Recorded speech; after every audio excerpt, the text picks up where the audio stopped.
That first line there.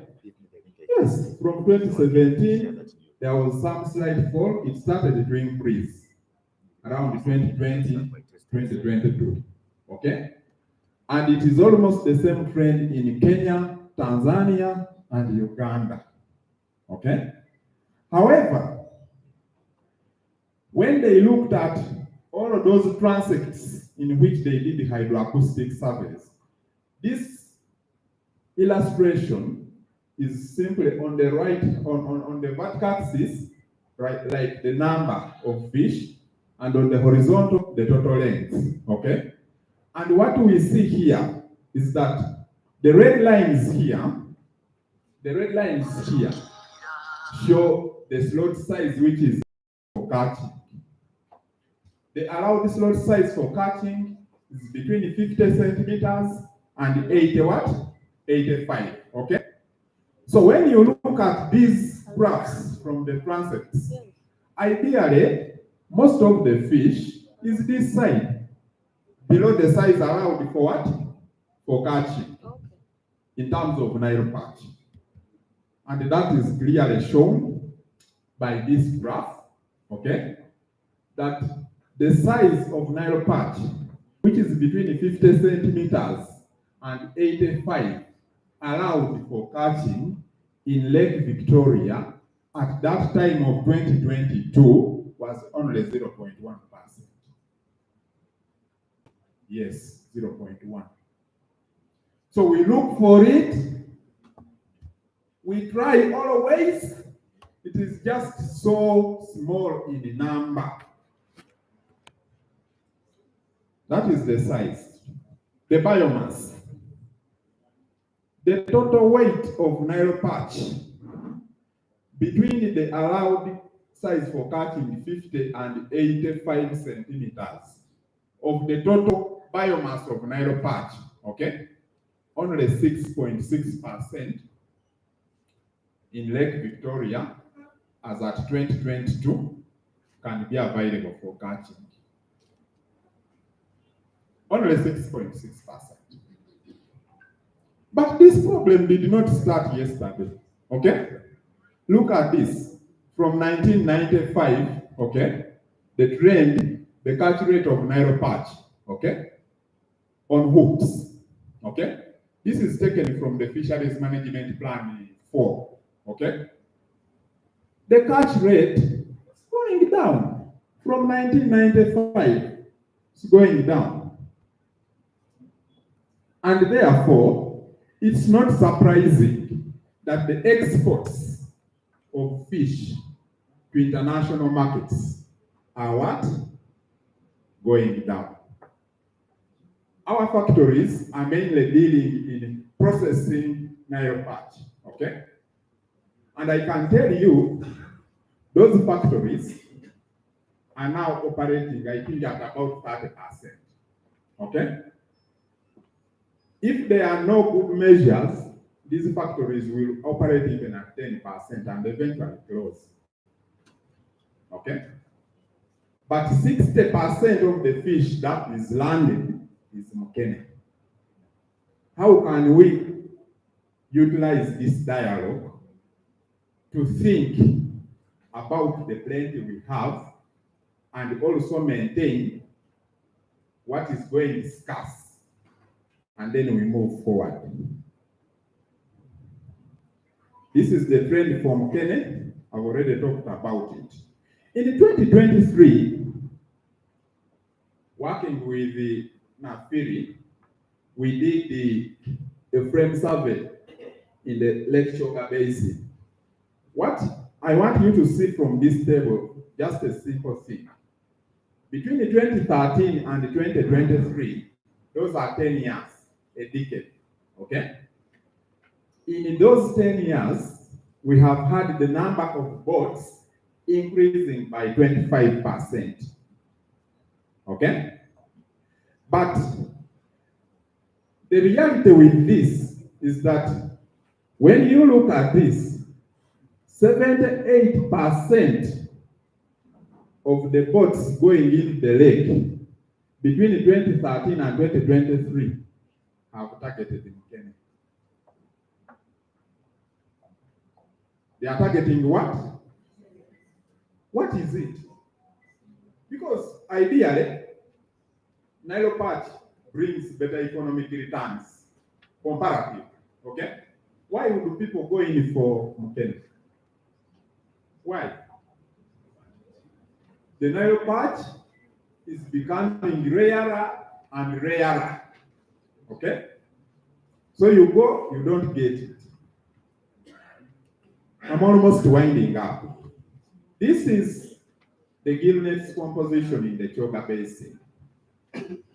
The simple message here is that the minimum allowed mesh size for fishing on lakes in Uganda, at least, okay, on Lake Choga Basin stuff, is 5 inches, okay? So the red line shows you where the 5 inches are. And when you look at Kwania and Choga, the nets, most of them are actually 5 and above. You look at the small ones, lower mesh sizes. Okay? So, a lot of work to do in there.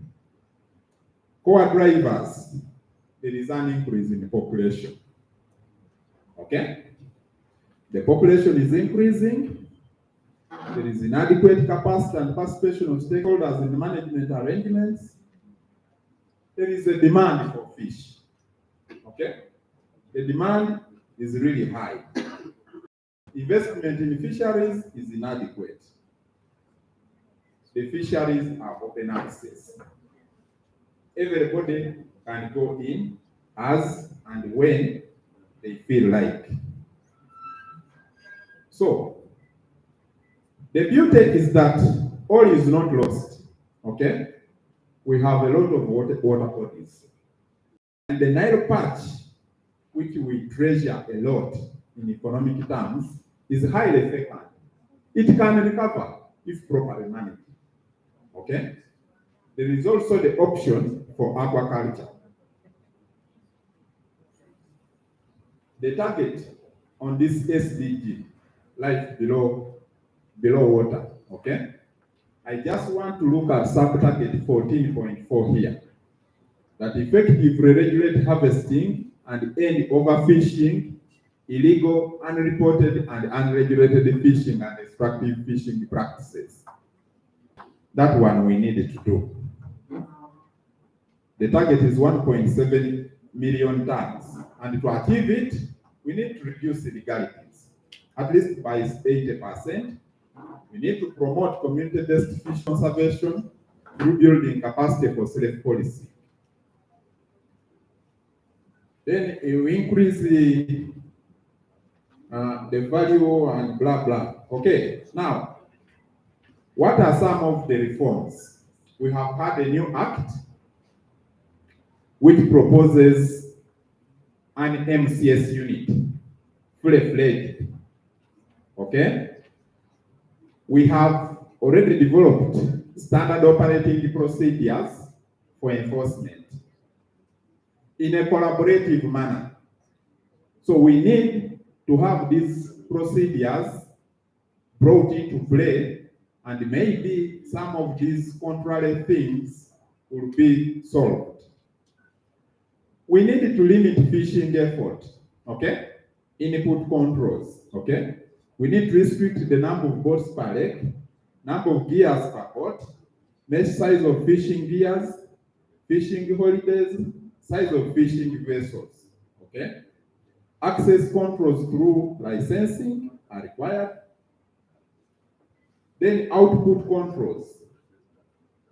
We need to have the total allowable catch, and we need to enhance growth. We need growth rate enhancement through limiting fishing zones and control habitat degradation.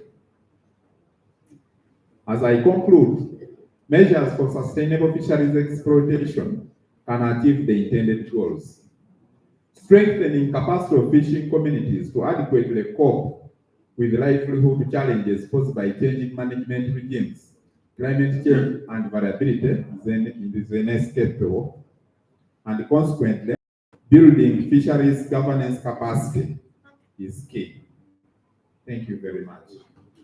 Thank you so much, Geoffrey, for this presentation. Can we now add, that was for one, we add our hands and we thank these two gentlemen. Thank you so much for the presentation. I think these presentations are taking us home somehow. I know people have a lot of questions. People have a lot of information they want to give. Yes, we are getting into that session. Now, the minister, the representative of the minister, I thought he was arriving, but is again delayed. So for that matter, from here, let us take a couple of tea. But before that, I want to welcome the Honorable Minister Mugabi Susan, the woman MP for Uvuma District. You are welcome. And you can see all officiators in Parliament are here. Oh, she's a shadow minister. A minister, shadow was the executive. A minister executive. Owengege, Kare, Parliament. You're welcome. Thank you for coming. Without wasting any more time, I want to ask us we stand and we go and we pick a cup of tea. And I'll tell you what comes next. Yeah, the standing up is enough to do the exercise as we walk to take a cup of tea. And like we agreed, we are going to have working tea. Pick a cup of tea and come back to the table. Pick a cup of tea and come back to the table. We needed to open the discussion.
Allow me to meet my fellow honorable members of parliament because I'm going to be sure.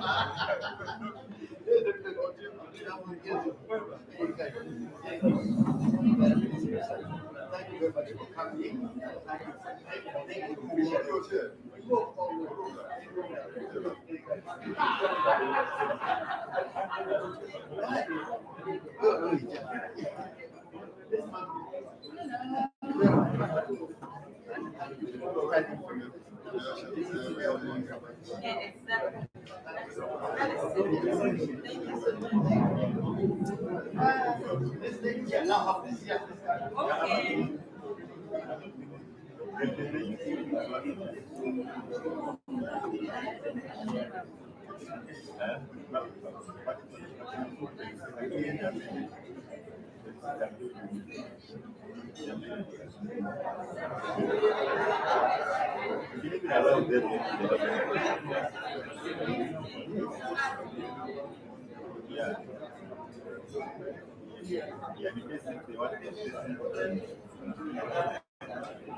Thank you.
Okay, okay.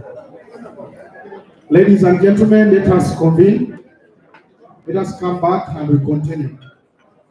Now, we want to have a few inputs from the audience, and we move on. We have quite a number of things to cover, and in a short time. Ladies and gentlemen, kindly get back to the session.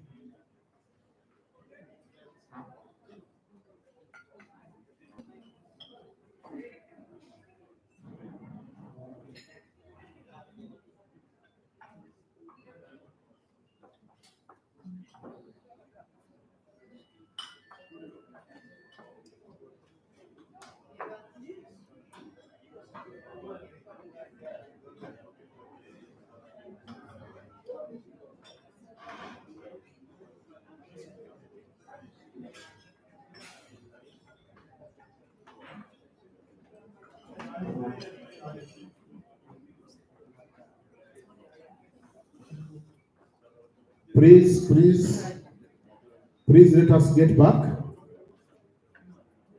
and we have a discussion.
Okay, I think I want us to take on the next session, and this next session is to get people's opinions, especially on the whole session that we have had from the remarks of the different leaders and the two key presentations.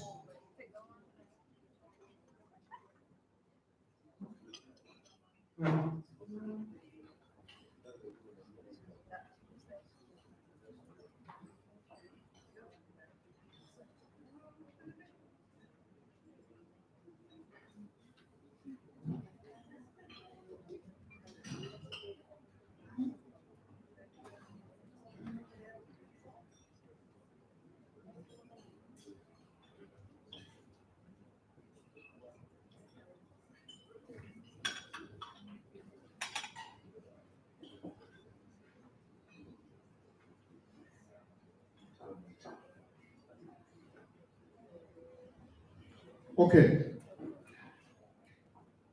We have the two presentations, one by Geoffrey and another one by Herbert. Herbert, can you come back, please? And we also listened to the Director General, Naro, the Director Nafiri, and the Director Commissioner from Fisheries Department. Now, I want to invite those who have submissions on the morning or the previous sessions to input. I will pick the first 5 inputs, but please, we have so many things to cover. Just to be straight to the point. Don't do a lot of lamentation, a lot of elaboration. Just straight to your input. Dr. Good, I almost saw you had the hand up. Yeah, thank you very much, facilitator. And I would like to thank the presenters. I think we have a beginning now. We are starting to have the science that we need actually to move forward positively. I just had one comment on the presentation by Nakiende, which I would like to make sure that he actually puts emphasis on. The controversy has sometimes been on why either retain or not retain the 10 millimeter net in the fishery. I do recall the director of fisheries saying that we should keep the 30 millimeters same. I did probably introduce myself properly. Dr. Richard Oguto Wine. I was once director of fisheries and fisheries research, and therefore I have considerable knowledge of the fishery as far as the Mkene fishery is concerned. And so I would like the young scientists, I don't want to give that explanation, but provide that evidence which we have on the ground why the 10 millimeter net is actually no longer tenable on Lake Choga, and what the alternative sizes of nets should be, or should be discussing around, because I know DFR is preparing statutory instruments to support the new Fish and Agriculture Act, and therefore we want some of these facts actually in that new statutory instrument. Maybe I want to have one comment about the presentation from Geoffrey. He emphasized the fact that the fisheries, the world fisheries are decreasing, and therefore the Uganda fisheries. I would like to say, if I was given to give a slide, that our fish catches have been increasing. In fact, they increased tenfold from around 60,000 tons in 2016 to now almost 700,000 tons as we stand now. And if you look at it, and when you compare it to capture fisheries, initially the thinking was the capture fisheries will give us the magic. But I would like to encourage us Recording in to make progress. sure that we maintain the magic in the capture fisheries. Why? It's good to have members of parliament here. Uganda is the biggest inland fisheries producer in Africa. And it's the fifth all over the world. And if we don't look at the capture fisheries as the foundation as have it, and we leave it, then probably we'll be getting away from it. I would probably like to comment something about the small pelagics. And this issue of small pelagics, as the presenter said, it is international. I normally call small pelagics the fish for tomorrow. Okay, for today and tomorrow. Why? Whereas all the other fishes have declined in biomass in all the systems, including the ocean. These small pelagic, the biomass of these small pelagic species has actually increased. And this is attributed to inevitable environmental changes. In fact, internationally, the increase in this population that we are seeing in Choga, Victoria, Albert, and other African Great Lakes has been attributed to the inevitable problem of climate change. Why? Because these fishes have very high rates of turnover. I don't want to give a lecture on this, but I just want to emphasize that the fish we are discussing today is a fish for today and for tomorrow. And therefore we should make all efforts and all investment to make sure that actually we benefit from it. Thank you, Mr. Facilitator. Thank you so much to Dr. Gutu. And the very reason he took that time because of the experience. I want to start by listening from the lower value chain actors. Fish processors, anybody from fish processors, local fish processors, artisan. With a comment? Yes, the gentleman there.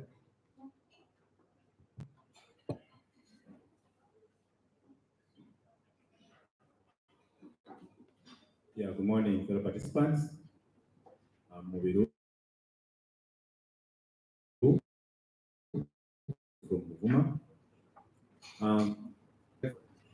to thank our dear researchers, and in particular Mr. Herbert, Brother Herbert, what he has presented to us. However, so first and foremost, in his presentation, he didn't mention about the number of lamps to be used. Okay, this is a major conflict that we are having down there. Number of lamps per the fishing boat should be well stipulated.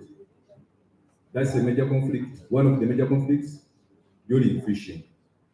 And then, if we are talking about sustainable production of sustainable capture of fish, and he also presented on lights.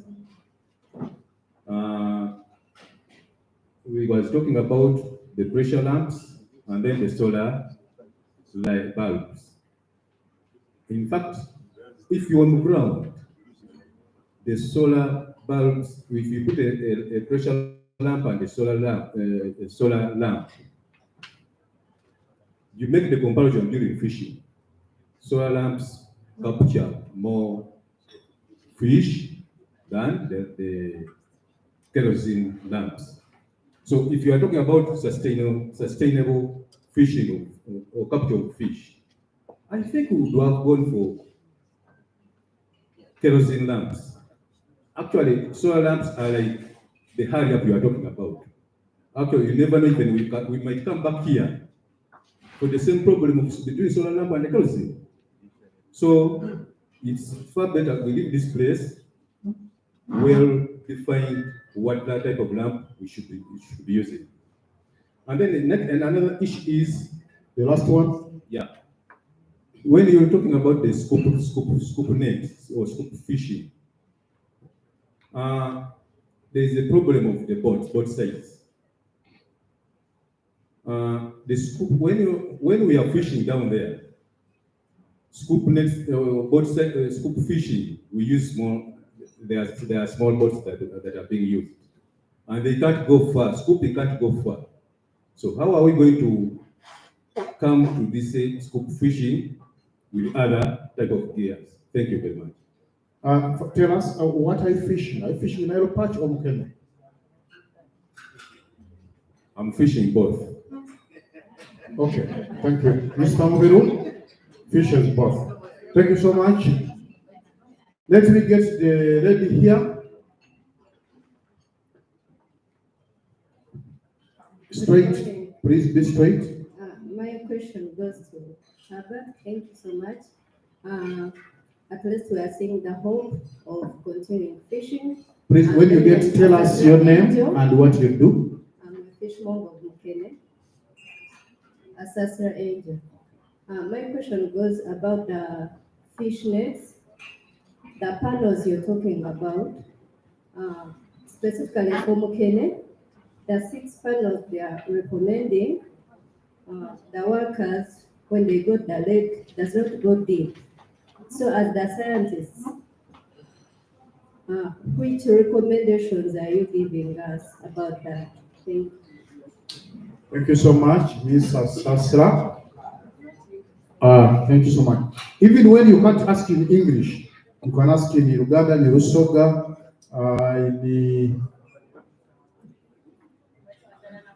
in Yoruba, in Chinese. We have a Chinese here who can translate.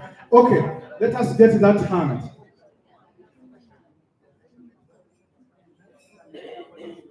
Thank you very much, moderator, for giving me this opportunity. By name, I am Umwei Alfred. Today, Umwei Alfred. I'm an active fisherman. For some good years, I've been fishing Nile Perch, and this year, I've abandoned fishing Nile Perch. I am fishing silverfish. So I have experience in the Nile Perch fishing.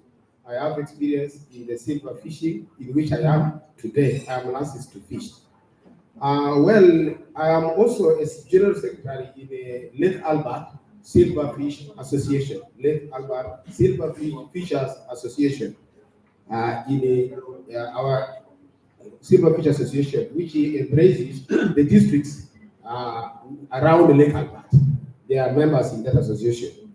Yesterday, I was also in a meeting briefly in the speaker's boardroom, which was again on the same matter relating to silverfish and the Nile perch fishing. I want to appreciate the organizers of this meeting, and I see that there is a start, a move to address an issue that may eventually affect this country. Fisheries is really at crossroad. For me, I wonder, the moderator was saying, one time he saw the silverfish and the Nile perch fishing together without problem, there was harmony. I am also shocked why these clashes are coming, because I have been fishing in a Sibagora landing site, and we have brothers who are fishing in Nile perch, and they're also fishing Mokele. They are fishing. For me, I've abandoned fishing Nile perch because the cash is poor. Comparative analysis with the cost that I've been incurring in fishing in Nile perch, I was making losses, because we would move on water through sometimes in 7 days, and we don't catch anything. And Can you conclude? Yes. So that was why I abandoned that. But fishing, this water has some dynamics. There are certain places you get Nile perch, and there are certain places in the water we fish silverfish. So in Kikube, Oima area, the areas people fish Nile silverfish are not the areas even people fish the Nile perch. And there is no clash in that area. And we wonder why these clashes come. So to me, sometimes it sounds that the major clash between the silverfish and the Nile perch is being generated, concocted from Lake Victoria. But it is not there majorly on Lake Anna. Those areas can be gazetted. Okay. Two. There are two. But keep it short. Yes. Two, and the last something one. I have not seen. I'm giving you something to assist in a field. Okay. There is something you have not seen in the presentation, which I feel is important. Like from the onset of this operation, enforcement operation, our children would have been arrested and put to prison, because there are certain seasons in a year where there are plenty of this Nile perch. And when this operation came on board, we decided to advise our children not to go to water, so that we are not taken to prison. Like in the period of April, when there is heavy downpour of rain, you find Nile perch comes in plenty. And then this time, to avoid going to sell, we decided not to go to water, so that we don't come in. So I would suggest to the Nafid that those seasons, we know them as practical fishermen. Like in April and September, August, September, where there is plenty of ragogi, it moves together with heavy rain, and you find there is also Nile perch coming in. Those periods can be declared holidays. Once it commences, an holiday can be declared for just 1 month, so that people don't fish the Nile perch, and the resources is safe. There is a concern which I would have raised, but the research has reported it back.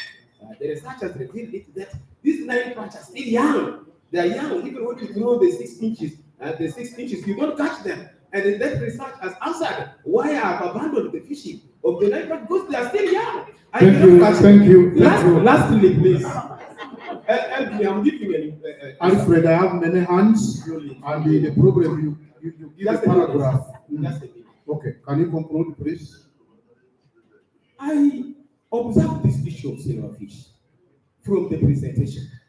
It is contributing to the national coffer to a tune of 44%. What value do we gain in arguing against it, banning it, when we can transform, make the manufacturers add value to it, and our country earn? Lastly, when you look at the 70%. Please, can you pick the microphone? Alfred, thank you so much. We appreciate. Thank you very much. Okay, please, we don't want to pull the microphone from you. Please keep it short and straight. The last one for this session before we get responses. Let us pick the gentleman with the glasses. Then we shall take one more session. Yeah, but let us take those ones before they accumulate to become unmanageable. My name is Gonzaga Felix Magnot. Can we listen?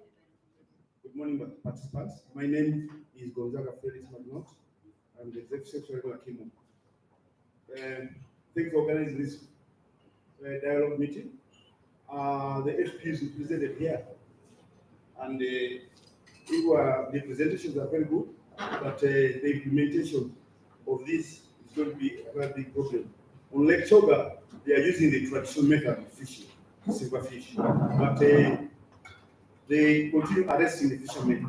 Even yesterday, there are some fishermen who were fishing silverfish. But when they see the lights, they go and arrest them discriminately, because some of them are able to pay 2 million so that they can fish, do illegal fishing. Others are not allowed. That's why you find there's too much drowning. Now, the point is, if you can address this by good governance, I think the problem with governance is very important. For management structures should be built from the grassroots. Interim management learning site committees to be put in place.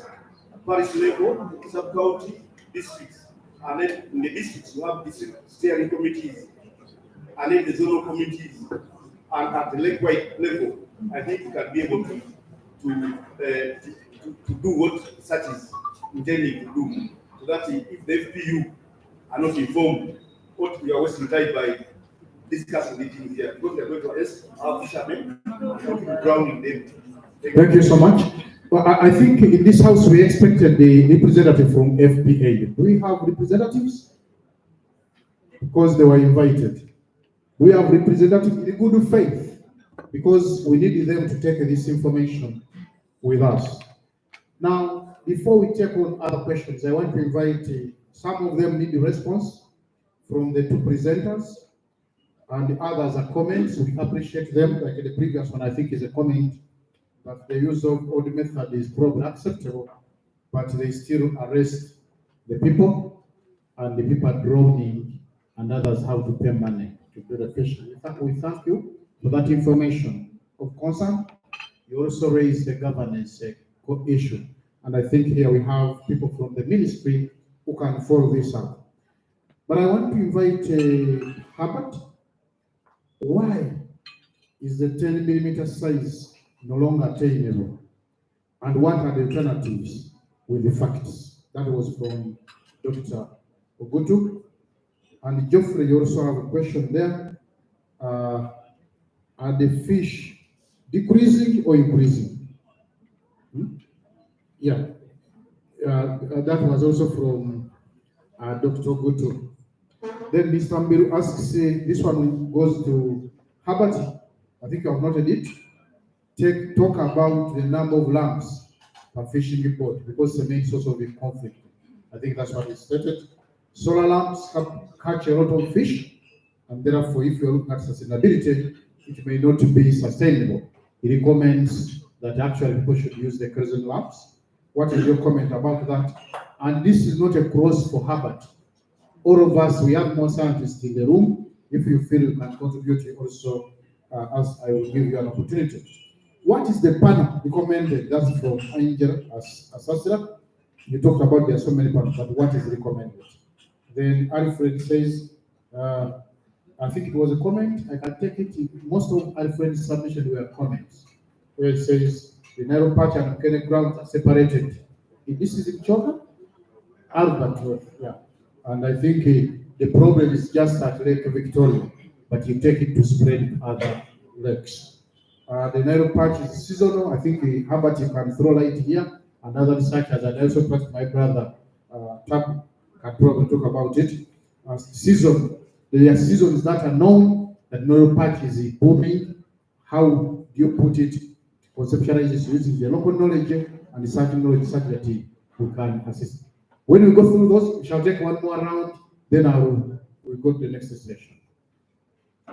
Geoffrey. Thank you.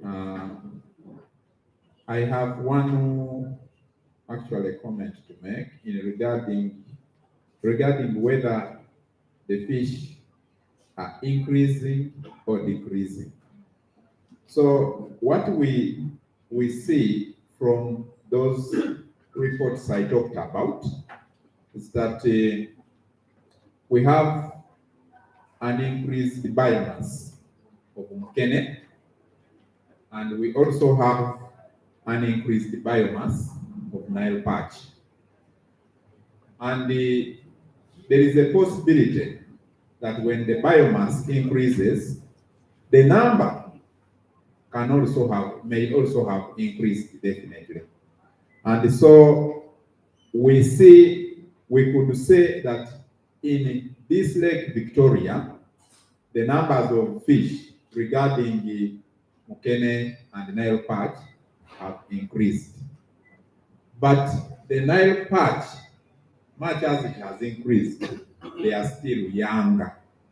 And therefore, they are not easy to catch. The population of the mature ones is very small, and now the probability that you will catch those few individuals is really decreasing a lot. That's what I can comment about that. Okay, thank you. And I think Alfred agrees to that. That's why he's now in Mukene. Herbert. Yeah, thank you, moderator, and thank you, the colleagues, for those wonderful submissions. If you took note of the presentation I made, I kept on saying we, meaning we a team. So I'll tackle those I'm able, but I'll also call upon other colleagues to throw more light for the benefits of all of us. They are the same page. One was from Dr. Okutu, providing some elaboration of why the 10mm mesh is unattainable. Of course, it has been a contentious issue, even as of late as yesterday, it was a hot topic. But previous research, which had been conducted, testing the mesh sizes, by that time it was at the regional level, it found out that the 10mm was the one which had minimal immature, or the proportion of the immature of the target species, which was Mukene, was very minimal. But we also know that over time, the fish has reduced in size at maturity, and of course, at one time, Nafiri received a letter from the private sector, that's from the net manufacturers, still contesting the 10mm, requesting for them to be allowed to use the 5mm. But in the recent, we have not conducted experiments on the different mesh sizes, and I can say that remains a gap that we need for sure to conclusively address, but also know that when we use a bigger mesh to target a smaller fish, it means most of the fish will be logged into the nets, and that one itself is also a problem. But I also call upon my other colleagues to add on the scientific backing of what I've elaborated. The other question, which was raised by the second question, was how many lamps should be used. I also made a submission that there was no significant difference in light type and light intensity with respect to the catch rates. However, previously, the previous recommendation when we were using kerosene lamps, they recommended 3 lights because they were found to be effective, and these ones have existed without much contention.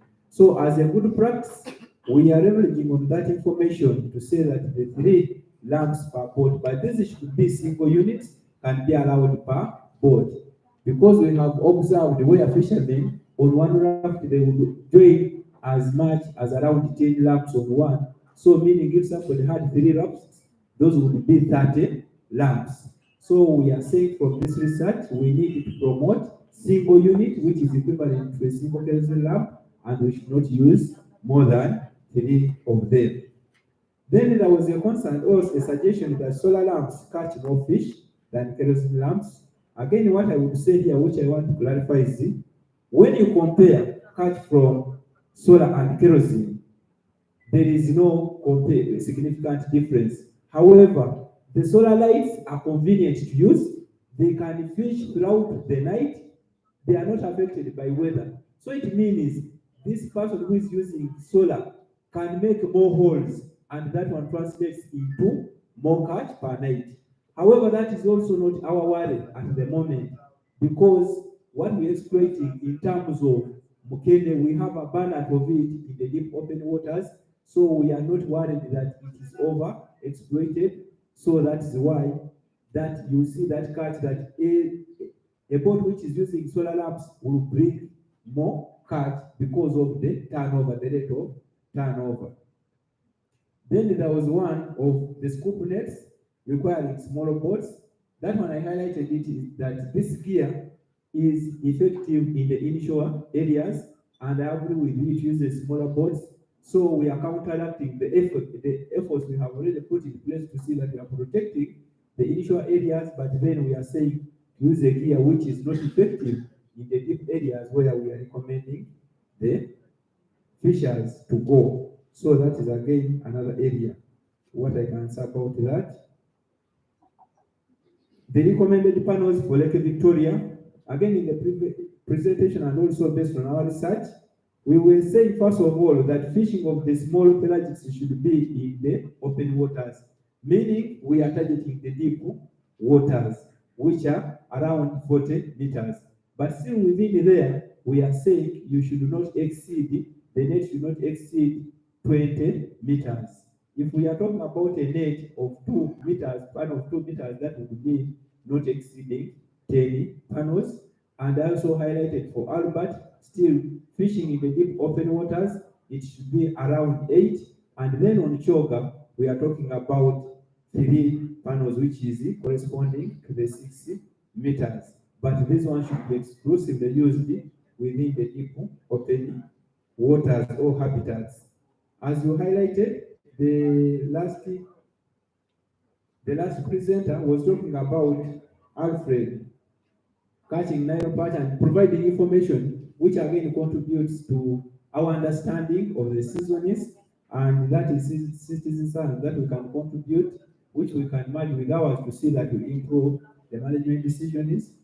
So I will call upon the colleagues. Dr. Tab, do you have anything to say? Oh, Mamieni? Thank you. Thank you very much, Herbert, and thank you, colleagues, and thank you, our key stakeholders, for coming up and raising this. I just want to add on 2 things only. Number one, I want to begin with the issue of the nets and the sails, which was being talked of here. There has been a confusion between what we call a fishing gear and a fishing method. When we talk about a fishing gear, that is an equipment that you use to go out to catch fish. And then how you use it is the method. So now what is bringing us problems here, beginning with the fisher, it started with the perforated basins, as you say there. These were just basins, but that basin was being used to scoop water. But if you use it very fast, you're also doing it high up in a way. I will explain that. Number 2, we went from there, came to the first one was the net, which is a smaller net like this, like a scoop, the one they call a scoop net. It's just like a smaller ring with the funnel going downwards. Then you put in water, fish concentrates there, then you pull out.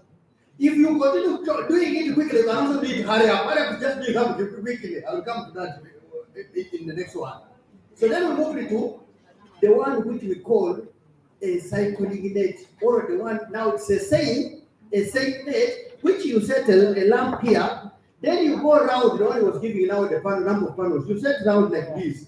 But after setting it round, we pull it. When you are going to pull, there's a rope at the bottom and a rope on the surface. So when you are pulling this rope, to avoid the fish escaping down here, you have to increase speed, and that's where the name hurry up came from.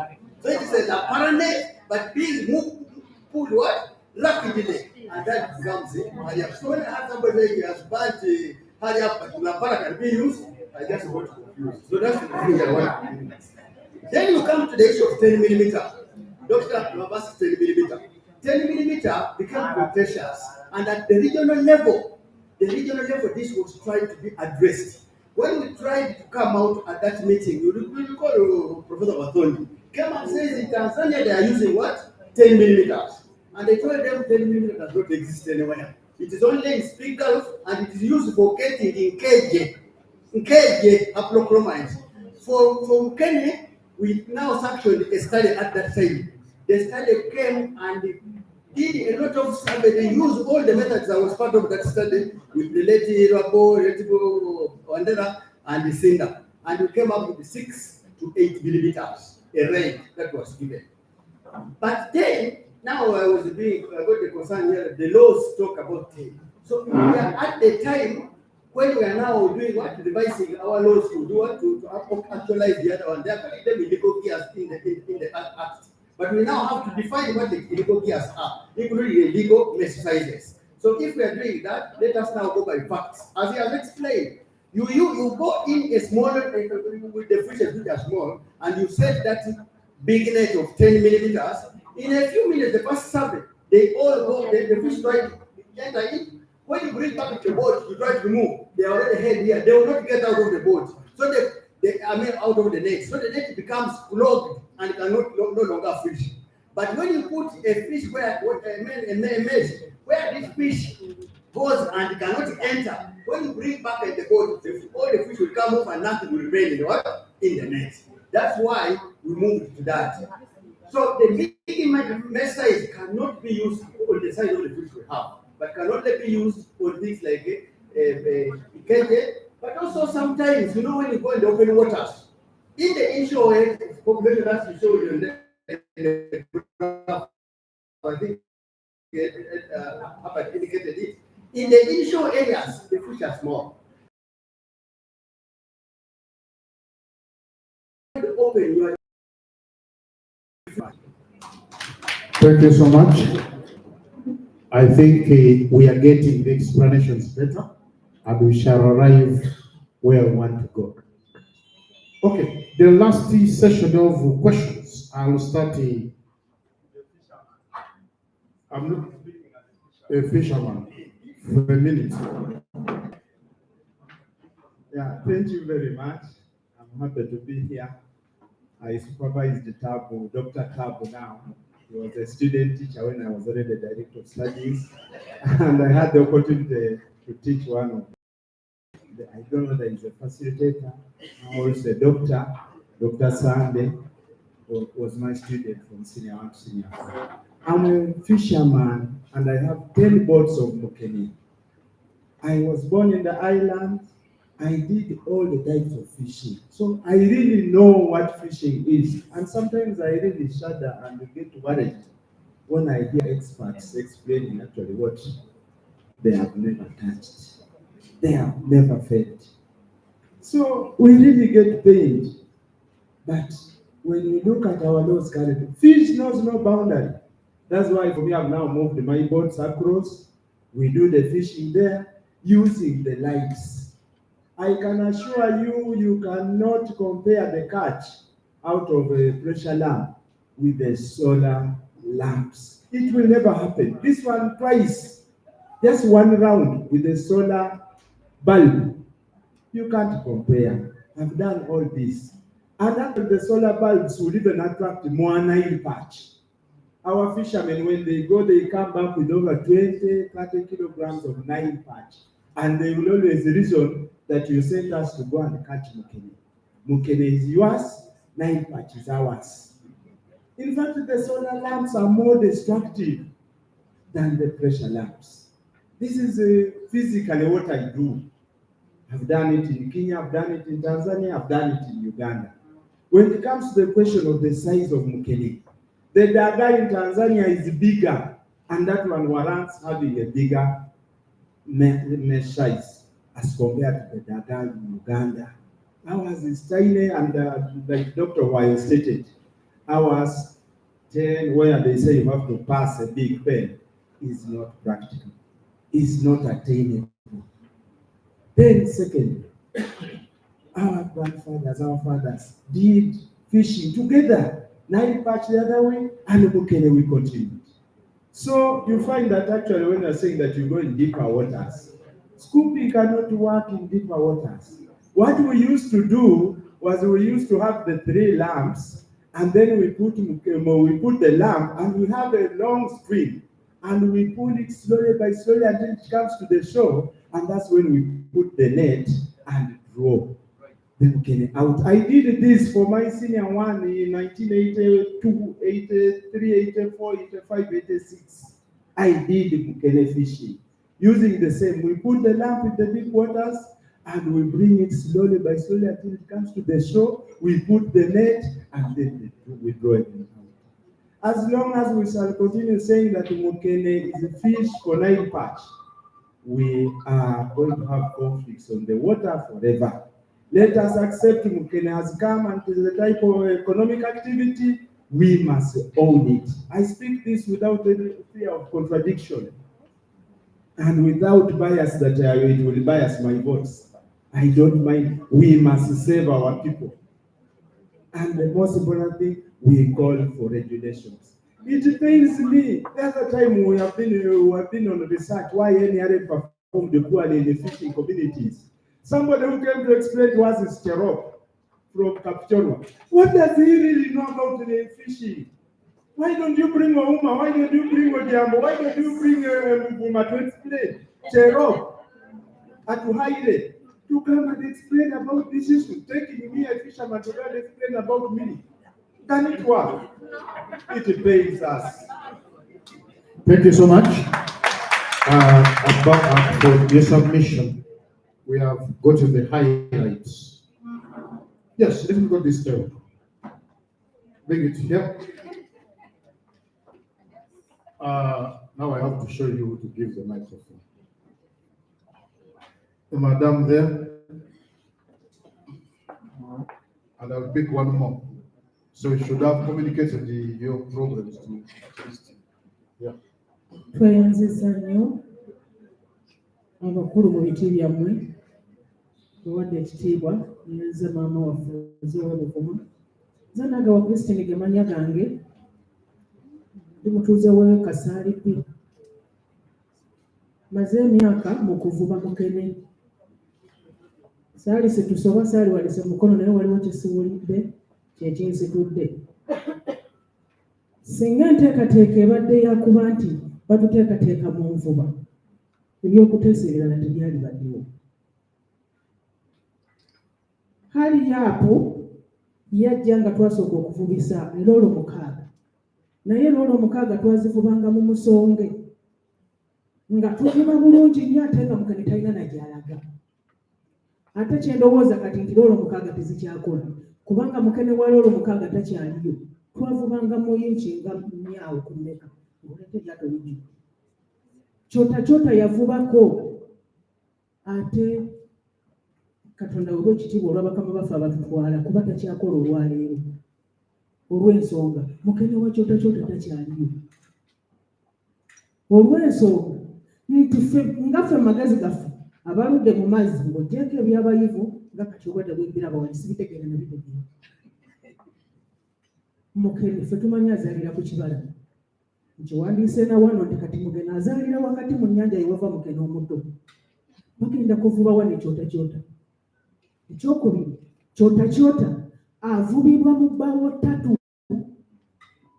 gye twabeerera mu kusooka nasooka kubeera mukyala mufumbo nkyali mufumbo naye kati ndi mukulembeze wensanga n'akawuta akato mukwata nanziruka buddusi naye siri mu bya kuvuba tebanondangako nti genda okwata ab'empuuta naye mukwata nanziruka olw'ensonga saagala mpuuta nto naye amazima gali nti singa tuba tuvubisa kyota abantu tebaaganye kuvuba netonze ku lw'abalala bonna nga mukama waffe bwe yatugamba tuvubise kyota byatulema buli tewali kyosobola kuleeta wadde tukenyamu ku kyota olw'ensonga nga tukondera amateeka nga gatambula twaweebwa eryato lya fuuti 28 ogiteekako ettanda limu n'osika kyota n'omuleeta ku mwalo. Kyota aleetebwa okuva gy'ogenze n'oteeka akatimba n'osika bulungi akaato kali n'okaleeta n'omuyoolera ku mwalo naye ku mwalo kati wetwogerera mu mateeka agatukwatirwa nga tetugambye nti abakwata amateeka be gakola ensobi kubanga kye balina okukola okusanga ng'ovubira ku mwalo okwatirwe kubanga oli mu maama wa mukene oli mu maama w'empuuta naye nga kyota aleetebwa akaato akatono kabbaawo 3 ate akamenya amateeka gamenyebwe webali bembuuza bagamenye ffe tuvube kyota ate batukkirize tuteekewo bbaawo 3 kubanga yevuba kyota kyota. Nfukamidde nga bwe mundaba. Batukkirize tuvube kyota kyota. Naye mubaawo ttatu. Kubanga oteekako ettala limu. Naye fuuti ze baatuwa eza. Maama obubaka butuuse okujja mu olina ensonga eno yakyota kyota tugitegedde. Kati kino kakigende wa maama wange abagenda gye tutatuuka kubanga ensonga lwaki yabatwalayo. Obanga kigaana nti kati buli mbuzedde ku nkondo yaayo. Buliddeko wano nga boogerako nti waliwo abantu abaweze abangi mu nnyanja n'ekyo nakyo kitutte ebyennyanja. Mu butuufu ebisomeddwa wali mu basayansi ebyennyanja byeyongera kukendeera. Obanga embuzi edda ku nkondo yaayo bannayuganda tusigale nga tuli batono abajja baddeyo ewaabwe ebyennyanja biwulire. Kale ekyo kitegedde. Ekirala eryato fuuti 28 terigenda kuvuba mukene. Mutuyambe mututerewo zi pulojekiti muleeteyo ebikampuni empya abantu bave mu nnyanja esigale nga nnyanja naffe tusigale mu Uganda yaffe buvuma tebatugoba tudde mu pulojekiti muleete zi kampuni empya. Tweyanzizza nnyabo tweyanze. Waliyo ensonga endala etakwata ku ekyo gy'owanga yanjawulo maama? Yanjawulo bw'eba efaanagana obubaka tubufunye. Tulina abantu bangi. Naye bw'oddamu eyo ng'omuzindalo ng'okuggyako. Mu ddakiika emu.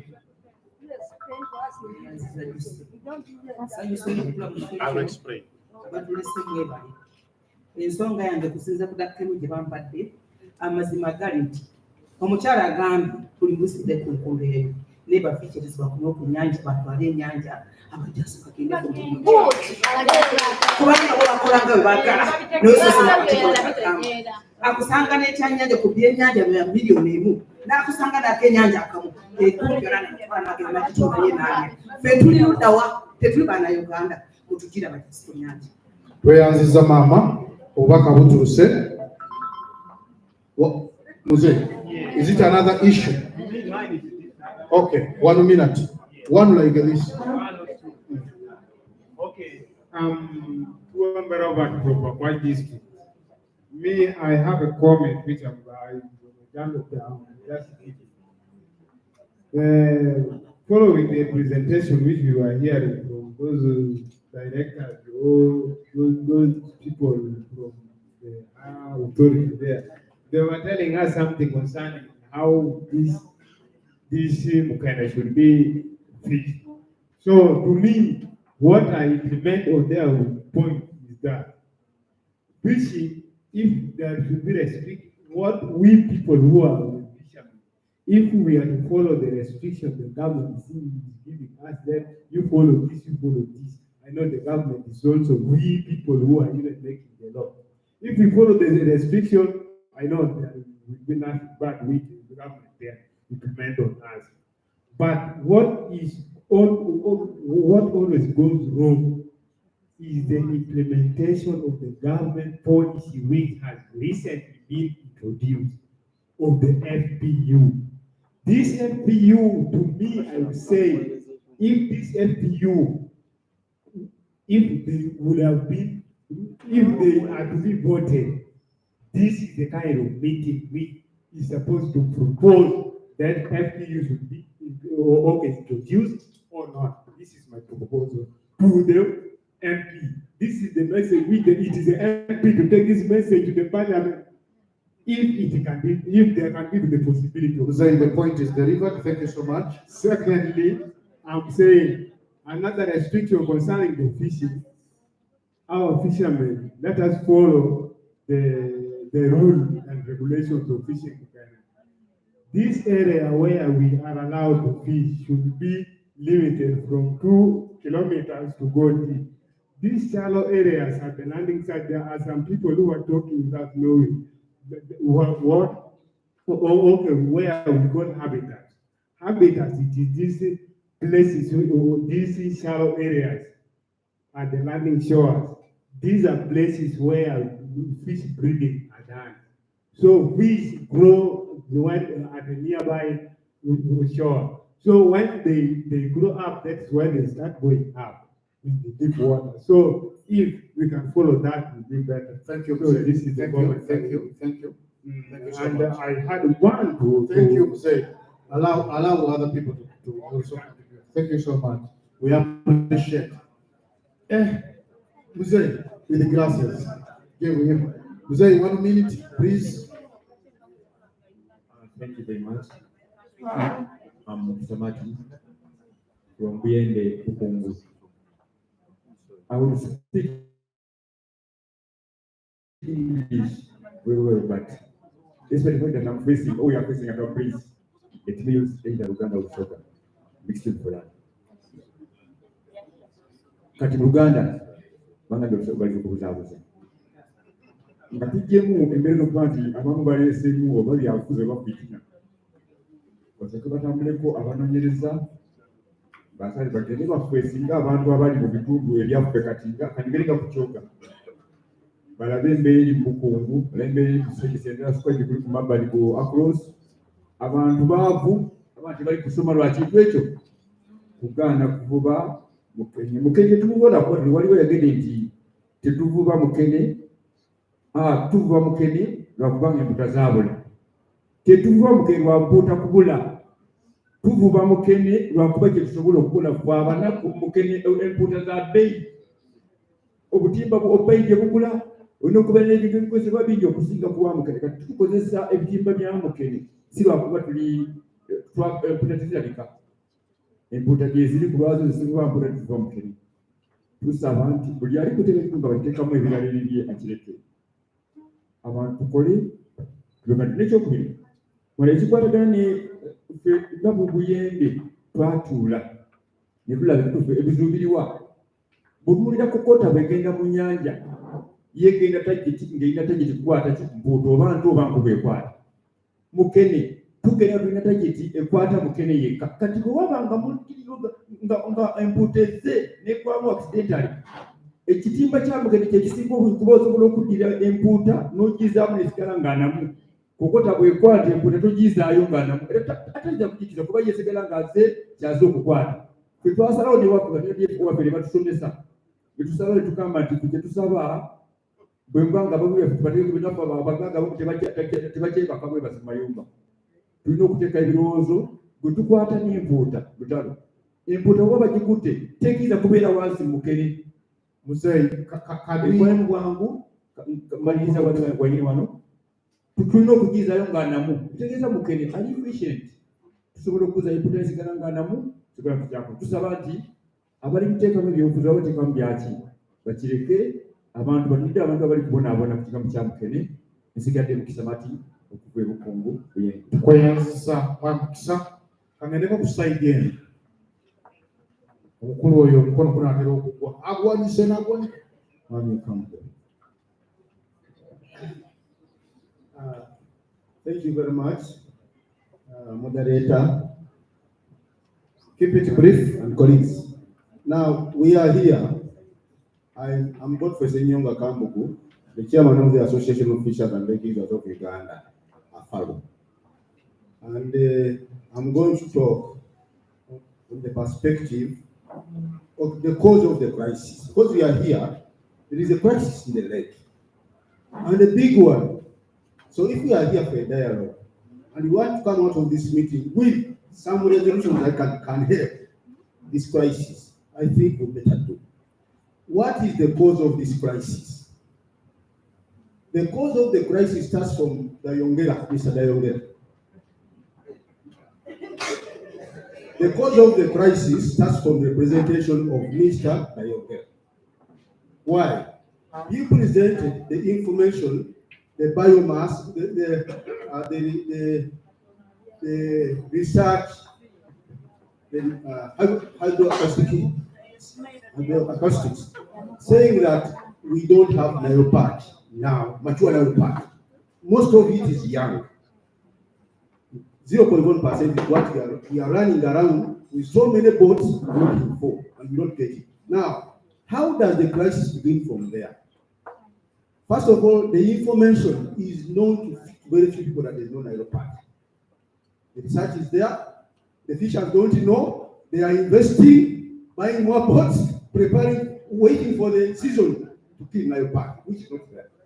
Now, in that crisis, you see the bycatch that comes with Mukene and the commercialization of the bycatch.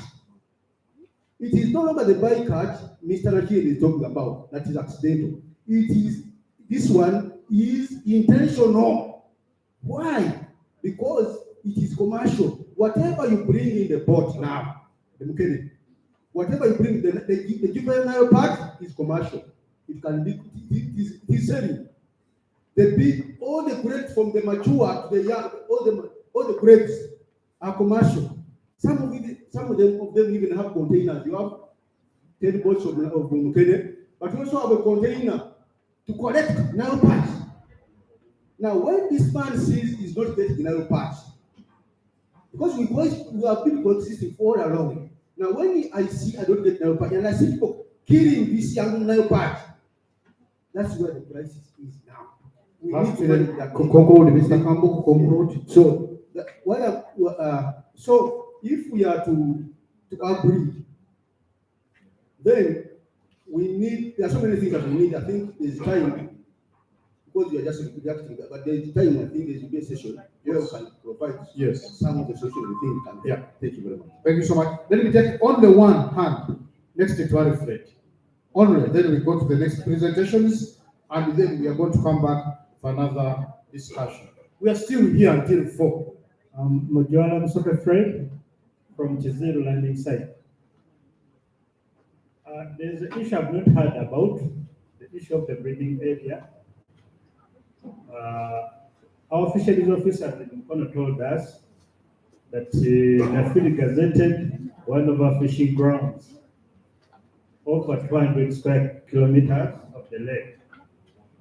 And the FPU has used that chance to oppress fishers within that fishing community. People who are fishing legal fishing gears are being harassed, and the illegal fishers have used that opportunity to fish within the same breeding area. So we wish the Nafiri can talk about it.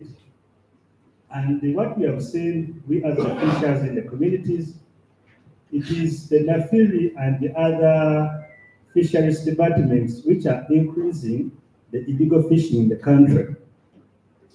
For example, you put a boat of 28 meter feet, the minimum boat to be used by a Ugandan.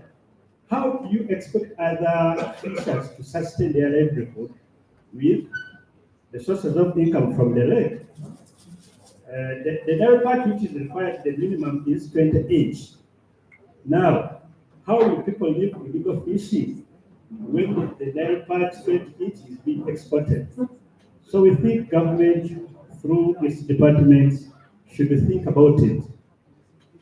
In our landing sites, we have legal fishing gears of Nile part, and those of them can have their boats.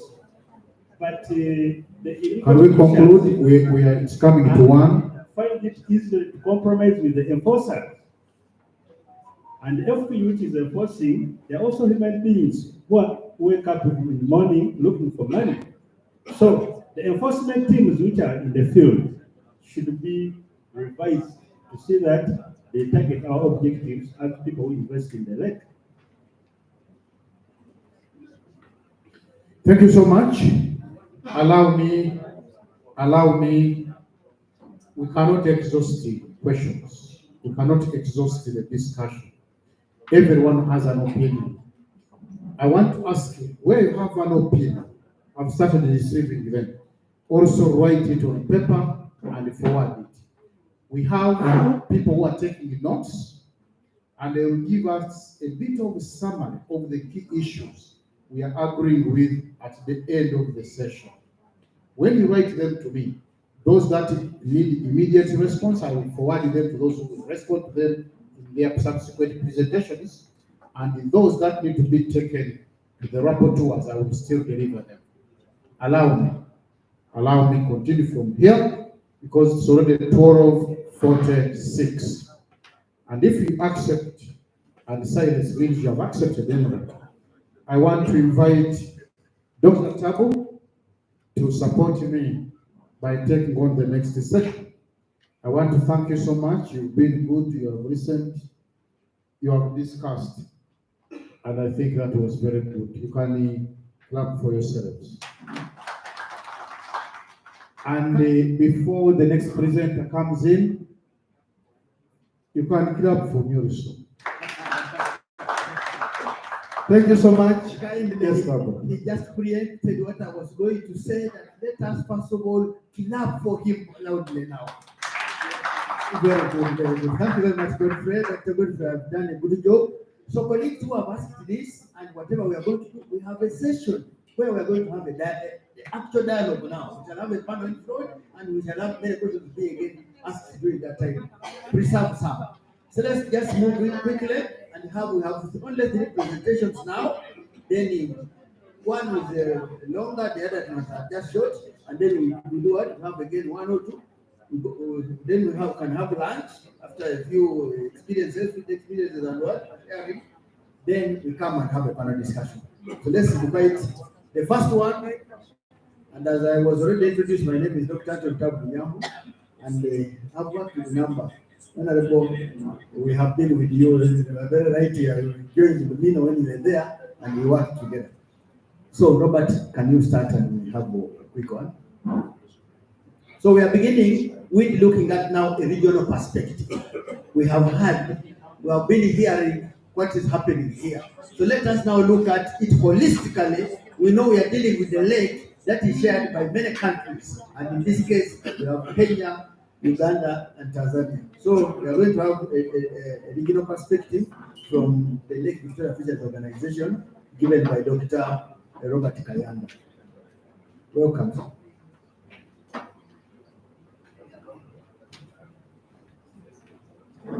Meanwhile, as has been said by Godfrey, those who still have very burning issues, kindly note them down and bring forward on that table. We have them, we shall synthesize and get back at you with very good responses.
Hello, good afternoon, everyone.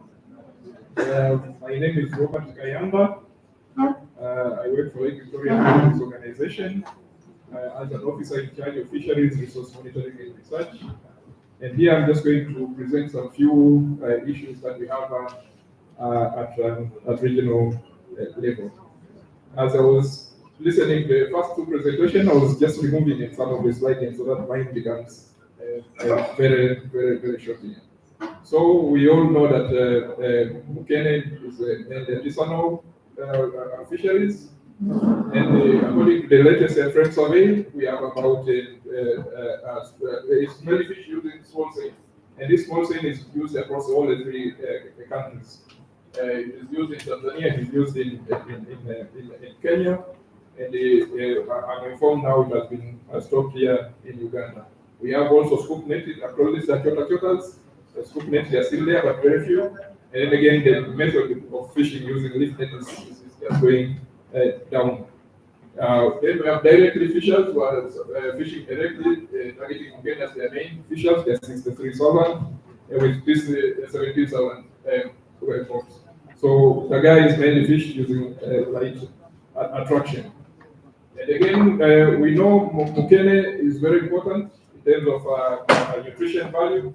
And this is the photo that was in Arrow Aquaculture Limited, where it shows some kids who were fed with Mukene operation in Jinja main hospital and how they responded. So that shows the importance of this small fishing. But unfortunately, most of it is not going for human consumption. So it's very important, the employment, source of income, and again, food security that I just mentioned, and nutrition security as well. Okay, so like the Uganda mentioned, that we usually do the hydroacoustic survey in Lake Victoria, and that's some of the surveys that are coordinating at regional level. And usually we use sound, which is going into the water column, and we are able to record the echo that is coming. And based on the analysis that we've done before, we are able to tell the echoes that are coming from different fish species. And then again, when you look at the distribution, usually, especially when you go into deeper water and 40 meters and above, you get on the one side column of the one side of the water column, the top one, and then the rest of other species, Nalipati and Apples, a little bit down. That's why the night refraction is an ideal method for catching mukene. We usually use 32 days, starting from one side out all the way, and then finish the survey down the speed gap on the corner here. So we usually use 30 days, and it is just one boat bringing scientists in from all the three research institutes, Nafili, Kemfri, and Tofili. Then again, looking at the most recent results from hydroacoustic the surveys, we see mukene constitutes 47% of the total amount of fish that were on the lake. But again, looking at the historical environments, we see there is ever increasing since 2017. Mukene has been increasing exponentially. And again, when you look at the total catch here, I put the numbers so that you appreciate the last year number here. That one is almost coming to 900,000 tons, which is about 62% of the total catch, showing that mukene is still an important catch in terms of volume, and it is a lot. It is caught in that numbers. But again, when we did some stock assessment, we came with this conclusion as far as mukene is concerned, that the stock is increasing mainly due to rapid and overturn. And here we have just seen over two, that is, it doubles within 9 months. But again, the study which was done by Vianney says that the biomass production ratio is almost enforced, 93.9. So it means that it can even be up to 4 times the amount of biomass that we have in the lake. So, as a precautionary approach at regional level, we're proposing that the current catch should be doubled to 2 times as 200. But again, at the moment, there's no medium to set the limit on how mukene or how much should be caught here in mukene, since we have plenty of this fish regenerating very quickly within the life cycle of 9 months. Again, the key issues that we've talked here, and some of them they are part of the discussion here. These are the key issues that we talk at regional level in the regional stands. The first one is that there is a need to reduce the bycatch. Herbert here talked a lot about it, and there are 2 levels where we can reduce the bycatch. The first one is adhering to the maximum depth of net, and it can go up 10 panels, assuming that each panel is 2 meters wide. And the most important part is restricting fishing within a 2 kilometers zone, because most of the challenges that we are currently facing is that people are fishing closer to the shore. They are not going out in. And there was a reaction that's saying that some fish, some mukene from Uganda, smaller than one from Chile. And that's where you see where people are fishing. And they have one personal view that a mukene fisher, before going out, he knows what he wants to bring back in. So if he wants to bring clean and clear catch, he knows where to go. If he wants to bring a mix of a certain species, he knows where to go. So the decision usually is made at the shore. So at regional level, we always advocate as you go deeper into the water, that's where the catch is reducing. So if a Mkene fisher is bringing a lot of catch, then he has planned it and you know. But as soon as we move out of the shore, 2 kilometers and a half, 20 meters depth, 40, 60 meters, you have very, very, very, very minimal bycatch of other species. So we should advocate for Mkene fishers to fish off the shore where there is plenty of mukene, and again, the bigger sizes are out there for us to fish. In addition to that, at regional level, we're also promoting the solar light based on the studies that the research institute have done, and the results whose results have been presented here by Herbert. There is no significance between there is no significance in terms of catching between the two source of light, the solar lights and the environment. I mean, the solar light and pressure kerosene lamp. Therefore, solar light is much more environmentally friendly, and again, Albert talked a little bit more in terms of stability that it doesn't flip, and even if it flips, it can easily be recovered, and the fishing operation can continue. Again, based on the discussion here, I think there is a need to increase the awareness creation among fishers community and sensitize them on the need for existence. So long as we try and follow the regulations which are there for each of the fisheries, we should be able to work harmoniously.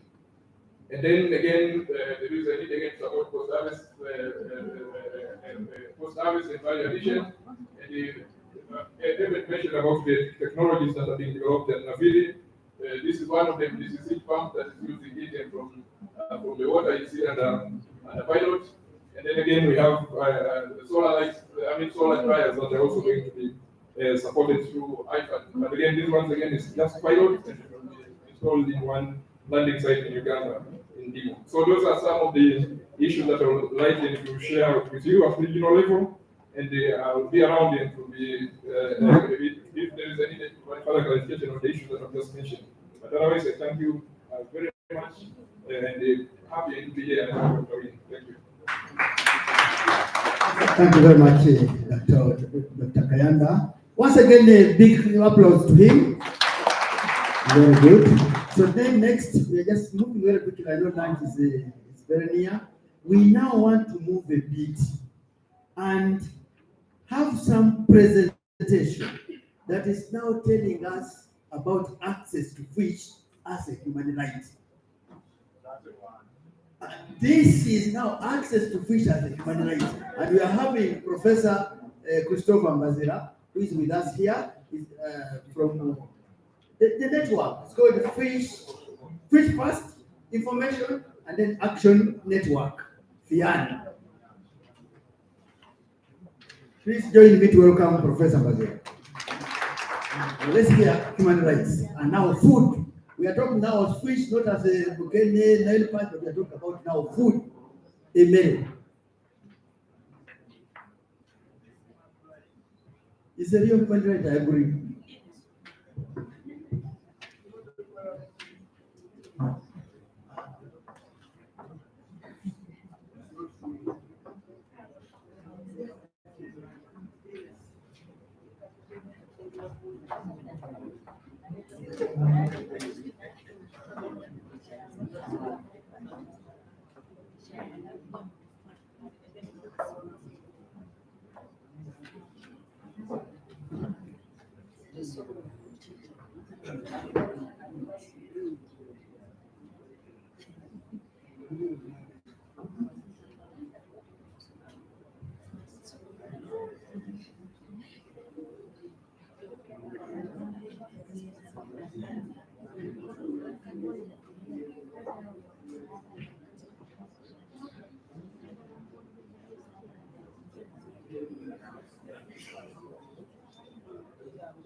apologies about the technological hitch. I'm called Christopher Bazira. I'm a professor of law based at the School of Law in Makerere, but I'm also the chair of the board of FIAN Uganda and a member of the International Board of FIAN International.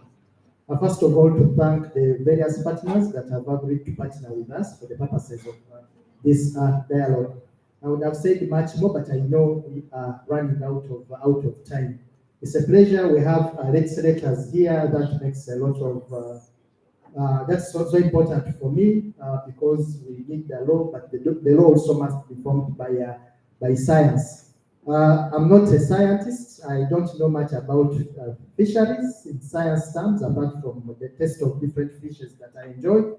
And for me, since morning, I've been learning quite a lot, which also shows the importance of interdisciplinarity. Because those making the law, those making legislation need to interface with those that are doing the science research, yet at the same time, we need to hear the voices of the communities. So I'm happy. Chair of co-existence, Sani Sokuraba, I've interfaced with you and the fisher people there. It's a pleasure. What I'm going to do in the next few minutes is to, just a minute. Apologies, this is not the right presentation. Let me.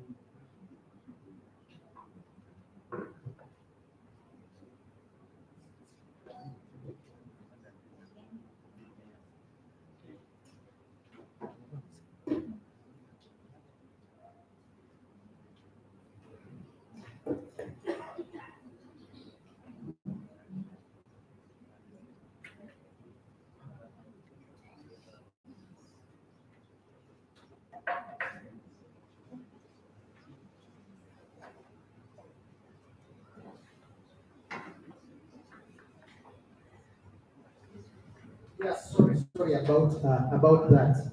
What I'm going to do, I'm going to present something on sustainable fishing and livelihoods in Uganda, engaging human rights. I'll concentrate so much on the human rights bit because that's what I understand most.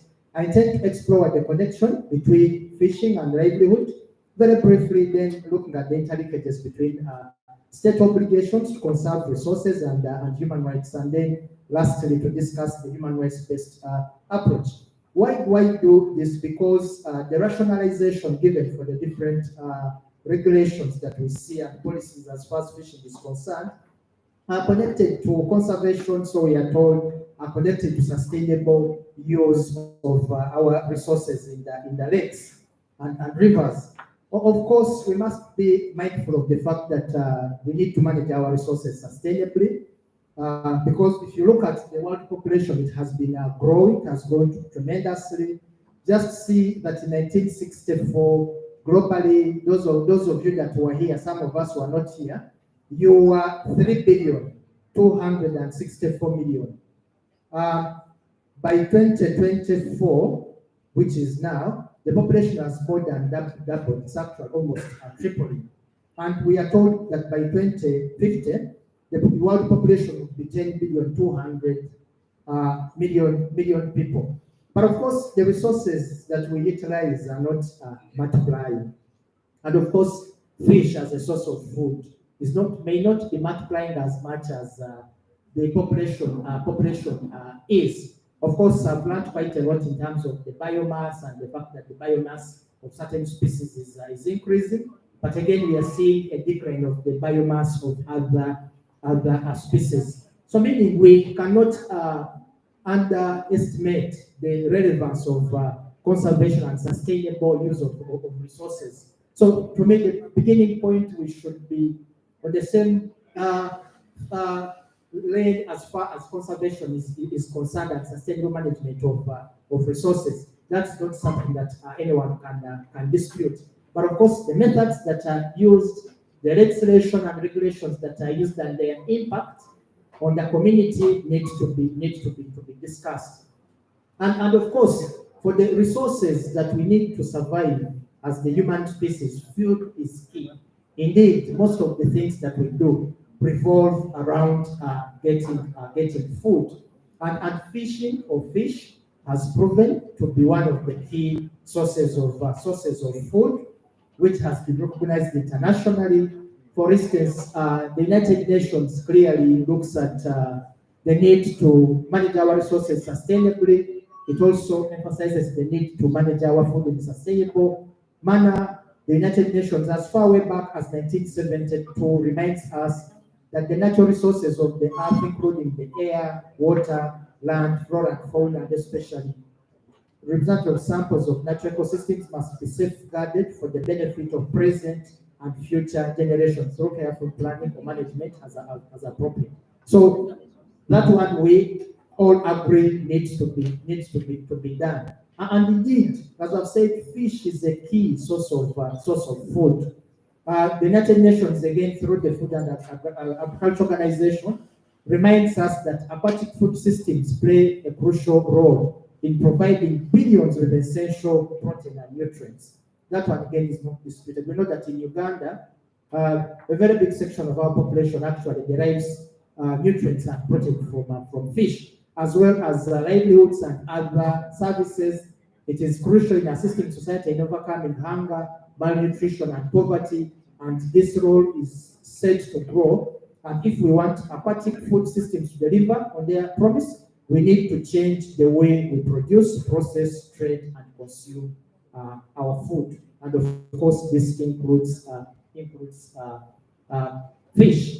But the point we are making, or the point I'm here to make as FIAN in Uganda, but also in my capacity, is that as much as we have these obligations to sustainably manage our resources, we also need to be mindful of the fact that as a country, we have human rights obligations that we are supposed to fulfill.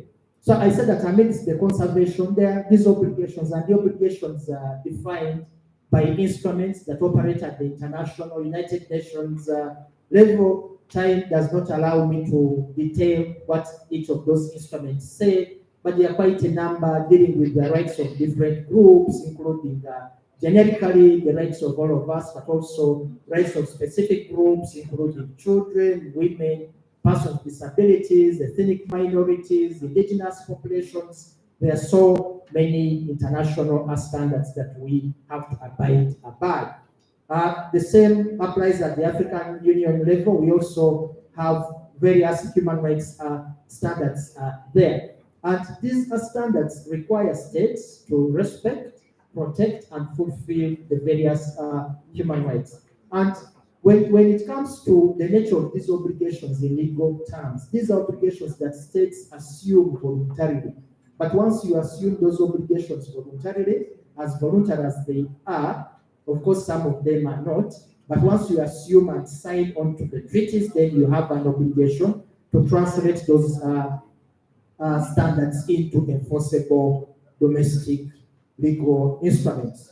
And all the international instruments, major international instruments, directly and indirectly guarantee the right to food.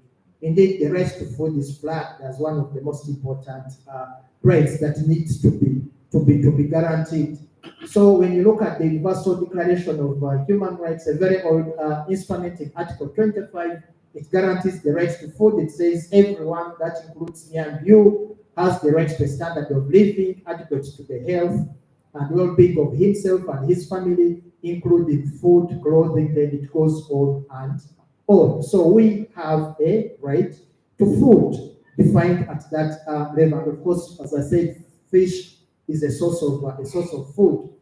And the international declaration then imposes obligations on states on the things that they have to do, including the fact that it's the obligation of states to improve methods of production, conservation, and distribution of food by making full use of technology and scientific knowledge, by disseminating knowledge of the principles of nutrition, and by developing or reforming agrarian systems, etc., etc. So whatever the state is doing towards sustained management of fisheries resources must also be intended to ultimately achieve that. But at the same time, it shouldn't compromise access to food for those of us that are here now. So there is a delicate balancing act. And I can see from the conversations between the technocrats, the scientists, the communities, that we already see a clash The communities are saying we need to survive now. The scientists are saying we need to preserve our biomass. So there's need to have a balance of some sort. I'm going to skip some slides in the interest of time because I want to go to the core of my presentation. So the core content of the right to food, the things that the state has to do, the state has to ensure availability of food in a quantity and quality sufficient to satisfy the dietary needs of individuals, free from adverse substances, and acceptable within a given culture. We know the scientists may agree with me and the nutritionists especially that in our context in Uganda, one of the safest sources of food that we have is fish. Of course, if it is handled properly, because it also has food safety issues. But if it's handled properly, it is one of the key, or one of the most important sources of nutrients. So the state has an obligation to ensure that that fish, that source of food is available. The state also has an obligation to ensure that the food is accessible, that's accessibility of food, in ways that are sustainable and that do not interfere with the enjoyment of other rights. So again, it's the obligation of the state to ensure that we also have access to that food. If it is fish as a source of food, we too need to have access to the fish. But then the biggest question then is, how do we balance? We need to conserve, we need to sustainably manage the food, the fish, but we also need to ensure that those of us that are here now enjoy our right food. If you see what is happening at the global level, there appears to be an intergenerational conflict where a new group has emerged of young people who are forcing the old to use resources in a sustainable manner, so that, you know, when they grow up, when they have kids, they are able to access the resources. So how do we balance that? Now, the approach, one of the approaches that has been used is the human rights-based approach. And by the way, this is an approach that is endorsed by the National Development Plan. It was endorsed by the National Development Plan 2. It was endorsed by the National Development Plan 3. Indeed, the National Planning Authority uses the human rights-based approach as one of the approaches when it is designing our development plans. What does the human rights-based approach say? It's a conceptual framework for the process of human development that is normatively based on international human rights standards. What does that mean? That whatever we do when we are crafting policies, whatever we do when we are crafting regulations or laws as a country, those in authority need to be mindful of the international obligations that we have, human rights obligations. Because these obligations are not in vain, and I will illustrate briefly how they apply to us in a very practical manner. So what the human rights-based approach seeks to do is to analyze inequalities in society. And inequalities is at the center, because one of the key international human rights standards is equality and non-discrimination. What we are seeing here, to a certain extent, if you can hear what the communities are saying, it's an assertion of equality. It's an assertion, how do we balance the needs of certain dominant persons in society or agencies or actors, and the needs of the community, those who are vulnerable. That's why you hear such statements as Fabanaku, Fabavu, Febamfunampola, this is oppressing us. So how do we ensure that these people are also brought on board? And the human rights-based approach is characterized by a number of principles. I'll just take interest in number 2 and number 3, which is non-discrimination, which I've already touched on, but also a key principle of the human rights-based approach is participatory decision-making. That's why I commend the government agencies that have agreed to have this dialogue that we are having, and that have agreed that the dialogue brings together different actors, because participatory decision-making is key. Most of the decisions or regulations adopted have been hard to implement because they are not generated through consensus, or they are not generated with the involvement of the communities. That's why you see one of the participants here was telling the people that what you know as technocrats, the scientists, may be different to what I know as a local fisher person that has been using the lakes for quite some time. Very specifically, the Food and Agriculture Organization was kind enough in 2015 to adopt what it calls voluntary guidelines for securing sustainable small-scale fisheries in the context of food security and poverty eradication. I think we need to be mindful of the relevancy of these guidelines from the Food and Agriculture Organization, because they answer some of the questions that we have. They answer some of the conflicts. They help us to resolve some of the conflicts that we have if we follow those guidelines. What do the guidelines say? They are about to conclude. The objectives of the guidelines is to enhance the contribution of small-scale fisheries to global food security and nutrition, and to support the progressive realization of the right to adequate food. So the guidelines integrate food security, they integrate the need to promote the rights of positions of small-scale fisheries and human rights, and they integrate that by giving us a number of principles.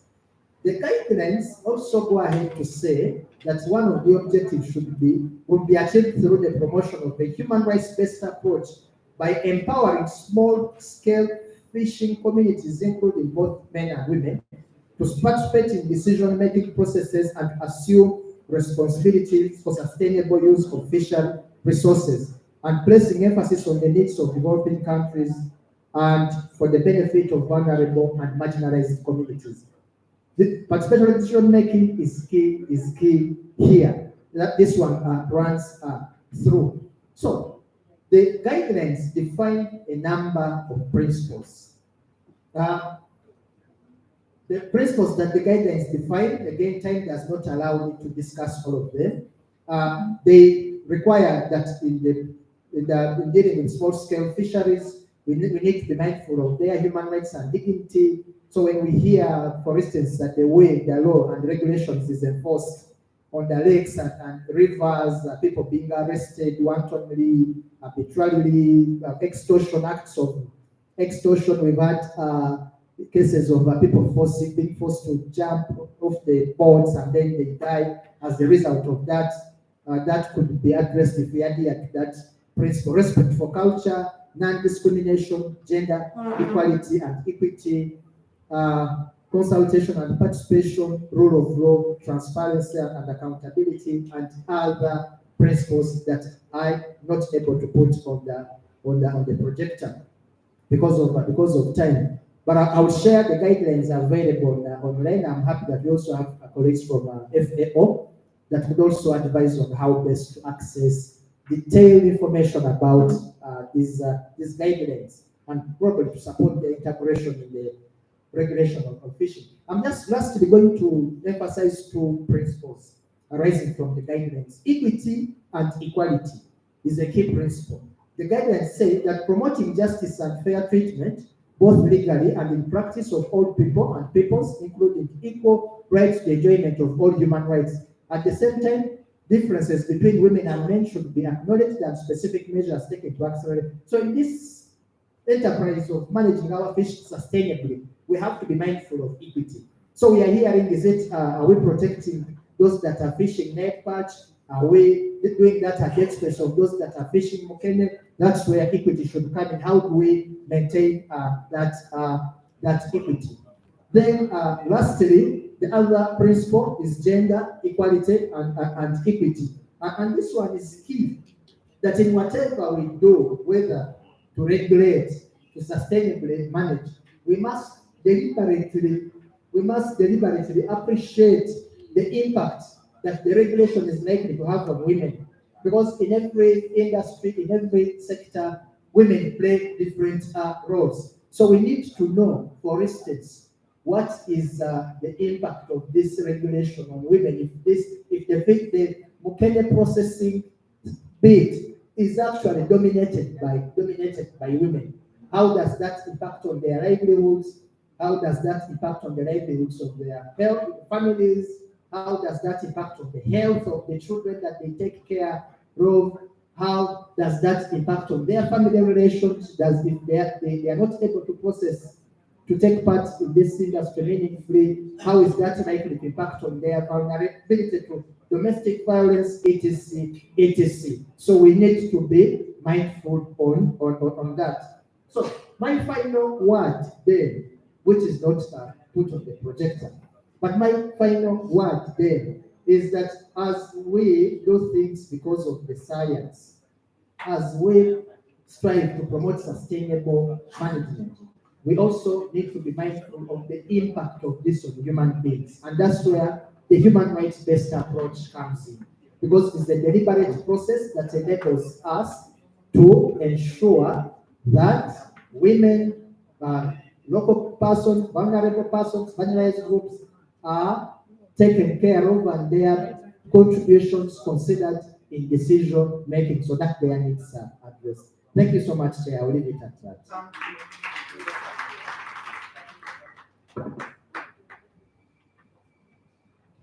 Thank you very much. Once again, another round of applause to him. Very good. And now he has stated that we need to ensure equity, equality, and we must also be gender sensitive. Let's also now try to be gender sensitive. I now invite Val to come and try to give us something also on the small scale fisheries, especially those guidelines, and in strengthening livelihoods in the fisher communities. Let's hear from Val. Thank you very much. And that presentation has also helped us so much. We now begin seeing the issues of where we're going, that let's not go that direction. Thank you very much. Val, you're welcome.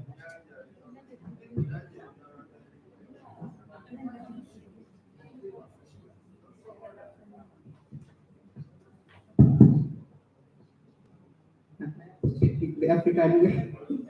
Good afternoon, ladies and gentlemen, all protocol observed.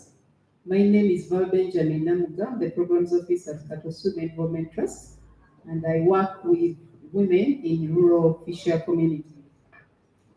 Happy to be here today, and knowing that I'm standing between you and lunch, I'll be very fast so that we do not miss a thing and also continue that discussion. Katosu Environment Trust works with 1,200 women, rural women in fisher communities, and we welcome the collaboration between Naro through Nafiri to have this kind of dialogue to discuss the coexistence of multi-species fisheries in Uganda in the water bodies that existed in our country. The dialogue is not only to demystify the myths about the coexistence of fisheries, but it is very important for us as an organization and also the authorities on the decisions that they will take to uphold the rights of all fisheries. KWT makes deliberate efforts to support women in engaging in fisheries, and we also hope that the outcome of this dialogue will inform and clarify on the areas that we need to advocate for and also to uphold as an organization, but also as different stakeholders in this dialogue as well, and to understand the interventions that we have to undertake as a women's-led organization. I know Professor has elaborated more about the voluntary guidelines, but KWDT being a key partner in creating awareness on the guidelines, I will also emphasize that the contribution of the fisheries in the eradication of hunger and poverty has been globally recognized by the voluntary guidelines, and it has been emphasized all across in the context of food security and poverty eradication, and it has highlighted the efforts of the small-scale fisheries. They were developed and endorsed by FAO, who are also here, which we are also members as a country, because FAO is a UN body, and we also members of that body, and they address the challenges faced by small-scale fisheries, particularly in developing countries. So it is a key instrument at the international level that we have to put into consideration as we think through what we are going to do in the challenges that are ahead of us. The guidelines were created as part of the global initiative to recognize and protect the livelihoods and the human rights which Professor has spoken to, and the well-being of small-scale fishers, workers, and the communities, especially those who face social, economic, and environmental vulnerabilities wherever we are coming from, as we have already been speaking. The focus on human rights, that has been emphasized. But I also want to highlight that 2022 was declared as International Year of Artisanal Fisheries, the one that we know as IEFA. This, I want us to be aware that it is important because it highlighted food security, it highlighted cultural heritage, but also livelihoods. These roles of fisheries, food security, and poverty eradication are evident in our fishing community and in all our fishing communities. And it is important for us to have this context in mind as we think through what we are going to do, as we deliberate on the way forward on the coexistence of fisheries in Uganda. Some of the challenges that have been highlighted, I don't want to speak so much about this because you will hear it from the mouth of the host when communities share with us their experiences. But we all know that in February 2024, the directive that banned fishing silverfish using the hurry-up method that has been spoken about, the immediate implementation kind of destabilized the communities.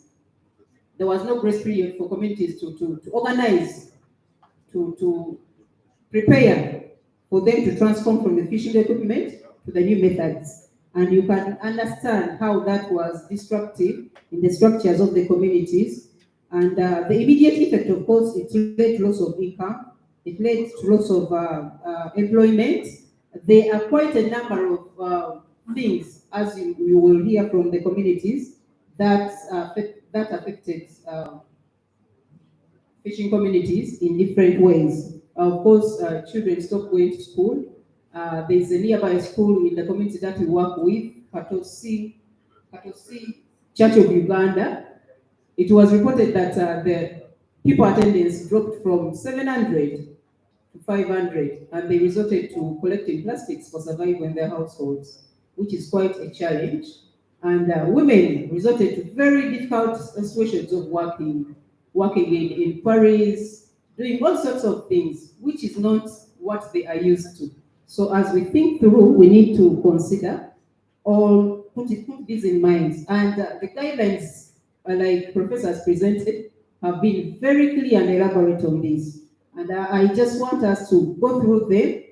This was work done by KWDT, translating the guidelines in Uganda for communities to understand, but also to know from a point of advocacy in their own various constituencies.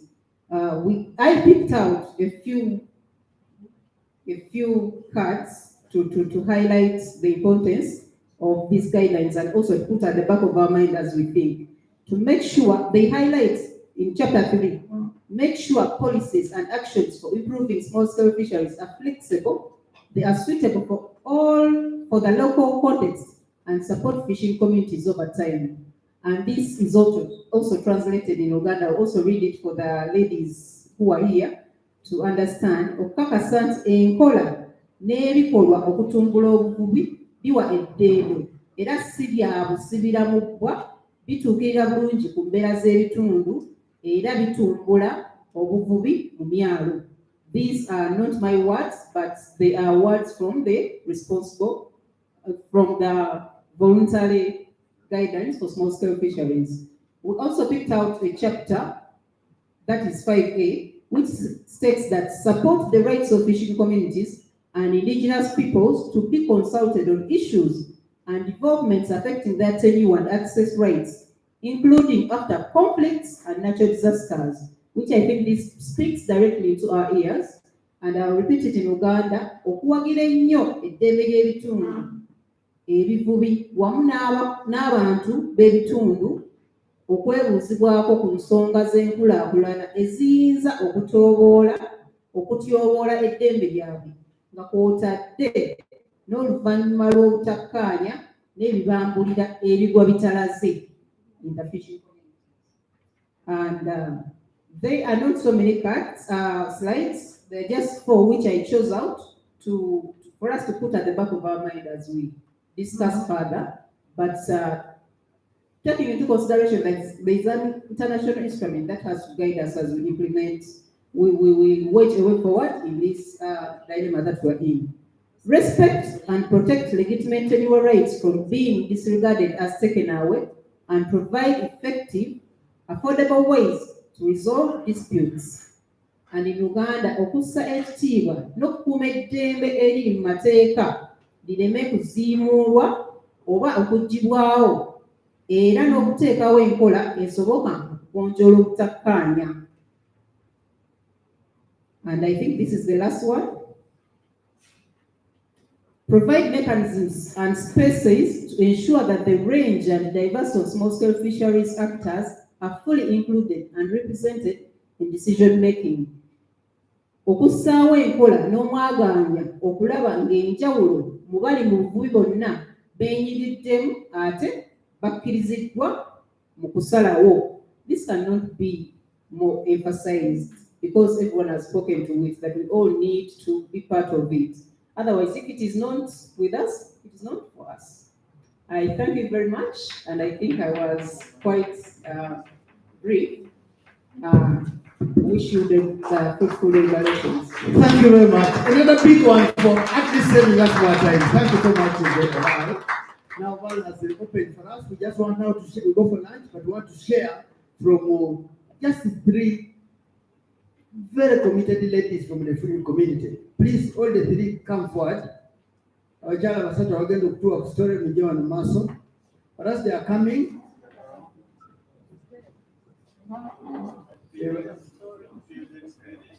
just speak, we are going to give you where they.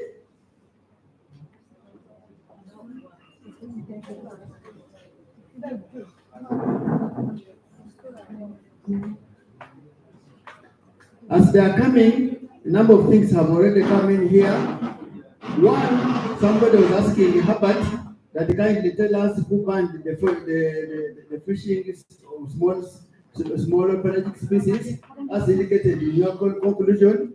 But I don't think I will give this to Herbert to answer because it's obvious. If you ban a method that is 98% according to the lifted, I mean the cycling nets were 98%. If you ban a method which is 98%, then you have banned the what?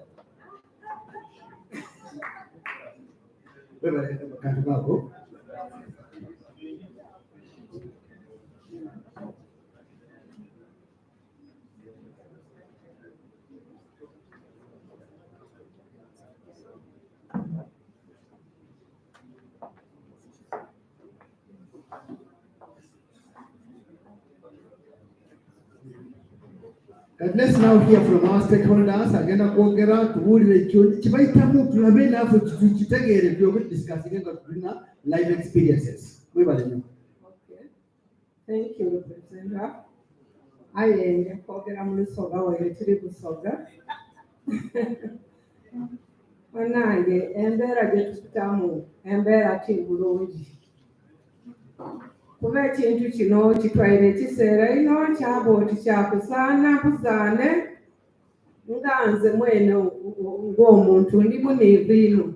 Kuba buli bukyeire gavumenti asindika abantu nti muje mubuuse abavubi bisibu ki? Mwayogera ebisibu ewiiki daabita omwezi lyabita kayiri muje mubabuuse.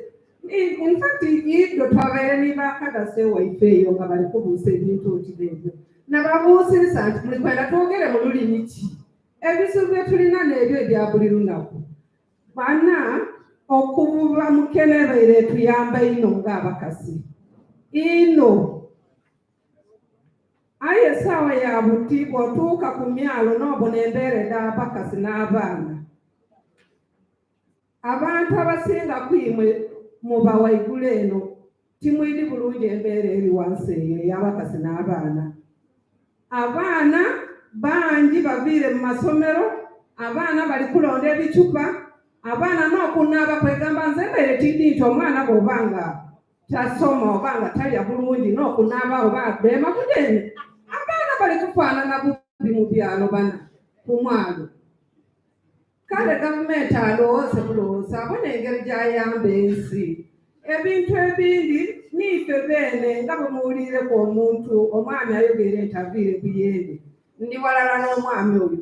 Ife twatyama twalonda akakiiko tutandiiseewo ife okutambula obwire ife beene ng'abantu ng'eziratukobye olw'obulumi gye tulina.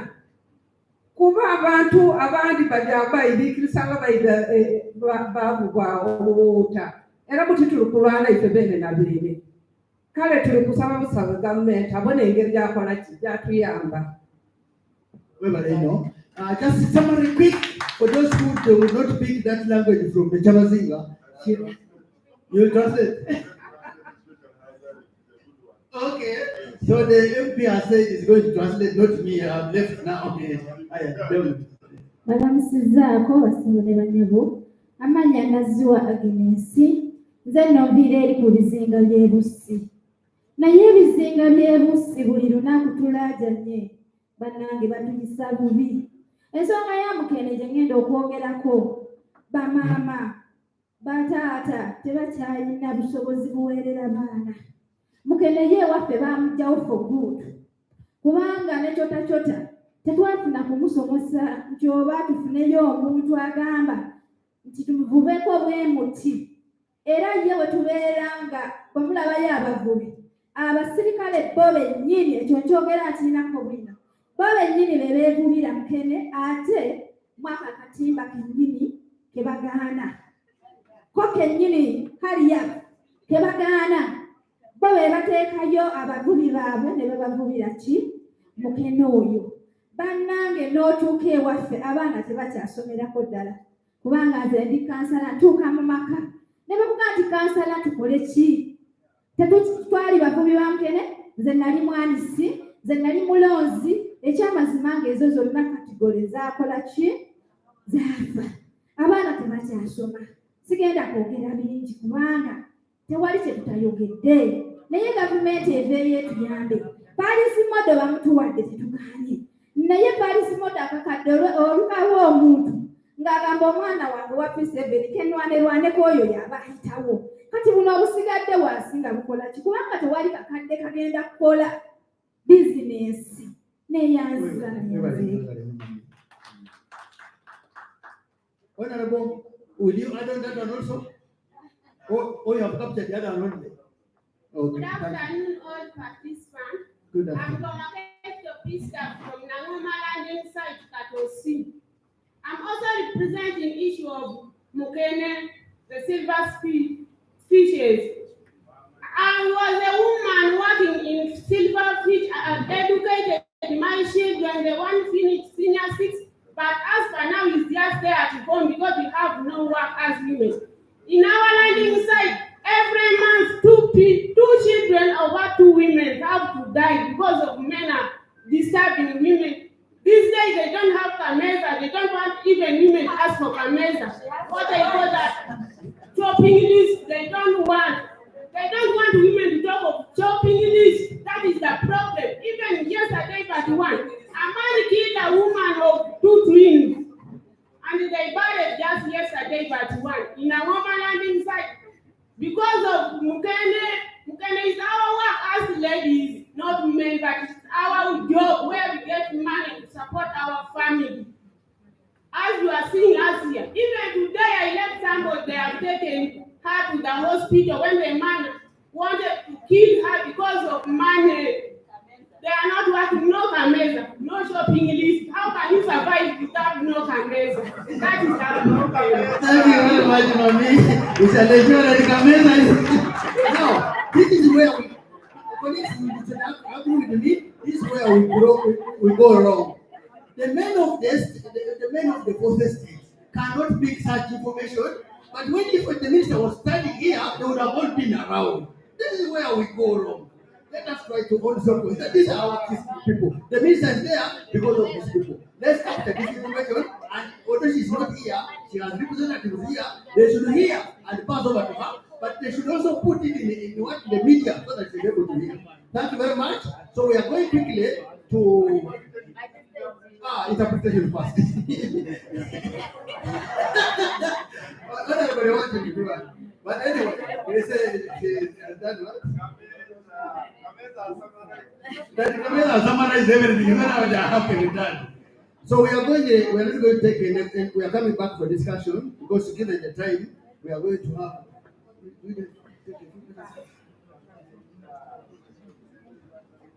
Okay, that we are going to have a few, and then after which we are going to go for lunch. Then we come back for panel discussion.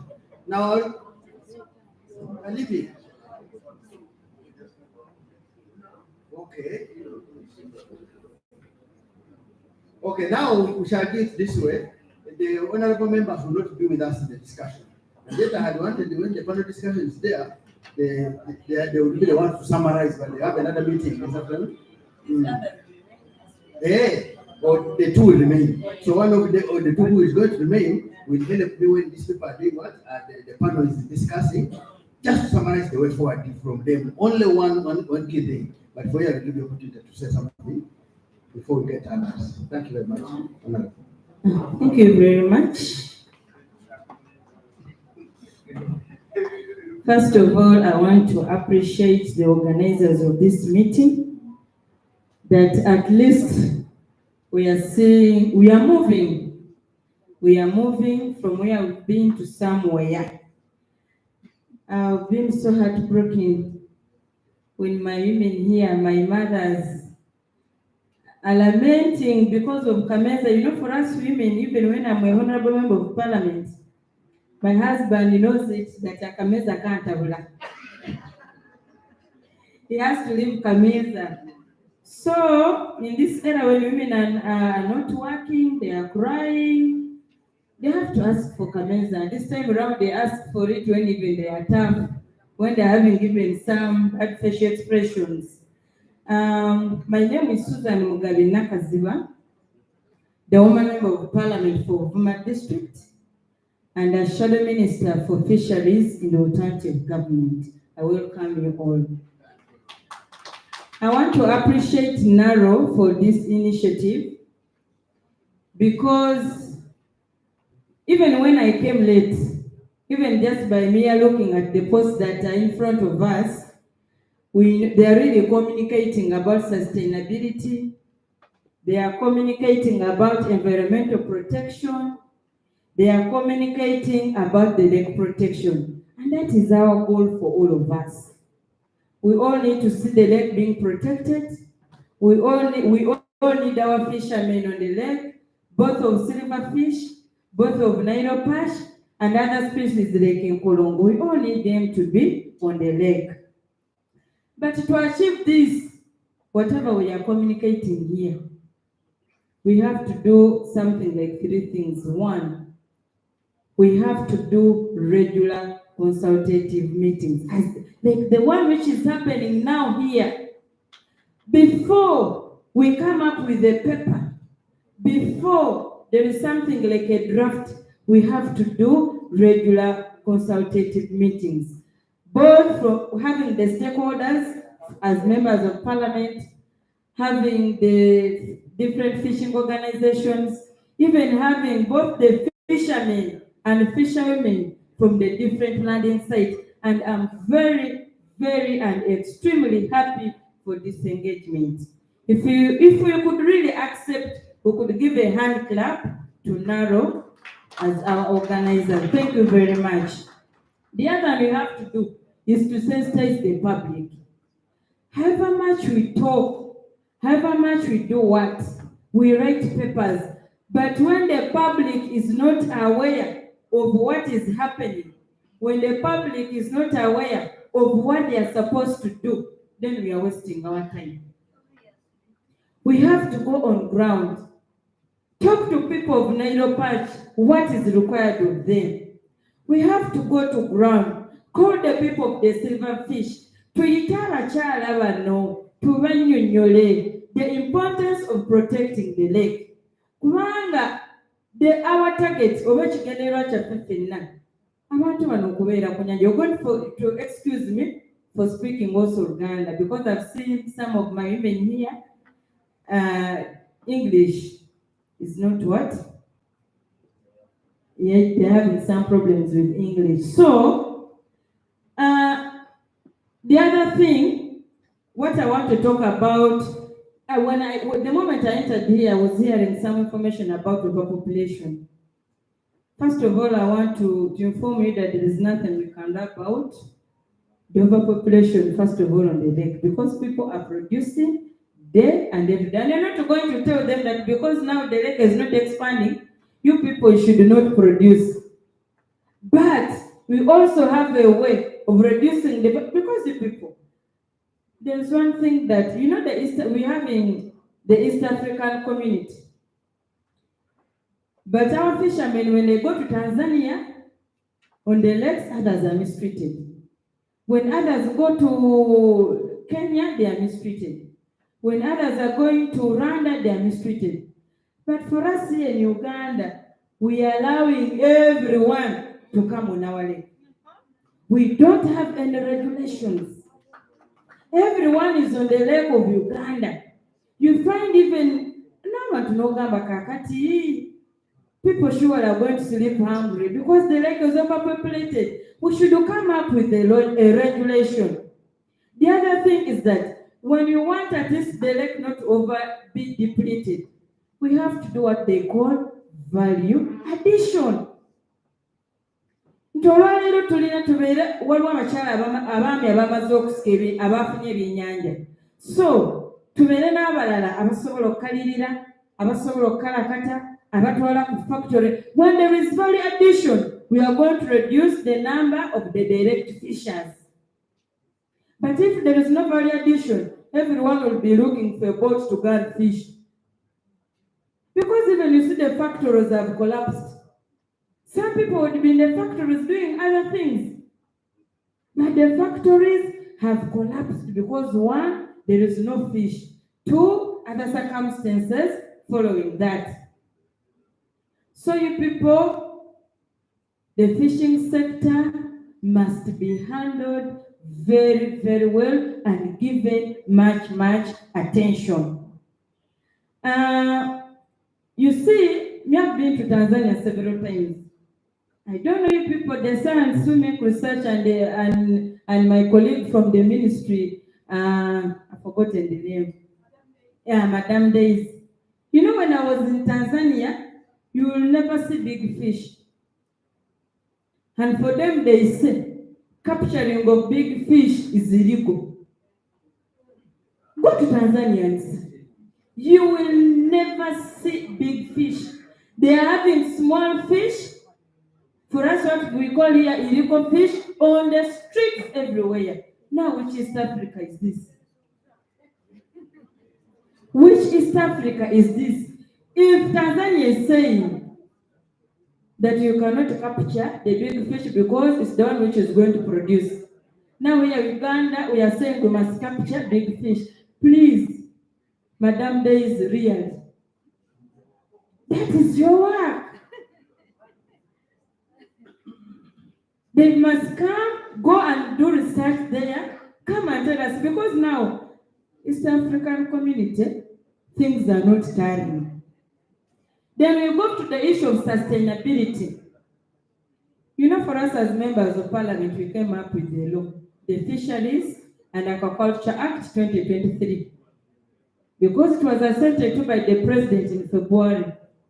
What awaits are the regulations. You know, when we come up with the regulations, we shall not have any firefights, I'm assuring you. Because those of silverfish will be knowing the method to use as in the law. The gear to be used as in the law. And the same will be applied to those of Nile Pash. Yesterday we had a meeting with the deputy speaker. And now we had the issues of Chota Chota. We had the issues of Lampara. We had the issues of Hurry Up. And even what broke our hearts more is the law enforcers on the lake who brought the nets, but they could not even explain the sizes. And the deputy speaker had to call for another meeting in 2 weeks for us to go down and make consultations, because we're asking, now our furniture, which size is this? They could not explain. And they are the ones who brought it. They could not explain. We don't want confusion on the lake. For us, we are advocating for the regulations. The regulations are going to remove all the firefights because everyone will be knowing what to do and what to use. Because it's also those people of Nairo Patch, and we are, you see, the Nairo Patch business is also very expensive. And when they start with those people of silverfish, we are optimistic or sometimes that one day you'll wake up and give another directive to the fishermen of Nairo Patch. First, we want all of you to build the lake. Why? The silverfish, most of them, they are our women. And why we want Nairo Patch also to be there? Now we are answering the question of gender sensitivity. Also, the Nairo Patch, most of the women who smoke fish, most of the people who smoke fish are women. Now we've pushed our women out of business. The women cannot care for themselves. They cannot care for their children. Because also those people of Nairo Patch are crying. The women are not smoking fish. Am I lying? Abachana bachakalira. Never tebachakalira. Madam days, we want the regulations, and I'm happy that yesterday the deputy speaker said that within 2 weeks' time, the PS will be coming to give us an update. I request for just 2 minutes. And you know the shadow minister. As I finish now, so we are coming to the communities. We want facts about Lampara. We want facts about Hariap. We want facts about Chota Chota. Why? Because Chota Chota has a different boat, the size. Hariap has a different size of the boat. And they were saying, the commander himself, Cherop was saying Lampara and the Hariap is the same. Yesterday the meeting. So we are also confused. You can imagine someone going to implement something they don't know. The other thing is, now, we need to know what plans as NARO are you having on the issues of value chain addition. And also, I want the sons to answer me. I have a question. You people have been talking about the showers being the breeding places. Me, I was born in the lake. My dad went to the lake when he was 14 years. When he was 14 years. But never since I've been in the lake, I've never seen the Nairo Patch fishers fishing Nairo Patch on the showers. All of you here. Ni aliyatezeka katimba kemputa kuchibala na jayempu. Listen, you are telling us that the showers are the breeding places for the Nairo Patch. I'm doubting the science because the showers are fungige therapy.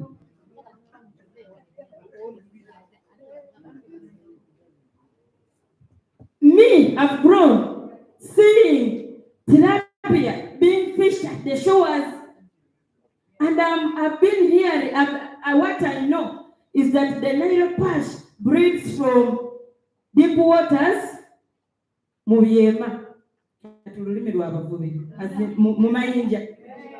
Is it true? Muyema, Mumayinja, deep waters. So we are getting confused. Which breeding, which species? We want to get that clarification because we are saying someone here say 40 meters, another one say 2 kilometers. The breeding places. So I'm winding up. Yesterday's meeting. In yesterday's meeting, the PS was telling us that 10 years back, they were getting 700 tons of fish. That currently, we are getting 300 tons of fish. Now I'm wondering the use of FP on the lake. What did they come to do? If we are experiencing fish reduction day by day, and they said they came to fight illegal fishing. Section 13 is very clear of Fisheries and Aquaculture Act. The minister in consultation with the Ministry of Internal Affairs, they will come up, and Ministry of Public Service, they will come up with the monitoring, control, and surveillance unit, not the FPU. What are they still doing on the lake? I hear orders from above. We now have the law. Which orders from above? The lake is not going to operate on the mercy of the minister, neither the mercy of the FPU commander. Then they wake up any day and give a directive. It will not work. We want the regulations. Thank you very much. I submit. Thank you. You know, when the moment you risk giving a microphone to a politician, you are finished. Kindly, you are standing now between lunch and the rest of us. Thank you very much. Mine is the opposite. Thank you very much. Now, my name is Kubeketeli. I come from Bunya County East, the landing sites of Goto and all those places. One, I'm very appreciative to Naro for the information you are giving us. I'm really very appreciative. And my proposal would be that Naro with other stakeholders, I wish these meetings or trainings should be decentralized for people to know. The fishers know where or whatever places you can get what type of fish, that when the enforcers come, they will know that they are wrong. So let's have three categories. You, the technocrats, Ministry of Agriculture, that is the Fisheries Department, the politicians at what level, and so are the enforcers. UPDF should also be there. That as we give this information, everybody has the benefit of doubt. Me as a fisher, I will have known that indeed this is a problem I've caused. Now what happens is that out of all this good information, when the enforcer is enforcing these bosses of ours, they call us with a lot of feelings. We also rise up and begin making uncoordinated statements. You see, such that we would need to react from an informed point of view, because we know the lake is there to sustain us. So that's my view, that if we had the resources, let's go to these people. And so the fishers. Now what we should know is that out of these fishers and out of the informants who help you indeed, the others who are very opportunistic. The ones who give wrong information to the enforcers, they will say, Dr. Kutu is fishing immature fish. I'm just using that as an example. Now when Dr. Kutu is sleeping at 12 a.m., they come and knock and cause havoc. Here are the majority. And these are the fellows we must arrest because they cause confusion. I don't know maybe in other landings, but these are the most dangerous people that give false information to the enforcers, and the enforcers go and torture people for no good reason. So that's why when we have these meetings, it will help us to ensure that we are moving in tandem. Mabawulire kigambo oyo. Omuli bulungi kigambo oyo. Tuliko abandi basaza oyo abandi. Kujja gwa bano ya UPDF information ekufu. So remember you go I think you cannot translate that. So briefly, that's what I am appealing about my honorable sister Susan. The others are for us, the policymakers. So this is just narrow. We would like the ministry itself to be here because most of the ministers are around, sir. All right. But even if the commissioner, if the other head was there, that's the one who would pound better. The commission also has these limitations. I thank you very much. Yeah, thank you very much. Okay, thank you, Honorable Chair. You know, I sometimes feel perturbed. One time there was a researcher who came to do research on coffee. And when they were taking him up country, he saw a coffee plant flowering. What a beautiful flower. And this was a researcher on coffee. Likewise, those who come in the fisheries sector, when you get a kilo pot of that size, they tell you have arrested the grandfather. Smaller than that, you have arrested a father. The smaller, you have arrested a brother. What really do they want us to catch? Secondly, the question is, can we now keep Nile perch in a cage or in a pond? That one would solve some of our problems. Yeah, thank you. Thank you very much, Honorable. Now we are going to go for, we shall have those after, but just quick one, before we go for lunch. Lunch will be served at the upper arches. Upper arches, you get out here, I think the other side, above the pool side. But Honorable, I'm beginning with you. Nile perch, like you have said, I have an expert Nile perch here, but since it's my trainer, I will answer the question. Nile perch is taken, we call it a pelagic spawner.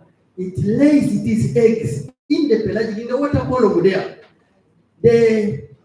But the difference between Nile perch and tilapia shows parental care. So it stays, yes, it stays at the shores, lays eggs, the moment the eggs are fertilized, even builds nests. And then when they hatch, sometimes it opens the mouth and they keep their stage as a cow.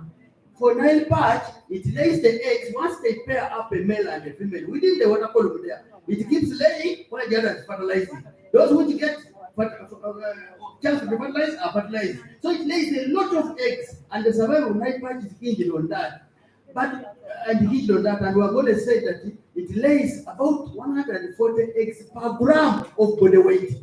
That's why we say that a big one, like those ones we are talking about, if it reaches 100 kilograms, Nile perch can reach 100 kilograms, then it can produce up to 14 million eggs at one spawning. So the survival is about that. But when the younger ones now come out in the water, they don't also remain now in the water, they are surviving there. They drift slowly until they go in the calm bays, beyond the go get those around the shores, so that when you now go fishing in that one, you get those younger ones there. That's why we're saying when you fish in Bukene using these nets which are pulling, and you are pulling near the shore there, you will get a number of those younger ones. And those are what people have been doing. For Honorable, Nile perch, we came up as a region in the whole East African region, agreeing that we shall have what is called a slot size, that we shall allow to catch fish between 55 centimeters up to 85.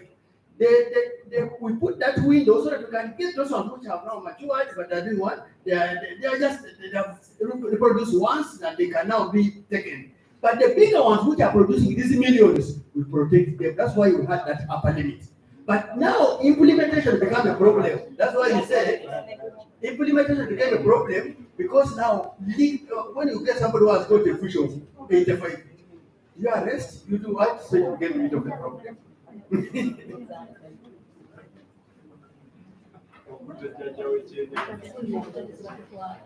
So we are informed that the representative of the office has come, and now beaten goes. We are going for lunch. Wait, can you do consultation and agree that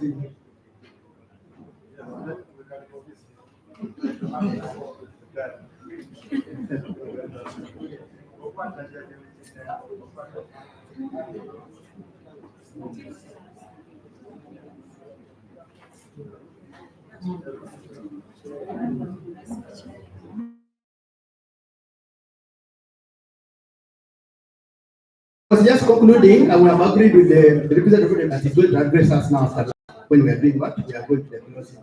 But we are going to have a group photo now before the minister, the members of parliament leave. We shall have a group photograph. So lastly, what I was saying, there was an issue of Tanzania. The fish, this agreement I was talking about, lot size, is agreed regionally through the Lake Victoria Fisheries Organization. But sometimes in implementation, you will recall last year here we had a big problem between Kenya and Uganda over the fish which was crossing here, younger ones, and they were saying it was not from Lake Victoria. So such things are problems. So those are some of the illegalities you will always see. And even here, even here where we are talking in Uganda, we have stopped, and like we have heard now, the law is very clear, but there are still people who are catching what? The younger ones. So those are the issues we are going to address when we finish lunch. Thank you very much. A hand clap for all those who are participating in this. We are now going to move, take a photograph. Photographers where? Just here? Outside? Outside here. On the same floor? Yes. Okay, so we get a photograph outside here, then go for lunch, then we come back and start with the panel discussion. Thank you very much.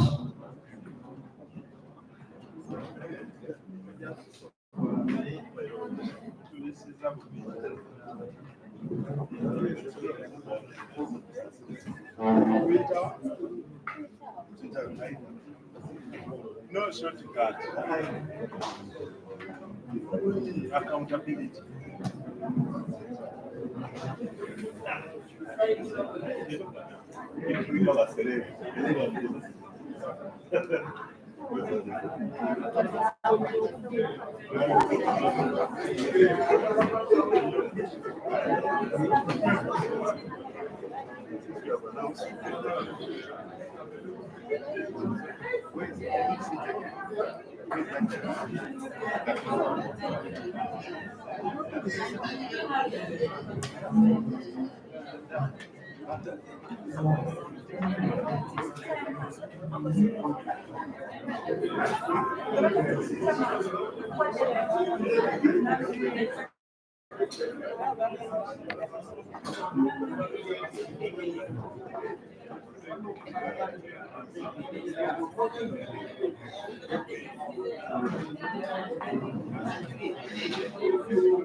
The regulations.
Black grape.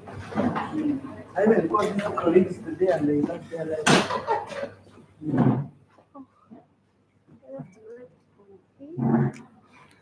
Oh, where is this? You came for the number, right? Yes. Your phone.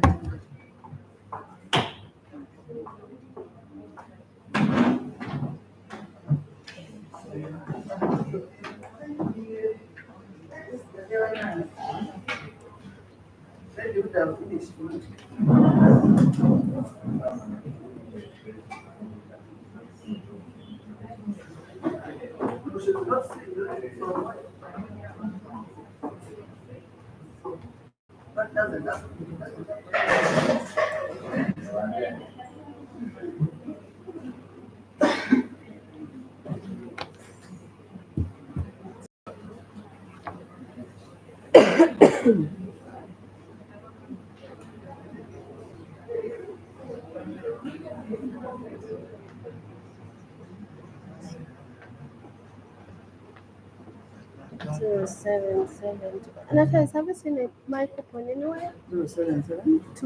Where did you put it? Recording stopped.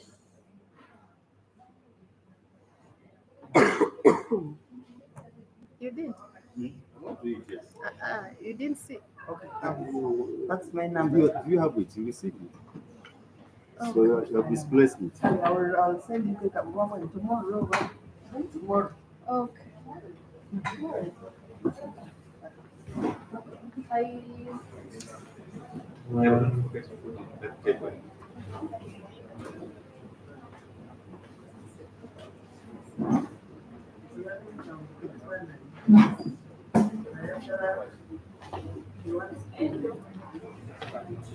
You're looking for? Fiona, coupon, I left it. You looked there on the top. Thank you. I think so. Yeah.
Eléctrico.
abakyala bayingidde mu kifo.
You're a bad person, Natalis.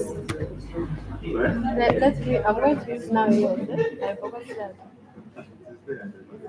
Took it back.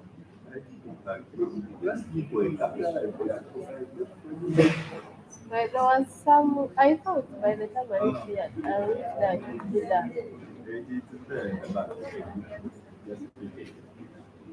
Okay.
Okay, colleagues, let's now settle. Let us settle.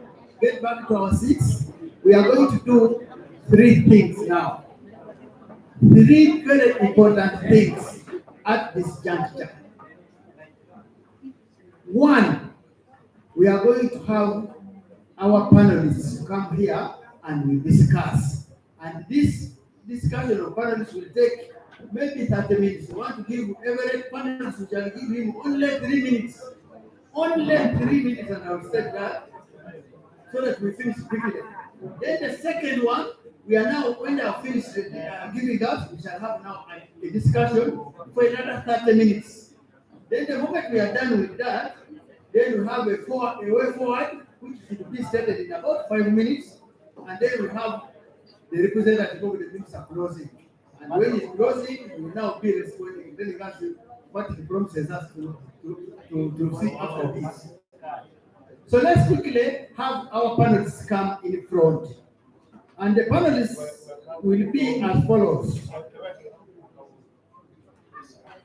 We have the first one representing the competent authority responsible for management of fisheries in this country, the Directorate of Fisheries Resources. Although we warned that maybe we should not be mentioning directorate, but in the principal law we have the act, we still have a directorate there. So for us, we are going to revive it the law is still says we have a directorate.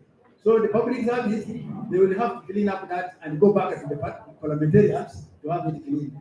So let's have a representative from the directorate. Hope is easy. Okay. Then we shall have her counterpart, the one who fits how the information is used to formulate policy, and that is the director of Fisheries Research, Dr. Nkalubo, kindly join the table. Then we want to have some perspective from institutions that are learning fisheries of transboundary nature. Look at the fish people are crossing here and there, and that will be done by our colleague from the Lake Albert Edward Fisheries and Aquaculture Organization before. Lugadia, you are welcome, brother. Then let's move away now from these traditional institutions and look at non-state actors. So among the non-state actors, we want to have a representative of the civil society organization. And we are having the Uganda National Women Fisheries Organization. Loving, kindly join the team. Then we are going to have a representative of an organization that focuses their effort on fishing the fish which are slightly big, the large body. And we are going to use a fund this time. My brother Godfrey Kabuko, join the team. Then we should have somebody who represents the other smaller ones now, also the Mukene, the Buziri, the Ragoki. And for that one, we have given Kato Women Development Trust, Margaret Nakato. Kindly join the team. And lastly, we have been guided that when we have any discussion, we should not forget human rights. Let's have somebody from Fiyan to come and join the team.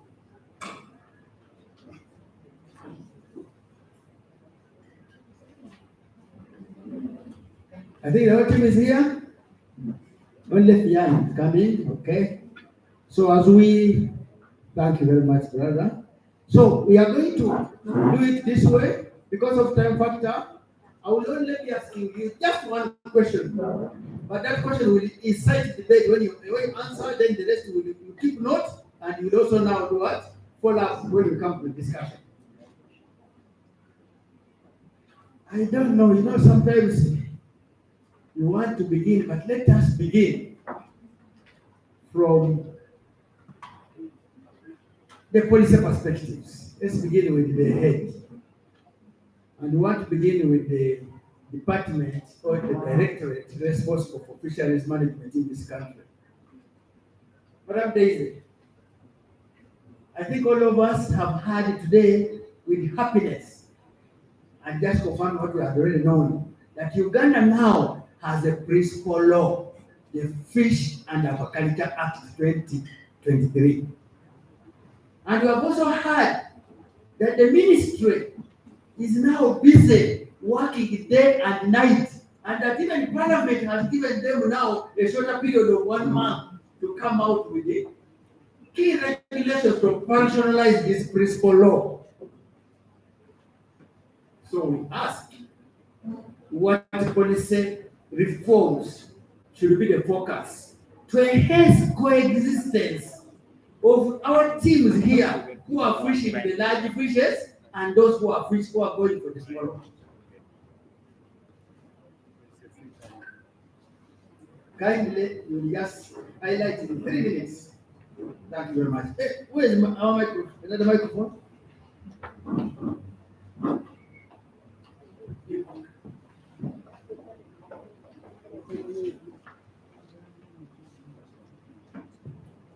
Thank you so much, Mr.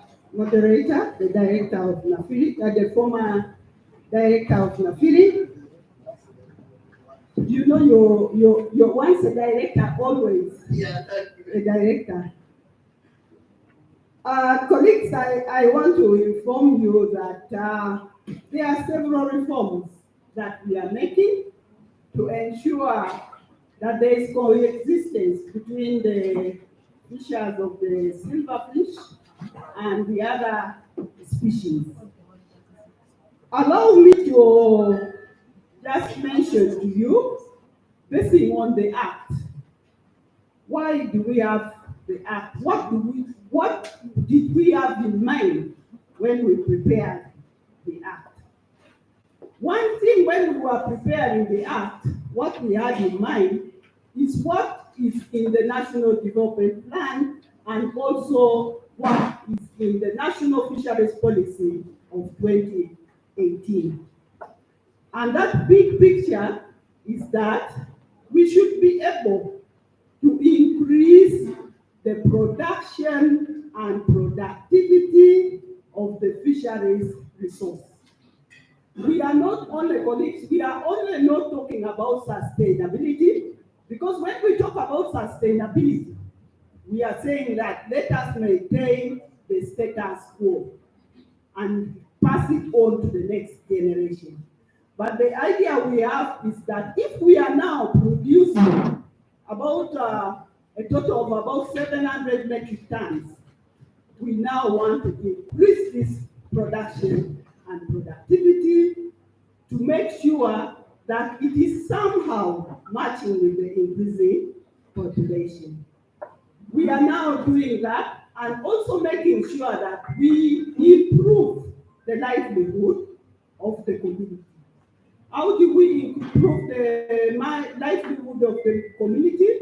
Making sure that the community gets a good price for their fish which they are producing. So we are also improving the marketing of the fish to make sure that the fish is marketed and it gets value, which is able to improve the livelihood of the community. We are also improving the value addition, making sure that the reforms that we are going to do in line with what Recording in is progress. the law is going to improve value addition. So benchmarking on those three key guiding principles and objectives, we are ensuring that we make regulations that really see that at the end of the day, we are promoting production, we are increasing production and productivity of all our fisheries resource. Good. When you look at where all means we are talking of the large ones and also the smaller ones. correct, moderator. Thank you. All means all. All means leaving no one behind. All means not being discriminating. All means moving with everybody. So we are doing that reform, and in line with that act, we are now preparing regulations to, first of all, the regulations, whichever regulations you are going to see, the main purpose, the primary purpose is to increase the production and productivity of the fisheries resource. So we have about 7 draft regulations already. We are given more than 20 to develop. We have already drafted, I think we have already drafted 7, as I've said. The first one is called the fishing regulations. And the fishing regulations is going to ensure that we prescribe very, very clearly. In fact, I would want to request, because these regulations, we are drafting them based on science, we are requesting that the big question now is, how do we make the small pelagic fishes coexist together with the large ones? The issue that we've got, which is bringing a lot of fight, is the amount of bycatch in the small pelagics. So we would want guidance from research on the percentage of the allowable percentage of the bycatch in the boats of the small pelagic fishers. We have, when we banned the hurry up method, we were told that the bycatch, somebody enters the lake to fish the silverfish, but ends up fishing more of the bycatch than the targeted species. So you would get a boat coming, it has gone out to fish Nile perch, and it is coming out with 95% of it has gone out to fish silverfish, mukene. When it comes out, it has 95% of Nile perch, baby Nile perch. That is very dangerous. So on the basis of that, we want this now to come out very clearly. First of all, in the reform, we want to see that we stop the active fishing of all types. The active fishing methods are completely prohibited.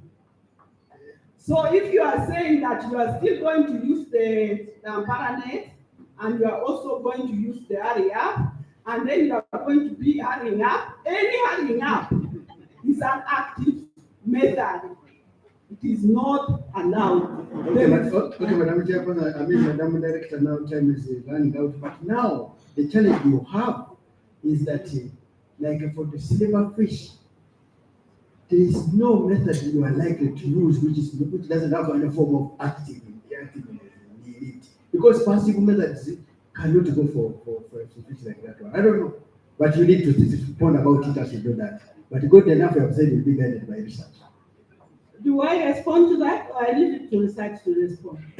No, you can just think about it. What we are thinking about is that we are being guided that as scientists, the government has increased our salary because we are very innovative. We move with the times. When we say don't do active fishing, we are not going to go before the government and tell the government that we have to get a method which is passive for fishing the silverfish. Thank you very much. A round of applause for her, the director, for giving us insights in what they are doing in the policy reforms. So let's now go to director research. You see the ball has now been shifted into your court directly. And now, since we came here this morning, we have heard that Nafiri has undertaken a number of research studies, and both targeting both the large species and even the smaller ones. What are some of the hanging fruits now that we can pick from the studies we have been hearing here on the exact point of view that can guide the policy formulation that Madam Daisy is asking for, so that we enhance the coexistence of these species, both the large and the small ones?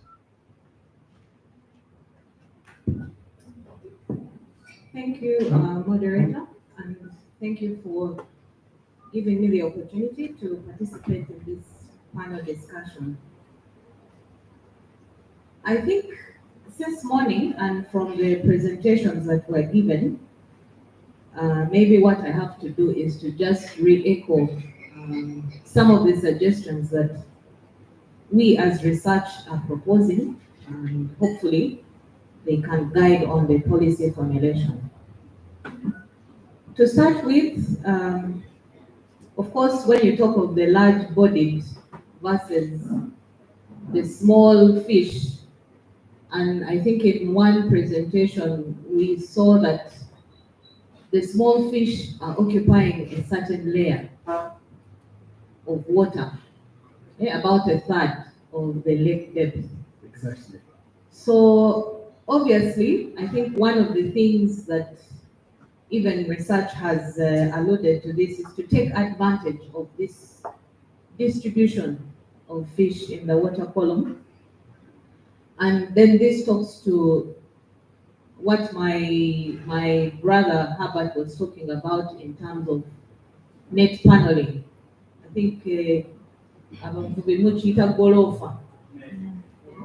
nti eggolofa ezimu ezikozesebwa ziyitawo ate ne zika mu mazzi amawanvu empuuta mwekola ki mwebeera nti musanga nga ate mukoze ki mukutte empuuta.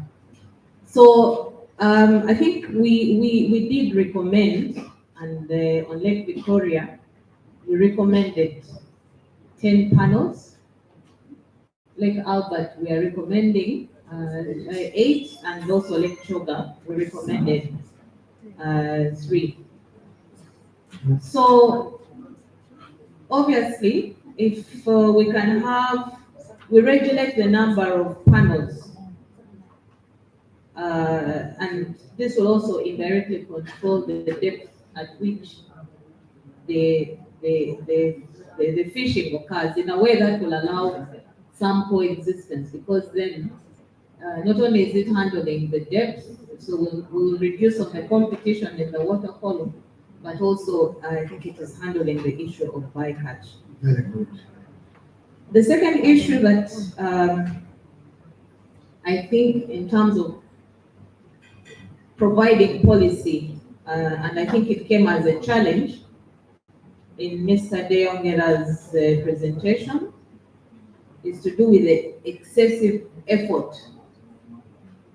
So many people are entering the lake, and for one reason or another, it's as if there is no limit. I know that as research, and we did this on Lake Victoria, where we guided on the number of boats for fishing, for Nile perch, for Nile tilapia, and mukene across the districts. I think if we can use this information, this would also guide on what is now desirable in our systems to do with licensing. So you have a particular license to fish a particular species, but also the numbers should be known so that we address, and I see in a way then that will not only promote the coexistence of these two people, the Nile perch fishers and the mukene fishers, but also allow for the sustainability of these fisheries. The other thing, again, which was, I think, alluded to, was now, and again, I think the honorable member from Buvuma talked about distance from the shoreline. And as research, we have recommended a known distance from the shoreline as an area for fishing. And we are seeing a lot of bycatch in the shallower areas, and we're seeing that fishing should be greater than 2 kilometers from the shoreline. If we can restrict fishing within these 2 kilometers in order to protect the breeding and nursery areas of the fish. And again, I think in a way, I think I had, was it Alfred from Sevagor, who said that indeed, practically, there are known areas where mukene is or agoge, and also Nile perch is. So I think for us on our part, if these can certainly end up in the regulations, because that is what we are seeing, we would certainly have informed policy. Okay. Maybe lastly, Okay, thank you. Lastly is to do with the fishing period. Okay. And I think from Herbert's presentation, it comes out that the mukene fishing is rhyming with the dark phase of the moon. Yes. And then we would think of fishing holidays or fishing seasons, whereby perhaps there are known days in a month when, or in the year, as someone said, when mukene is being targeted in the dark phase of the moon, but also those periods which are peak breeding seasons for other fish species, perhaps perhaps we would put some regulation. Yeah, I think that works, but maybe what we could be thinking of, because at regional level, we could maybe think of the ideas we take as a country to put them at regional level, especially on transboundary water bodies. I will be asking somebody on because this system was never tried in Kenya. Kenya tried, and they had a closed season for Mukene, while other countries were not doing. So they found that it was not doing. And you have seen here the honorable member of parliament here told us that when they close here, he carried the boats to Kenya. So we should maybe probably think of something, and that should come at that level. But thank you very much. I think that's very good. Can we send an applause to the director and our host for the day? Very good. So let's now, since we have touched on transboundary issues, let me cross to my brother Ugadia. Ugadia, we know fisheries are transboundary.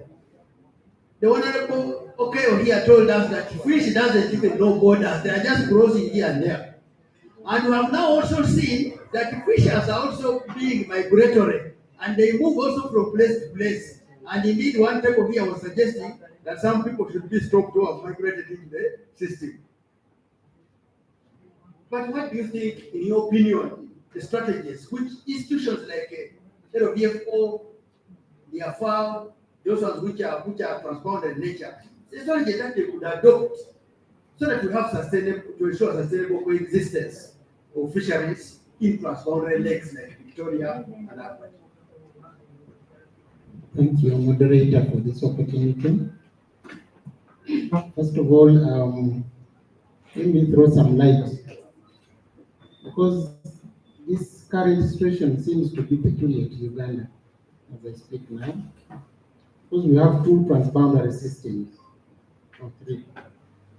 Albert Edward with DRC and Uganda, Victoria, which we are sharing with Tanzania, Kenya, and then Uganda. And originally, these two fisheries systems, or fisher communities, the Mukene and the Naipata and the other, used to exist harmoniously. Sure. And very little conflict existed in the transboundary sense. Although there were some underlying tones which were issues which could actually be managed at a local level, not reaching the national level. However, it is important to note that the Muziri Mukene fishery for Uganda, Kenya, and Tanzania, it is being practiced across the board. Whereas on Lake Albert, Congo does not fish Muziri. Okay. The small pelagics, they don't. Actually, for them, they are urging, stop it. Because you are calling us to harmonize, then stop it. They are very happy actually when we ban, when Uganda ban, they said, aha, now we are harmonizing. I think that it's the key point that when you come at the regional level to do that, you need to agree. Should we ban or should we open so that they also fish? But moderator, you see, there are strategies. Yes, and I would like to accept that some of these strategies are being adopted and streamlined as I speak now. There are collaborative management frameworks, like joint management agreements, co-management approaches.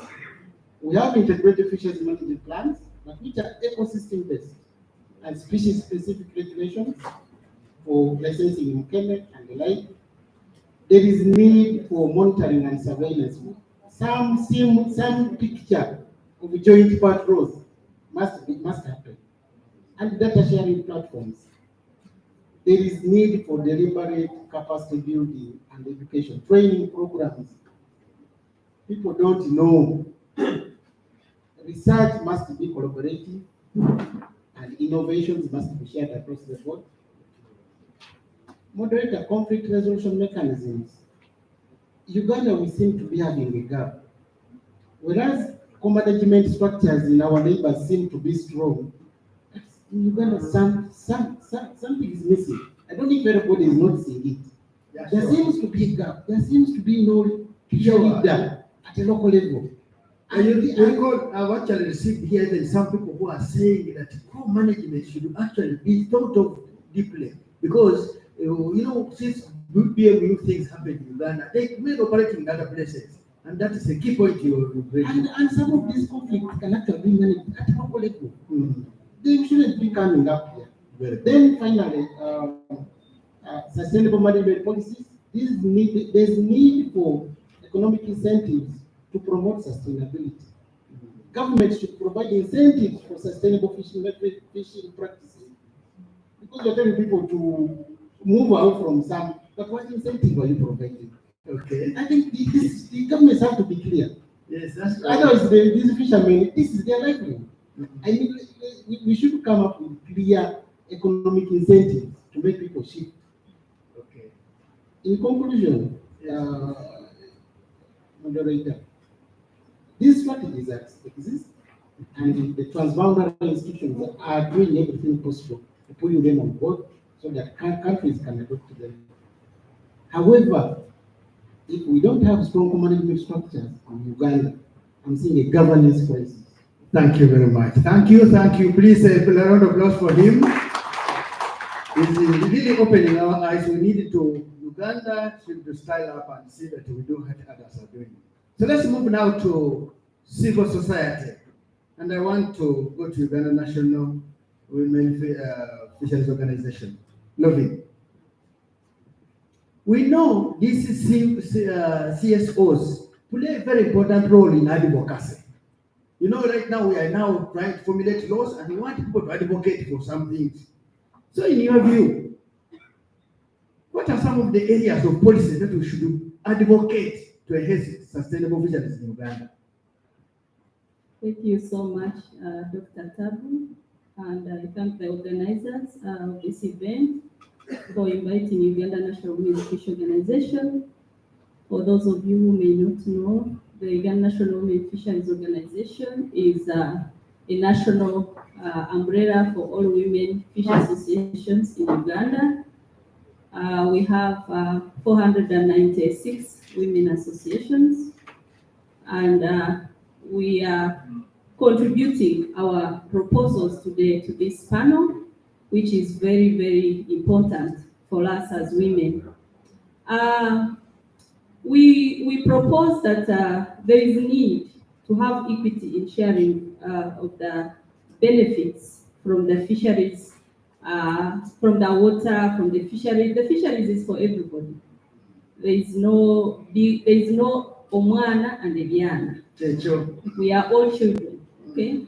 And I feel the consideration, there is less consideration for things that other than money. Uganda is prioritizing money, the economic benefit, the export, and at the cost of poverty alleviation.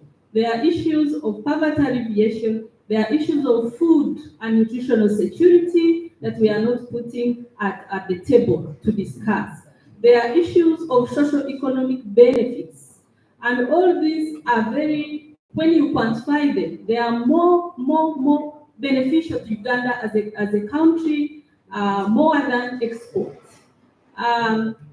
We shall have a sick population in the very few near years, maybe 2 or 1, because one, we will have malnourished children.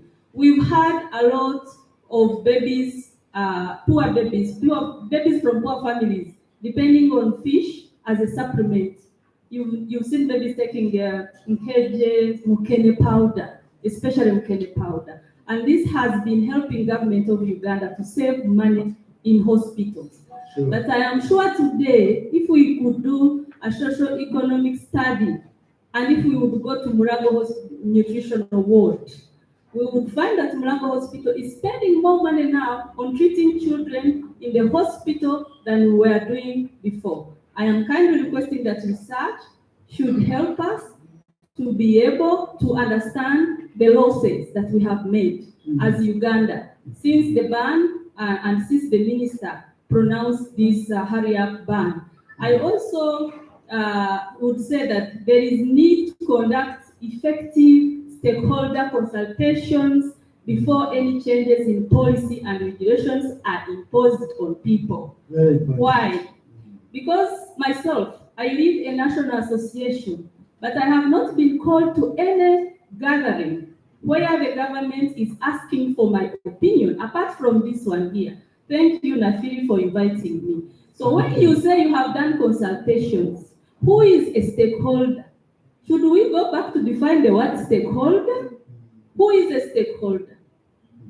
Then, because the system or the words, the stakeholder, I thought everyone, the women you saw here giving their opinion, they are the best stakeholders that we should, because they are at the grassroots, they are directly affected by this, and so we should not just say, because we have a power of the tongue, I am a minister, I can choose to announce, and tomorrow, when you announce, support affected categories to adjust, because now today you just announce, then there is no grace period for them to adjust. If it is new changes and you have brought it, what are the incentives, the way my neighbor said? What are the bailouts that you are giving out to those people that you have taken out of their jobs? Are you giving them, like now we need to assess the losses and they should be compensated, because this is against their financial rights. They have been denied of their livelihood. And I think these are the proposals that I would also wish to add one more, the development of the aquaculture, sustainable aquaculture development.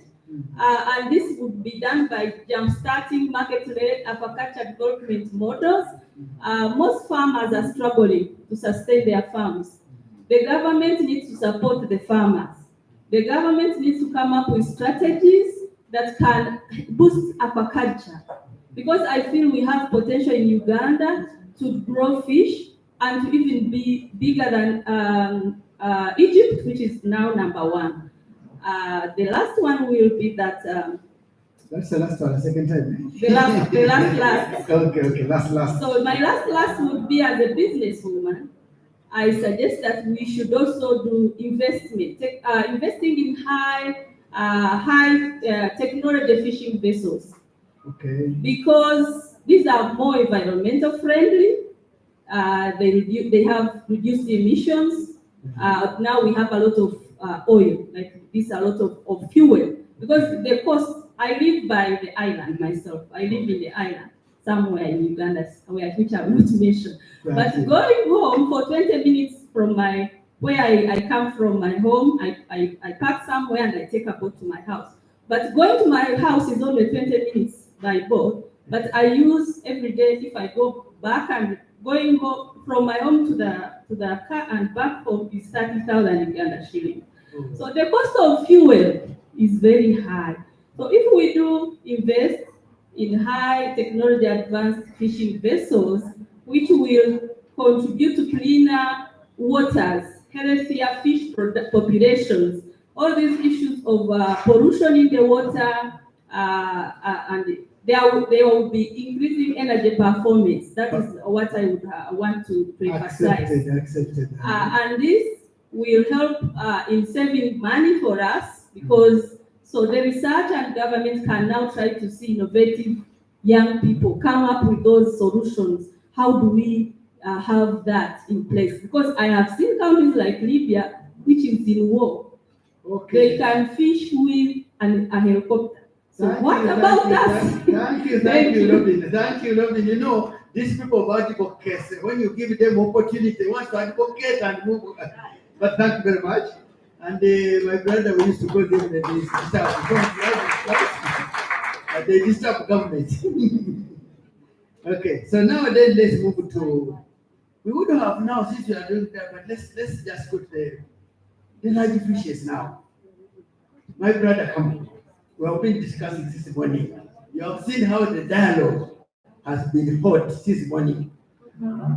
Now we are asking you that, in your opinion, from the discussions we have had at this meeting, how do you think, what do you think, how do you think that the people who are fishing for the large ones and the small ones should coexist? How do you see us do that?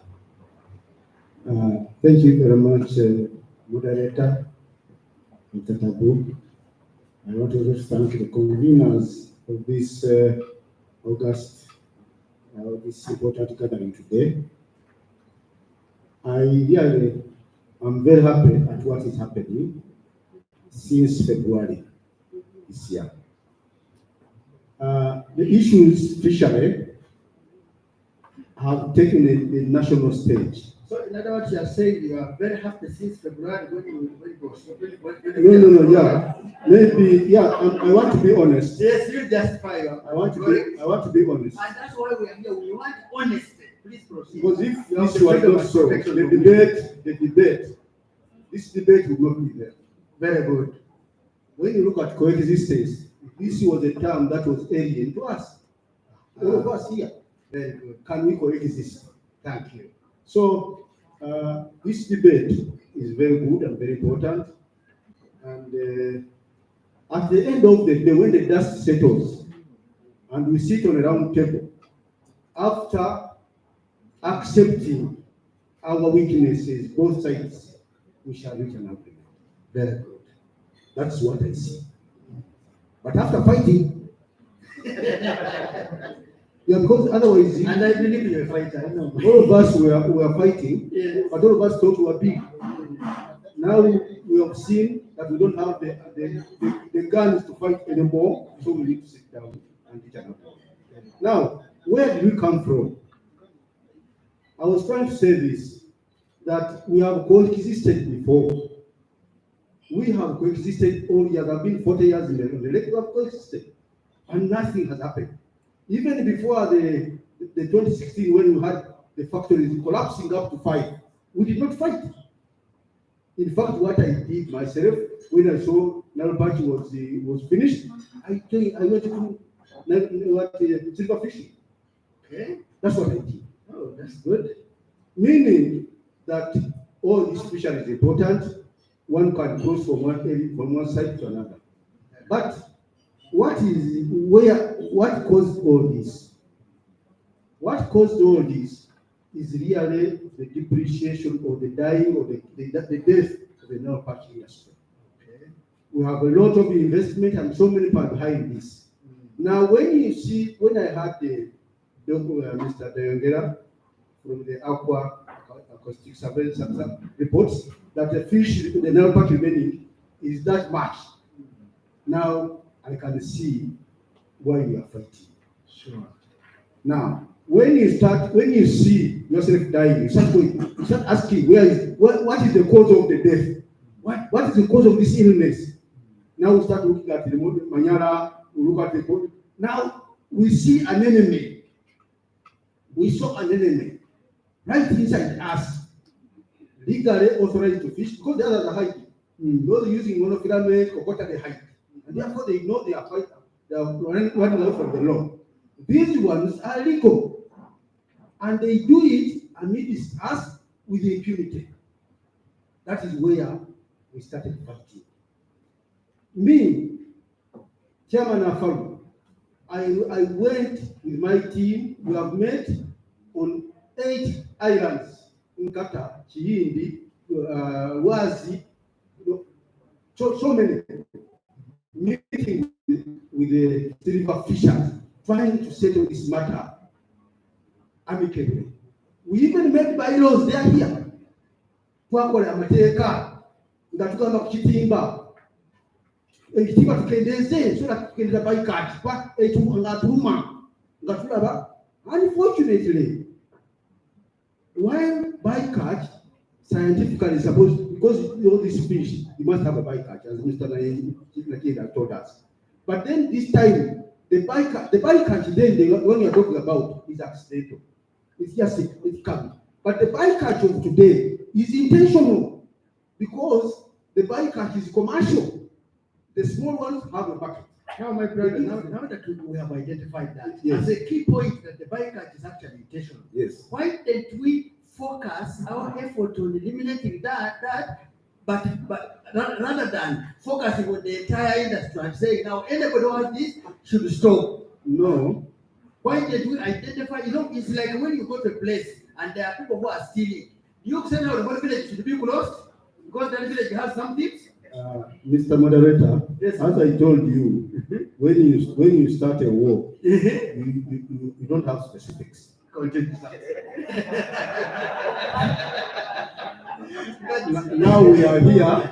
We can now get specific. We can now look at the specifics. Thank you very much. So we have agreed as a way forward. Yes. With the director of fisheries. Yes. Sorry, now another director, the commissioner of fisheries. We have had a meeting and engagement, and we told him this war cannot end in the press. This war cannot end anywhere, even the boardrooms. This war cannot end with your guidance, meeting, because what we shall resolve, meeting the Mukene fishers and the non participants, because we must coexist. That's a given. And there are some extremists, both sides. Thank you. You have extremists by end, And who the say extremists, this should not even exist at all. Then there are others who say there is no more narrow patch in the water. They should also get out. Because they are also listening. The research says, now this is the day. Now this is pelagics now. It's the period for pelagics. Okay, that language is also there. So Finally. we are following that one, and he is preparing. He's organizing a meeting. Yes. I also propose in that meeting we should have that meeting that you're proposing, sir.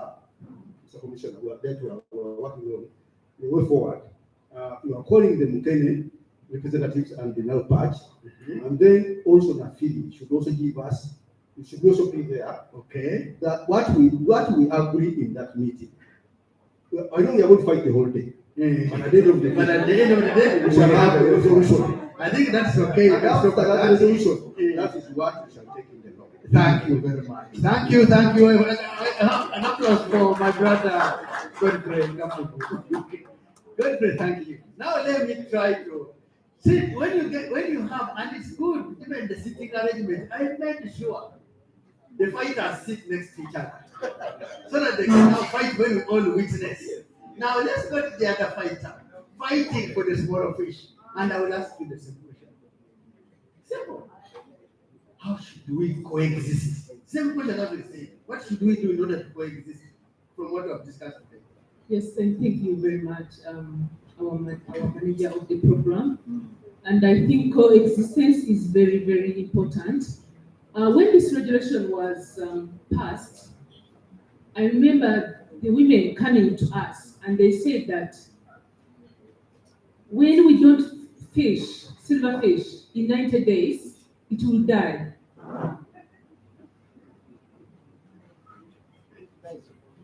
I was like, is this true information? I had to run very fast to Dr. Ogutu Owayo and ask him whether this is actually true information.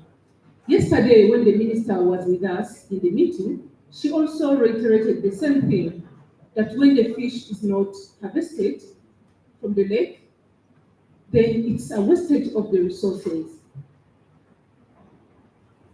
It would be good to offer more information on that if it exists. But since this morning, what has been happening has been to give information, both traditional information and also technical information on what should guide the coexistence.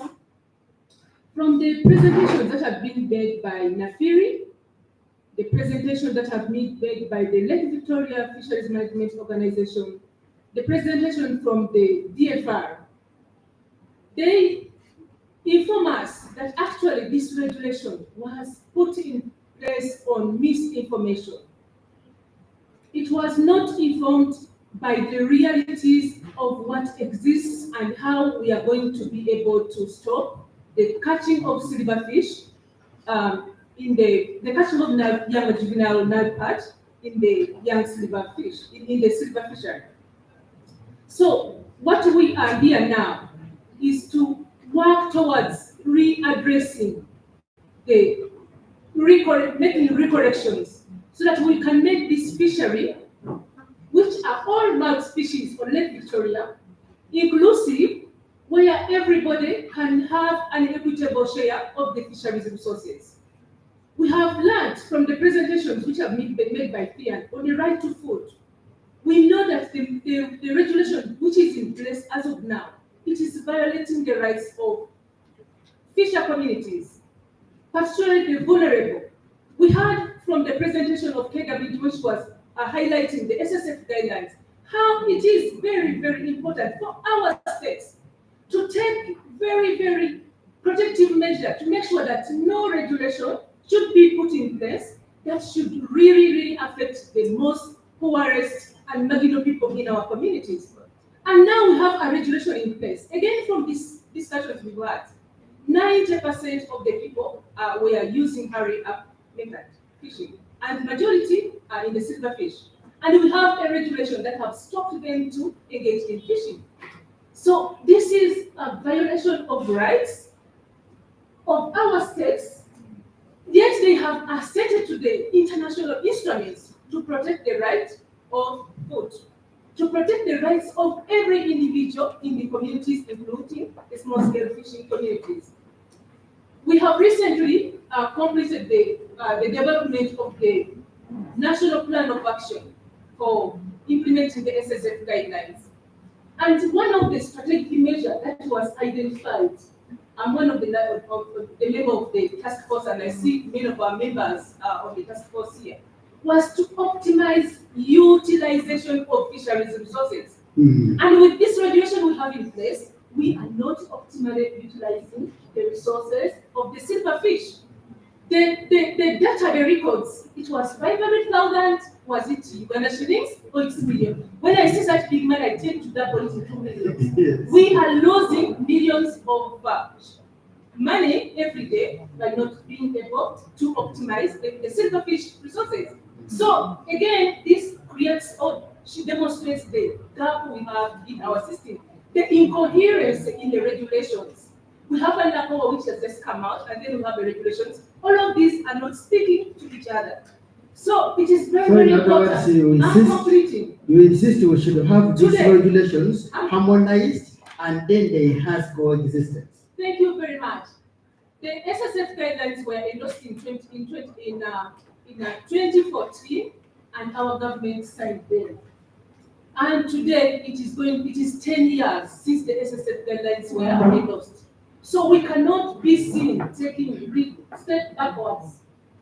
We need to take steps forward to make sure that the women who are in the silver fishery are inclusive, are equitable, able to share and earn a livelihood from this fishery resources. Thank you very much. Yes, when you deal with the fighters, but now I know how to cool the temperature. I know how to bring human rights. You know, when you bring human rights, it's where things were going. This so people know that there's something to control us. So my brother, Kajimu Msaka, I just was Shafiq. I want you to try to now put an icing on the cake. And what I want you to put icing on the cake is because today, from the presentation that was given by Christopher, we have realized the importance of sustainable fisheries, and at the same time ensuring that there is also food for the people as a right.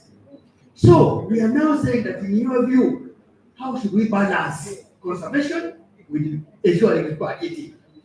And then how can we incorporate human rights in all the policies we make about that? Thank you. Okay, thank you very much, moderator. Good evening, everyone. I'm Shafiq Kaji, Programs Officer with FIAN Uganda. First of all, I would like us to first understand what are these rights that we are talking about. Human rights, these are natural entitlements that accrue to everyone by the virtue of being a human being. So they don't exclude whether you are a military person, whether you are a civilian. Everyone, provided that you are a human being, you are entitled to these rights. Looking at right to food, this one entails that everyone anywhere in the community has physical or economic access to food. Now bringing in conservation and the regulations that we are talking about, you find that most of the regulations, even when they are looking at conservation, but systematically they are denying access to food.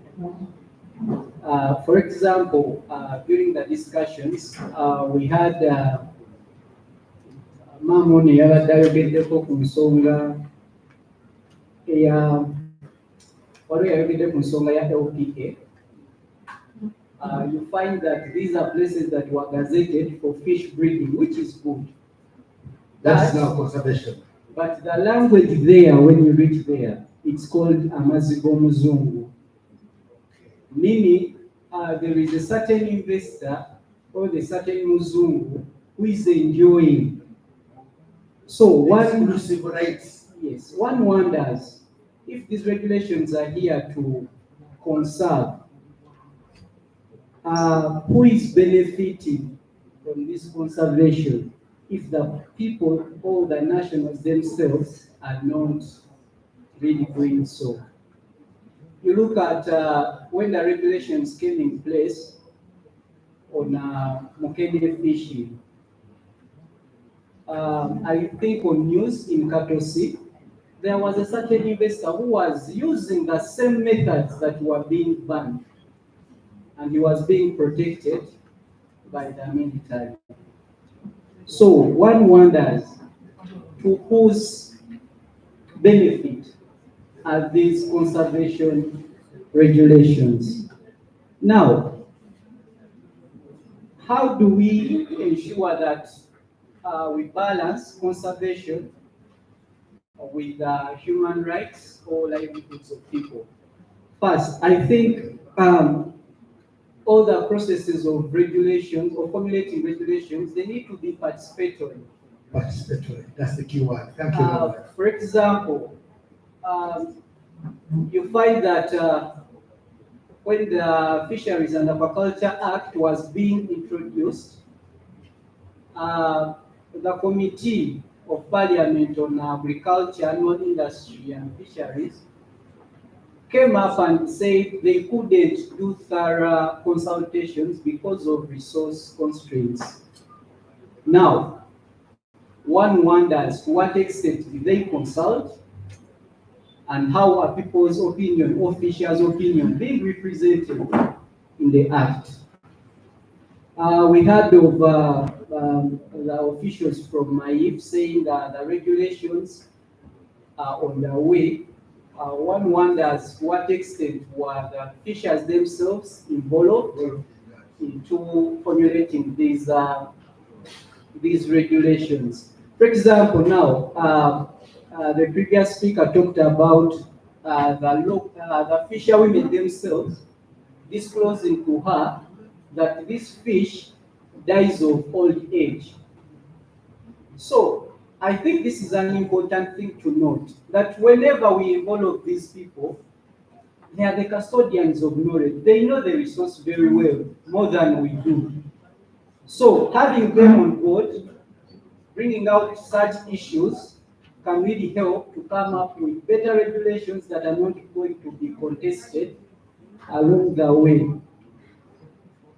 Then also the laws that all the regulations that are being made, they need to be evidence-based. For example, we found out, I had a chance to be a rapporteur for today's dialogue, and I noted that considering the conversation that we've been having, you find there is a gap between the regulations and the evidence. Nafiri has the research, but the regulations we are having, they are not evidence. Yeah, because how do you bring a fishing method that will entail using a boat that is restricted still to do fishing? Okay. Then also I think we need to employ skilled personnel For example, you find that the people that are entrusted with enforcement, they really have no knowledge about fisheries. We who go to the communities, you find people saying, "Wamaja tayawula nkolongo ku kyennyanja kito." Kati tamanyi enkolongo egejja kwenkana ki? Akiyita kyennyanja kiti? Akiyita kyennyanja kito. There is another evidence that we've had when they were in Parliament yesterday. Someone failed to explain that year he went with. So I think as we look at conservation, let the enforcement be filled with skilled people that know about the resource. Thank you very much. Thank you very much. So let us now again put the hands together and thank my leader. But I'm not going to miss them. Don't quickly jump away because I want now to engage the other people. So we are going to do, now time is not our very good ally.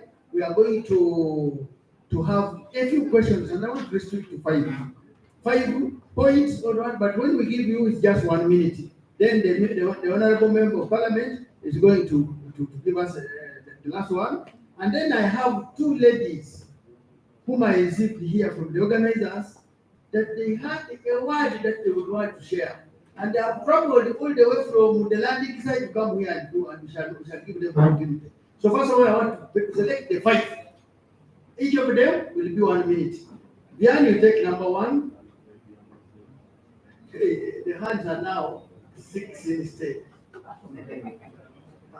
The 7 is put down in our way. You have given you opportunity like this. The other one. For you, give you. So the man will be number 1. Then number 2. Canal number 3. Number 4 is the Kimo. Then number 5. And then we have online people. We are going to give them at least also opportunity because we invited them and they have listened in through. We have to give them opportunity, please. You just bear with us. Thank you very much, Danny. 1 minute. Thank you. My name is Gianni. I don't have a question per se, but I want to use this 1 minute to address Mr. Kambu, the chairperson of Fisheries. He mentioned that around 2016 there, he crossed from fishing Nile perch to fishing Mukene because the Nile perch stocks had gone low. That means it is possible for fishers to switch between species depending on what is abundant or what works for them. Exactly.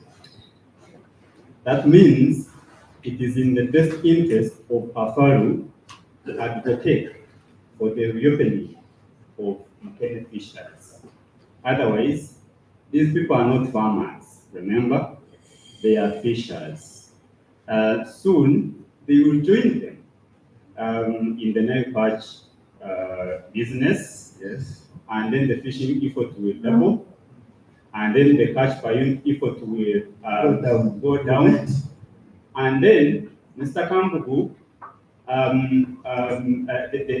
the Nile perch business will no longer be tenable. Now he will want to join again the Mukene fishers, which is that he now feels happy that they are close. That will be a very big irony. Okay, thank you very much. That point is taken. Thank you. Number 2 across there. Please, my brother. That one. Just behind you, right behind you. Don't watch this again, it is a reading. Thank you. I salute everyone indeed. My question would be that because we are sharing Lake Victoria with Kenya and Tanzania, right now the fish which is on the market, the Rachel you see at the Mukene here is from Tanzania especially and Kenya. Now what's the protocol? Because we are sharing one lake, here we ban, there they are fishing. The second thing, then number 2 would be politics. Me, what I see politics is killing this industry. When you see the research side, with that one of the direction of the minister, they are contradicting one another. And this industry should be run scientifically, not political. So it's politics that is killing everything. Another stage I've seen here is greed. Because these people of the party, they are very greedy. I recall very well when the president came to Kalanga, that was 2019, he bought this net is called Gusambatan. Gusambatan, if it catches the fish, you get 10 mature, 15 immature. And so I want to know, I don't know who was responsible for October as president, because he came to Colombo and what he bought was the Rubebe again. So greediness and politics is killing the industry. Okay. Thank you for that. Thank you very much. Point taken. Number 3. Now next to you. Yeah, thank you. James Katali, DFO Wiyukwe. The issue of human rights. When they suspended the DMUs from the lake, these people were deprived of their human right to select their own leadership. And this is what is costing us as fisheries managers on the ground. So, co-management must be brought back. Let the community, let the fisheries, the fishers themselves select their own leaders. Another thing is about their right to be sensitized, to be trained on the new regulations. If the regulations are out, let them be sensitized so that they can be knowing what they can really do on the ground. Thank you.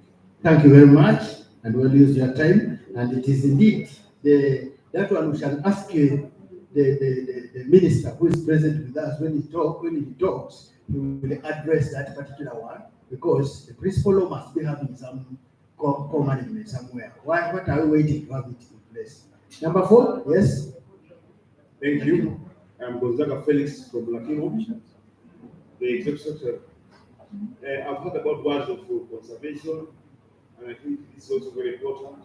Words like co-management, but conservation, we should have community-led conservation be scaled up, so that this helps in building and in developing a scaling up strategy that should be collaborative. We should strengthen community-led institutions like lake management institutions, so that they can be responsible for co-management systems. Here, the president came to Lake Choga in President Dokolo, and he had requested that he will remove the FPU. On that note, Lakimo has organized the elders councils who are going to work for the grassroots in the grassroots to the district level and the wide level. So in this meeting, I've only heard about what's boundary. Yet we have Lake Choga, the biggest lake in Uganda, and there's nothing done on it. I call upon this dialogue also to think about the inland lakes, so that they can be conservation and community-led dialogues. Thank you. Thank you very much. Actually, we bring out a very important issue. A lake that is wholly inside our country, we should take real lead and use it as an example to teach the ones where others we may be doing something in our country, but in the other they are doing something wrong. So that's a good example. Thank you very much. Number 5. Thank you, moderator. Once again, I'm Alfred from Kikobe.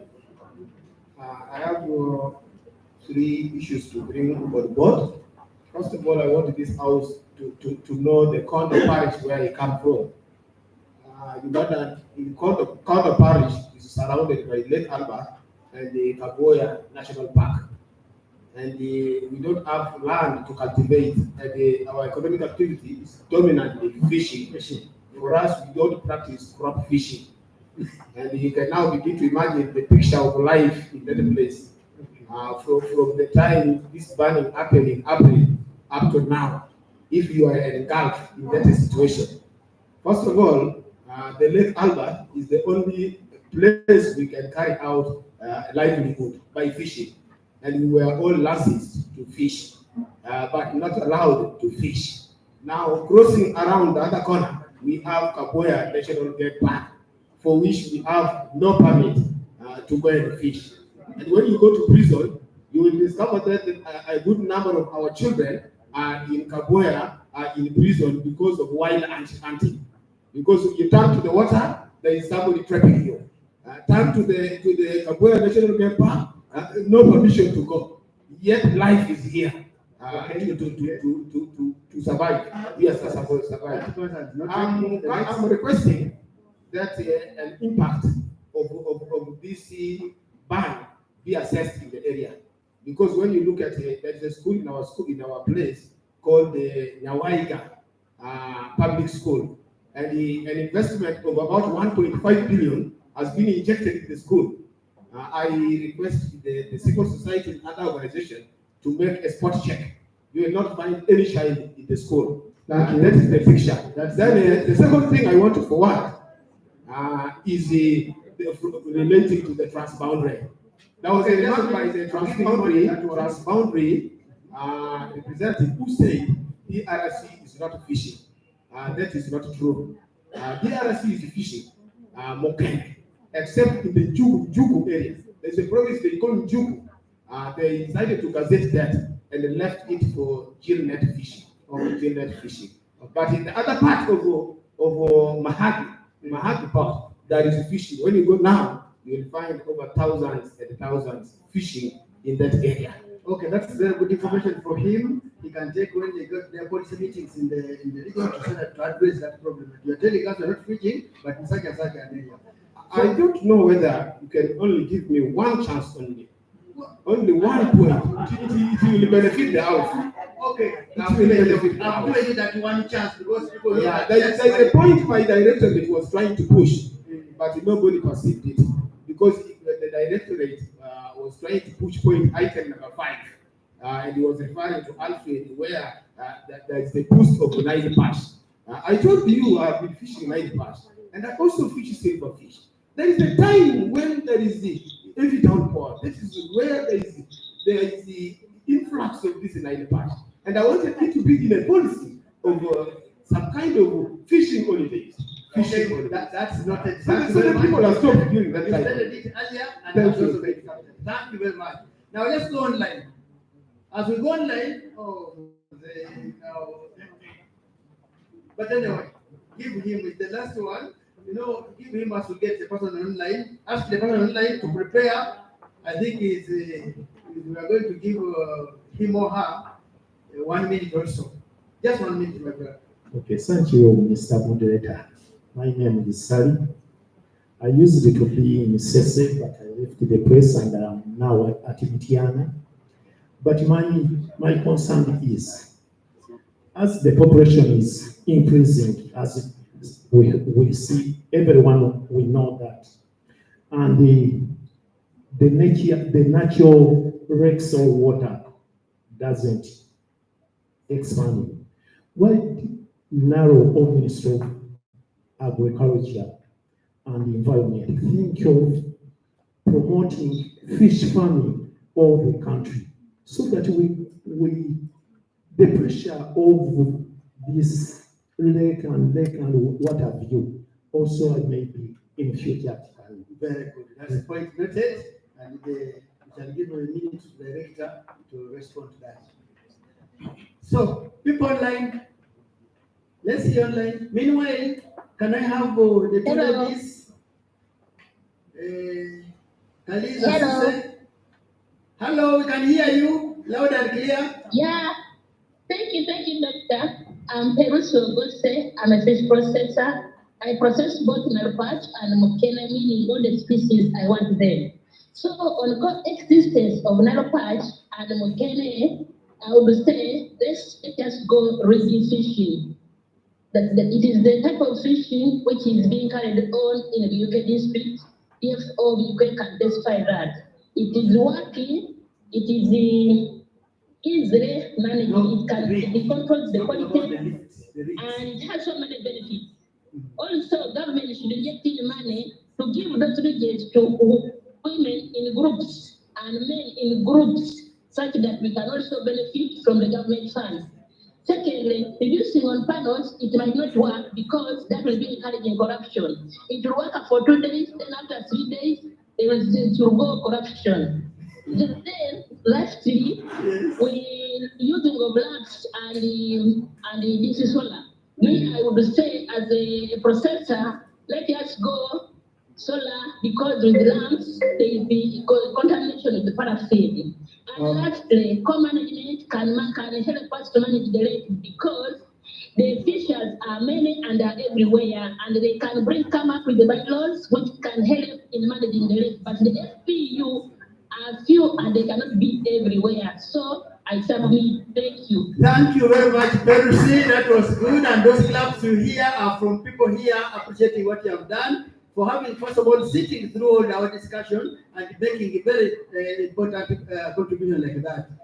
She was talking about the rigs like the ones used by Arrow Aquaculture, which used to be, I don't know the current name because the company kept on changing the ownership. And saying that government should actually invest in that to make people give committees. There's another one online. Yes, one person. One last one online. We give them opportunity for colleagues because they have been with us. So these ladies, Kalisa Size and Nagawa Christine, kindly move here. One is from Kalangala, the other is from Muvuma. Okay, the one online. Mama jamaa dakika moja yoka mwenye mtu yogera dakika moja ngoja ngochisi za ubulungi.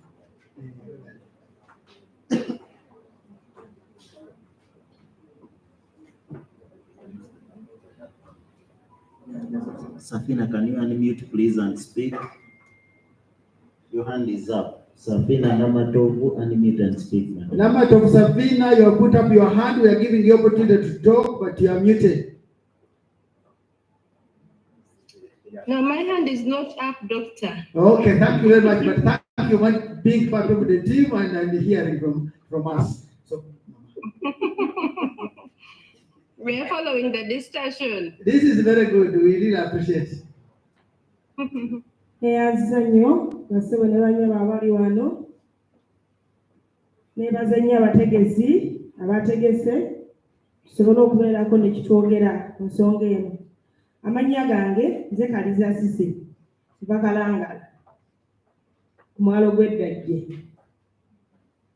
Basebo ne bannyabo ndi wano okubategeeza okuva lwe baggala Mukene nze Nganzi nakosebwa nnyo. Nganzi omuntu nga famire yange n'abantu bonna bembeera nabo. Nakosebwa nnyo nti abaana bange bava ku ssomero. Ekisingira ddala okunnuma nti abaana bava ku ssomero naye ne we mbatwala sirinaawo. Lwaki? Nali neewoze ssente nga ninako kye ndi mu kukola nsobole okukumyawo abaana bange. Nali nina ploti gye ngula nga nsasuddeko $8,000,000 nga mbuzayo $4,000,000 ne baggala Mukene. Nali nina amaato 2 nga genvubisa aga Mukene.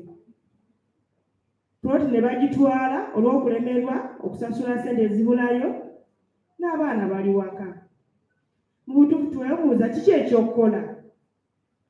Tetulina buyambi bwonna kubanga nze mutima gwange neebuuza kituufu kuno kulwanyisa Nvubandi oba nedda? Lwaki neebuuza singa kwali kulwanyisa Nvubandi lwandisoose ne batubuuza tukole tutya oba oli awo ne tubeerako ne tetukola ne twagamba tuve mu kino kuba naffe tetukyagala tukole kino kyekituufu.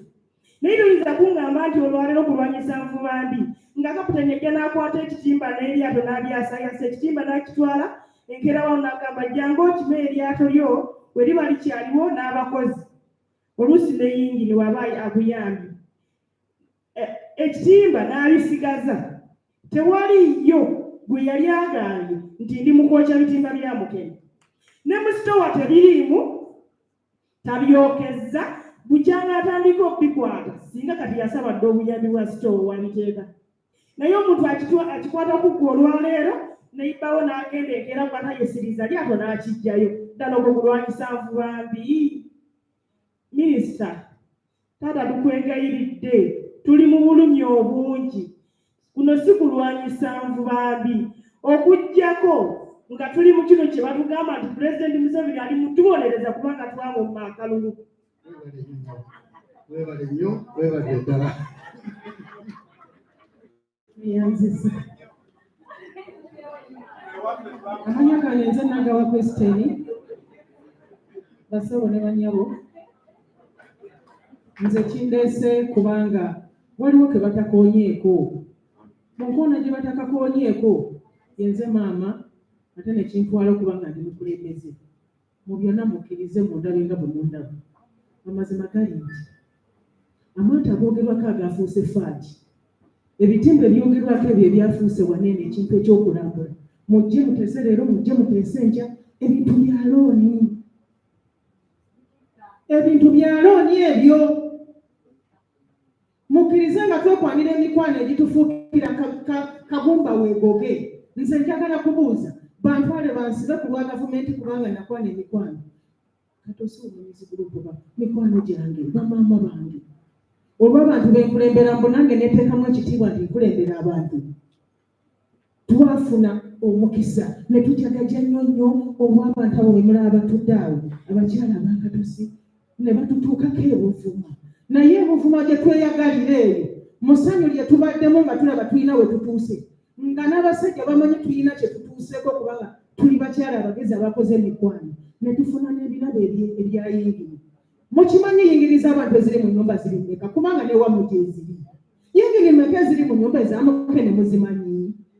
Teziriiyo, bimuli.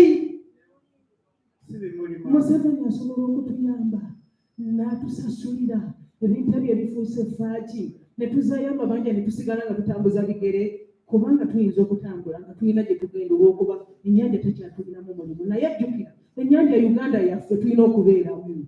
Tulagala kyembuuza tugende wa?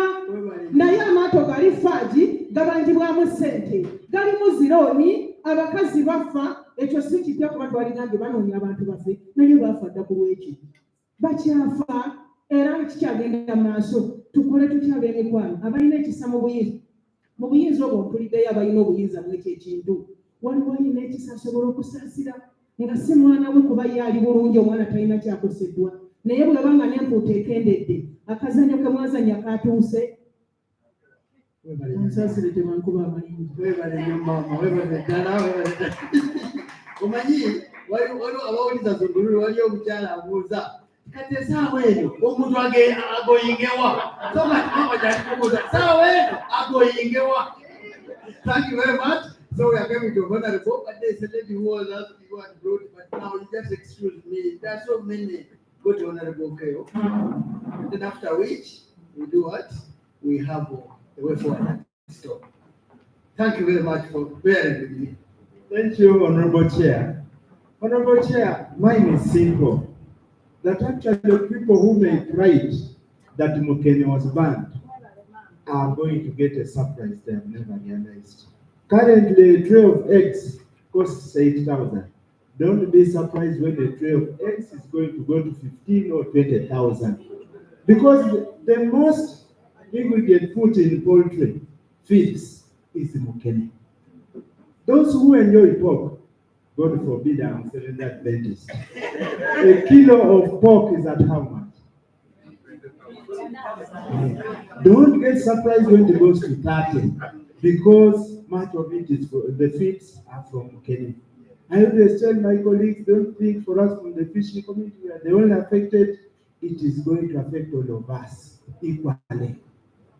Second, this is my second term in Parliament, and I told my people that vote me, and the only gift I'm going to give you as a fishing community is the Fisheries and Agriculture Act.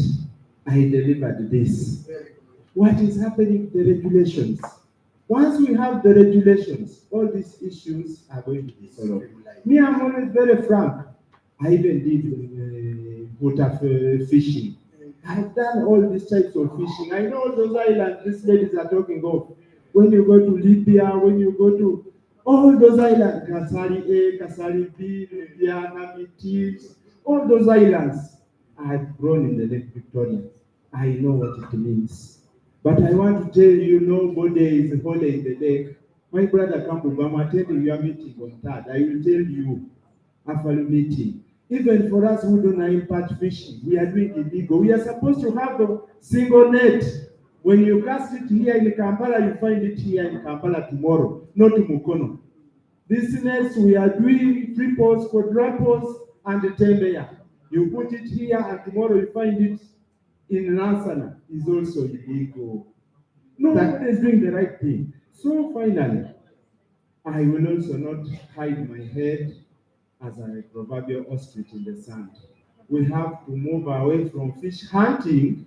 You are calling it capture fishing. No, we are doing hunting. Exactly. Let us move to fish farming. Where I can get the tilapia and give, like you move into your poultry farm, garden house, pick chicken and slaughter for this. Let's move to that. Thank you. Finally, Yes, sir. Kenya, they have a minister, a CS in charge of blue economy. Yes. For us, Ministry of Fisheries is a small thing in the Ministry of Agriculture that is given only 3% of the budget. Correct. Why don't we have this ministry as a fully fledged ministry? Because we put a lot in the economy, much more than even coffee, much more than even milk. Fisheries, the resources we get in the fisheries is far more than what we get from coffee. Why don't we become a fully fledged ministry? Thank you very much, Honorable. With that statement of honorable members, it is a task back to us. Let us go and work hard to ensure that this figure we are quoting is going to be 3%, then 12% of the agriculture. We must now value the fisheries along the chain. The way they calculate us, you say, is on at production. But we need to know what we contribute entirely so that when we have it, the strength will come out. Now, members, because of time, you will excuse me. Everybody, I was going to give you 1 minute to do what? To summarize. But I want now one who was on the burning on what to respond to the director. I'll see. There are 3 only. So we shall give one the 3.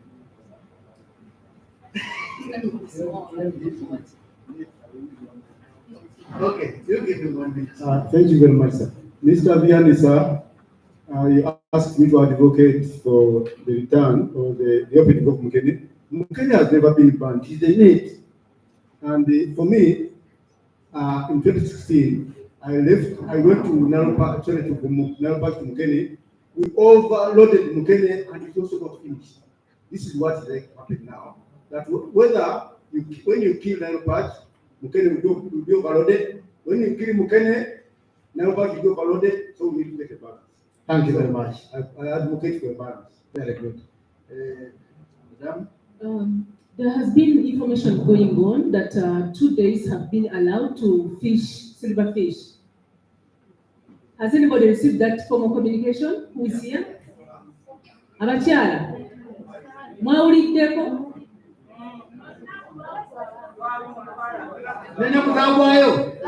Okay. They respond. Okay, mwawuliddeko. Director wanafi yabadde ayagala era ngenda muwa omuzindalo nga maliriza.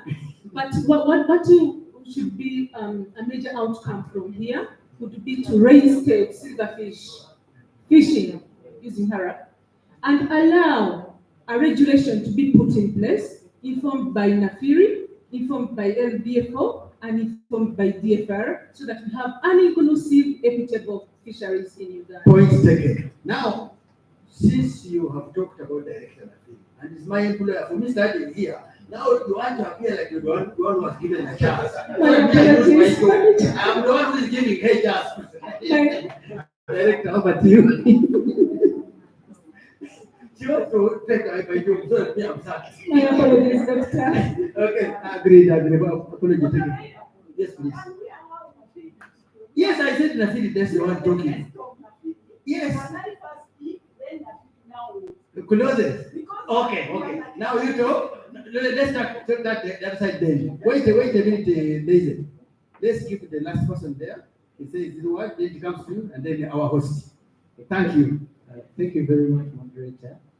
I wanted to add on what Honorable said. As we think of having a full ministry just because of the revenue from fisheries, I think the same revenue as stated in the reports needs to be replicated into infrastructure development in these fishing communities. You find that they are really behind in regards to service delivery, the health section, the education, everything there is so worse. Thank you very much. Thank you. Then Daisy. Thank you so much, moderator. Thank you, all the participants. I have a few concerns. One, I want really to be and clarify that the ministry has not banned the fishing of silverfish. What the ministry has banned is the illegal fishing method. The same way we have also banned the other illegal fishing methods in the Nile perch. We say, please, fish Nile perch, don't use monofilament. Fish Nile perch, don't say it. Don't use bait sails. Fish Nile perch, don't use hooks that are above 9 inches. So, above 9. So these are really normal guidance that we've given based on the information as management that we got. That we ban the area. Colleagues, I want to tell you that the area method, the net which we were told that it is called area, it was being used 24/7. 24/7 means day and night. It was not even using light. The fishermen were, in some districts, they were calling it omogi. In Namayu. They would not even be on a boat because a boat cannot, they would just stand on land, go and throw the net a distance that is even beyond Kampala, the central district. And then they are like at 50 men this side, 50 you use the other side, and they are pulling and they are shouting. And as they shout, of course they are saying hurry up, they are bringing in everything. I want to re-emphasize the ministry has not banned the fishing of silverfish. They have banned a method which is called hurry up, and now let us not confuse ourselves. And we say there are scientists as friends of the fisheries industry that the Lampara net is also an area. The Lampara net, we are just giving it dimensions, very small. We are saying let it be 90 meters. The depth. Then the depth. The depth on Lake Victoria should not be more than 14. On Lake Choga, it should not be more than 4 meters deep, because the average depth of Lake Choga, they have informed us by Nafili that it is 5. On Lake Albert, it should not be more than 16, because the average Albert is a bit deep. And it is deeper than Victoria. Deeper than Victoria. That is what we are told. Don't go that direction. That is the average depth of Lake Albert. That's the maximum. The maximum. The maximum in Lake Victoria is 84 or 79. Some people quote 74 and 89. Okay, let's go. Let's finish up. I don't want the communities and us to get out of here when we are confused. We were here when the representative of the director Nafili was there, Dr. Abba, a very able scientist. He guided us, and this is what we have put in the draft regulations. So when this comes before the parliament, because we are being told to present this law within 1 month, and it is true that we have the drafts of this law. What we have not had is to consult you, to come back with our drafts and we say this is the law we are taking to parliament. can we go with it to Parliament? And then you shout, you make noise, but we know that as you shout, we are just making sure that we promote the production and productivity of the fisheries of this country. There was a concern, as I clarified on the Mukene. What I really request from now urgently from the director and field, if you can even make a pronouncement or promise, is to clarify on the mesh size for the Mukene net. We have it as 10 millimeters. There is a big argument that 10 millimeters is attainable on Victoria, because on Albert and George, Albert and Chonga, it is 8 millimeters. We want a clear policy guidance on that. Lastly, the issue of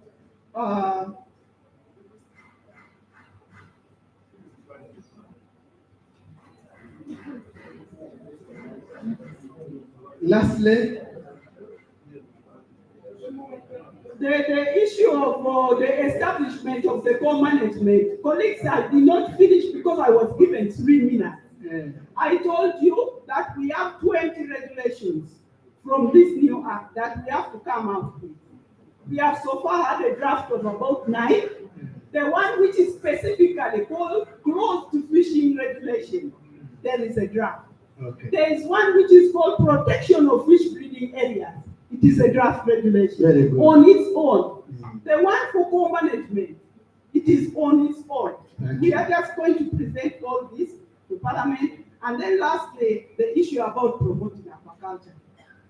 There is nowhere we are going without promoting aquaculture. So we have a specific, very clear rules for promotion of aquaculture, and there are very clear actions that the government is taking to make sure. You've already had the president really prioritizing promoting, even as other activities are stopped in wetlands, aquaculture is not. Thank you. So that shows. Thank you. Thank you so much. Over to Director Nafiri.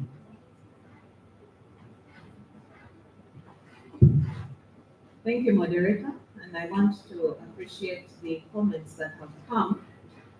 I think for us as research, we are now beginning to appreciate our role, the role of research in informing decision making. I think this is what we are seeing coming off. And I think,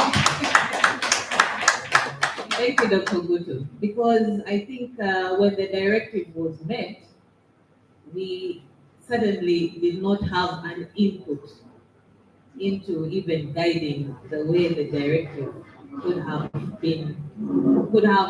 played out.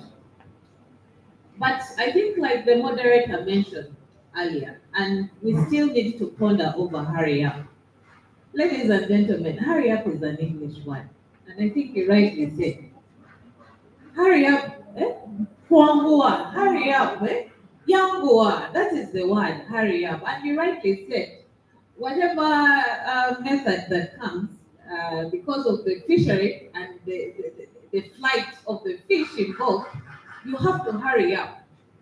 And I think this is where, again, we need to do a lot of sensitization as far as the different methods are concerned, but also to re-echo the need to enforce what we are also proposing as recommendations. I think that is our biggest undoing.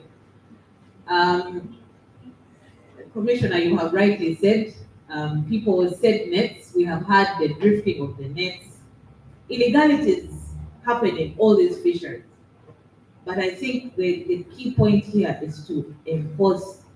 We do recommend, but if those recommendations are not put into if they're not enforced, we will see the same things happening over and over again. Yes, 90 meters. I know there was an argument once of the radius covered by the 90-meter Lampara net. What is that radius?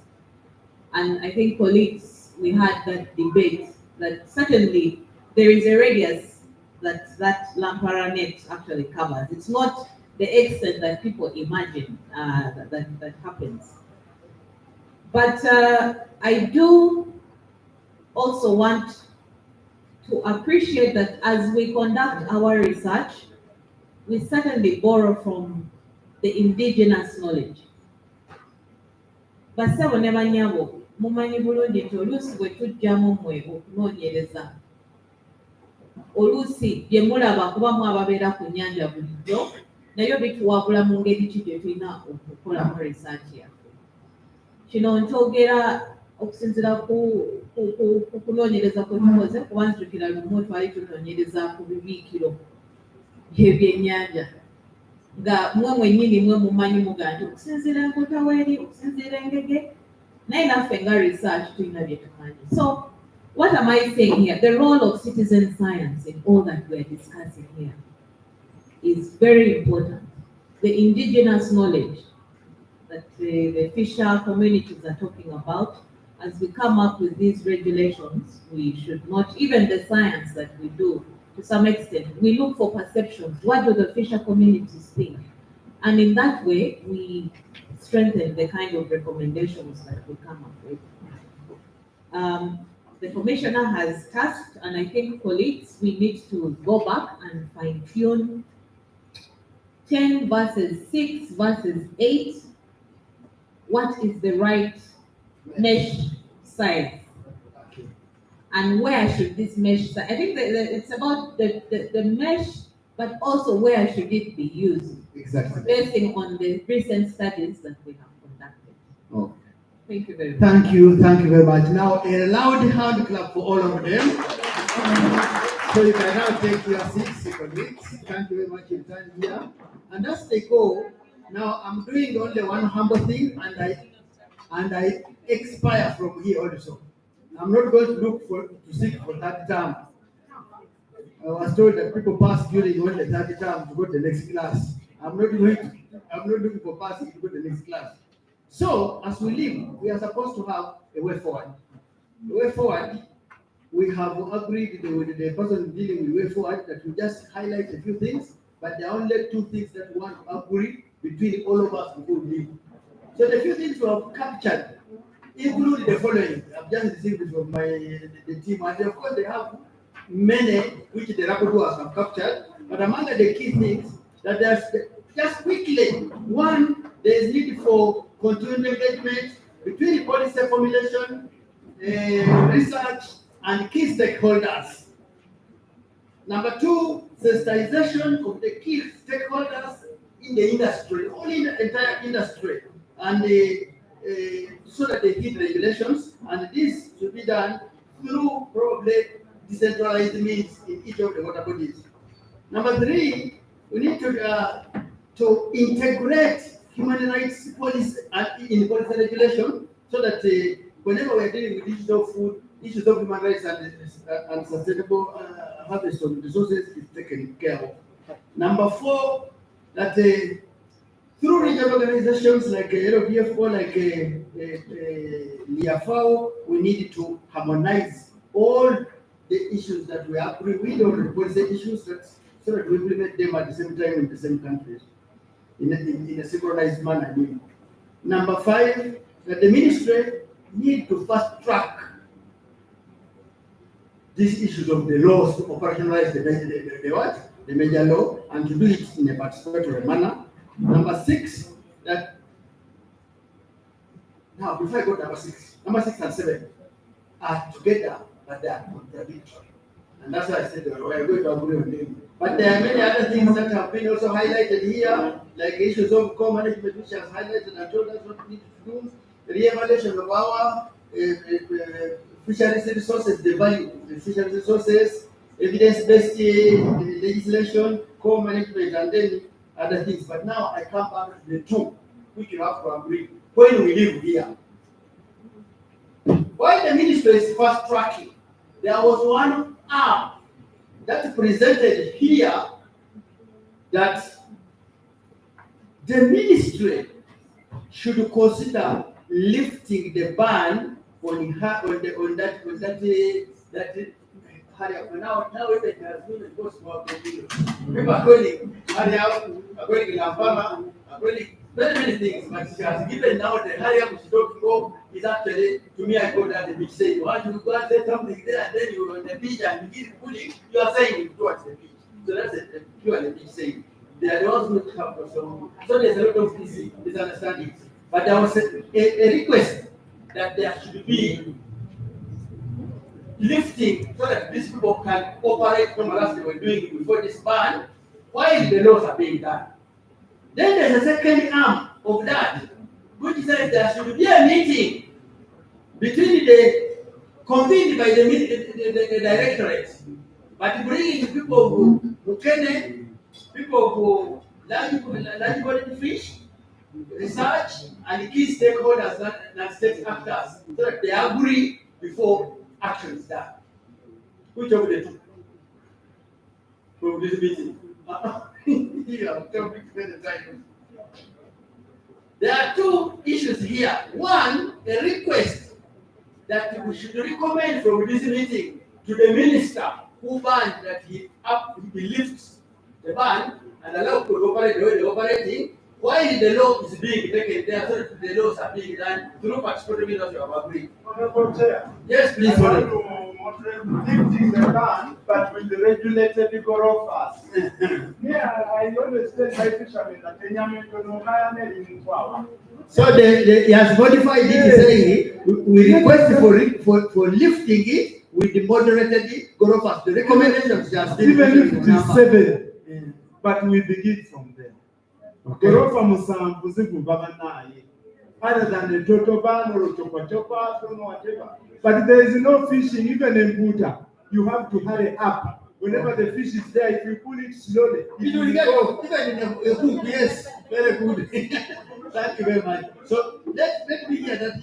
But whenever I give you a problem, I say 1 minute and you go 1 minute. And on your way forward, yes. My brother was talking about lifting with the regulated ban, but here in my hand, I have a paper from Kikube, written by the district fisheries officer. He was writing to the field commander, Kijangi, FPU. He wrote this paper after regulating all our nets. The new policy in the line is talking about 16 meters down, deep in the water, and 90 meters horizontal length. But our nets in Kikube have been regulated to 14 meters down the water, 7 panel, and 60 meters horizontally. And he wrote this to the fisheries commander.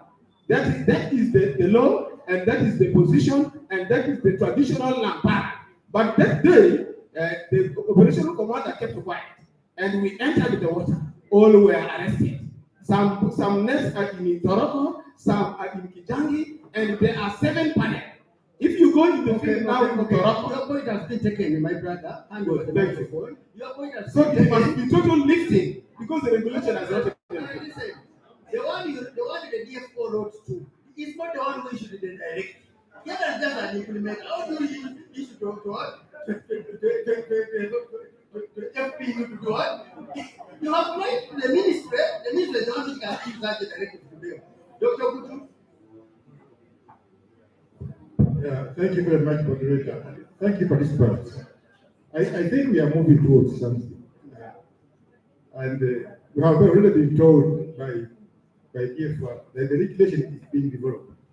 But we are saying that to get the process going, and from the explanation that was given, can we have what you are talking about?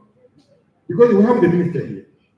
Even the previous statement, which banned the other one, I remember was signed by somebody who is in this room.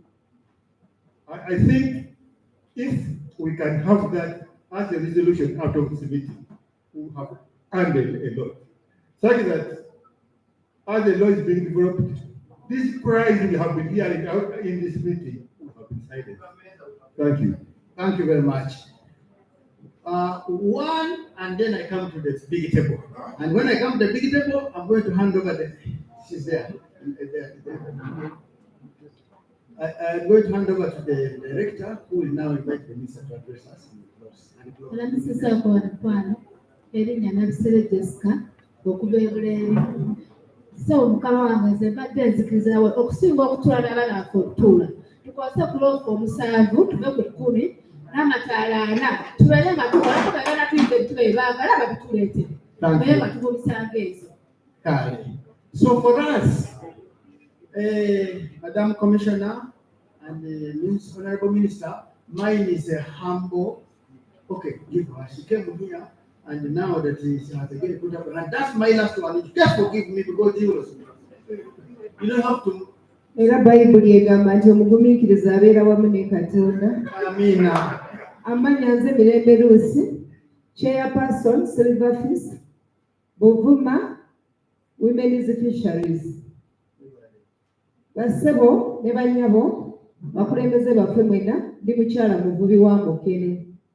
Eyatandika 28 paka leero nga nvuba Mukene. Buli kimu nkitegeera. Naye ngenda kwogera mangu mpozepoze olw'obudde. Nze ekineewuunyisa kiri kimu ku gavumenti yaffe eya Uganda. We baali baleeta ekitimba ekyo kye batumyeko nti haliapu banaffe kye baakazaako kuba haliapu si kitimba. Nze manyi Mukene fishing net. Naye ffe nga tteeka erya Fisheries baali baatuwa pano 7. Naye kati bano abeenonyeza ebyabwe ne bakukutakukuta ne bajja mu Bamukene akasente ne bagenda Ebuda ne babongeza goloofa. Kati bwe bamala kubongeza goloofa ate ne kifuuka ekyokutukubisa. Kaakati gavumenti yatwala obudde bungi nejja haliapu yeeyo ekitimba kye baatuma haliapu n'ekituleetera yafuna obudde obw'okutusomesa. Naye lwaki mu kukijjawo tebaafuna budde? Ebyange mu bufunze ngamba bweti batuwe milimita 8 ne goloofa 7 tusobole kuweerera abaana baffe. Naffe tuwe omusolo gwa gavumenti naye milimita 10 mu katale teriyo. Mwabaali saaki mukimanyi bulungi. Era we banaagaana otuwa milimita 8 waliwo omwogezi omu agambye mbu bakyalwana. Naffe tetujja kutowa. Fana tuli bannayuganda ate ennyanja yaffe teri alina ekyapa mu nnyanja. Webale nnyo maama, webale ddala. So webale bonna. So now lastly, for me my job is to deliver. I'm like a judge. I deliver what I have decided to. And the last one, like the speaker. But the speaker sometimes says, the ayes have it when there was no more. So we are concluding that this meeting has resolved that a request is sent to the minister, honorable minister, to lift this ban which is being misinterpreted by the enforcers. For people to operate using the Lampara net, which now we are basically going to have using the Lampara net. That's what the meeting captured. Of the number of gorofas, as has been defined here, away from the showers, 2 meters there, and with a maximum of 4 lamps.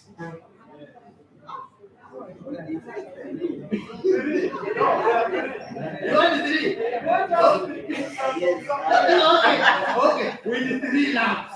Then when we have done that, meanwhile, the ministry fast tracks the regulations to, in a participatory manner, all of us contributing to have the regulations, which will now actualize everything and take us to normality. With those words, I beg to end there. Thank you very much, and I hand over to the Director Napiri to invite the Honorable Minister to address us, and we leave and close the meeting. Another round of applause for Mr. Tabu for having moderated a very hot session, but also a round of applause to ourselves. I see the house is still full. So we're really discussing, and it is good we're coming up with resolutions that should inform policy formulations and the regulations. At this juncture, I want to take the opportunity given to me to welcome the chief guest, Mr. Joseph Wanika, who is representing the Minister of State for Fisheries. And maybe before you come to address us, I wish to inform you that before you came and even now, the vigor and energy of discussion, and I think even after we leave, is as you have experienced it. There's been active participation, so many, you had the testimonies.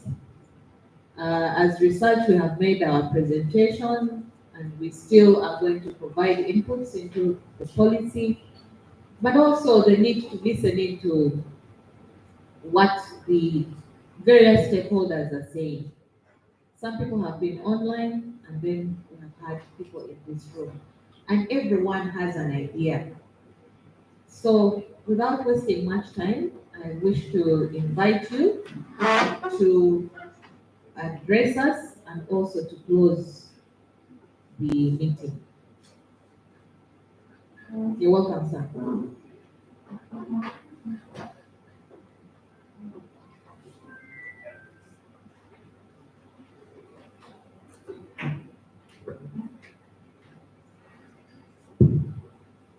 Thank you very much.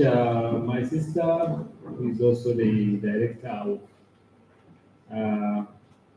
NAFIRI. Do you know NAFIRI? National Fisheries Resources Research Institute. The honorable members of parliament present in this hall, the rep of the director of NARO, the director of NAFIRI, the consultants, and the panelists, the elders, especially Dr. Ogutu. I think Dr. Ogutu, you all know him? You know him?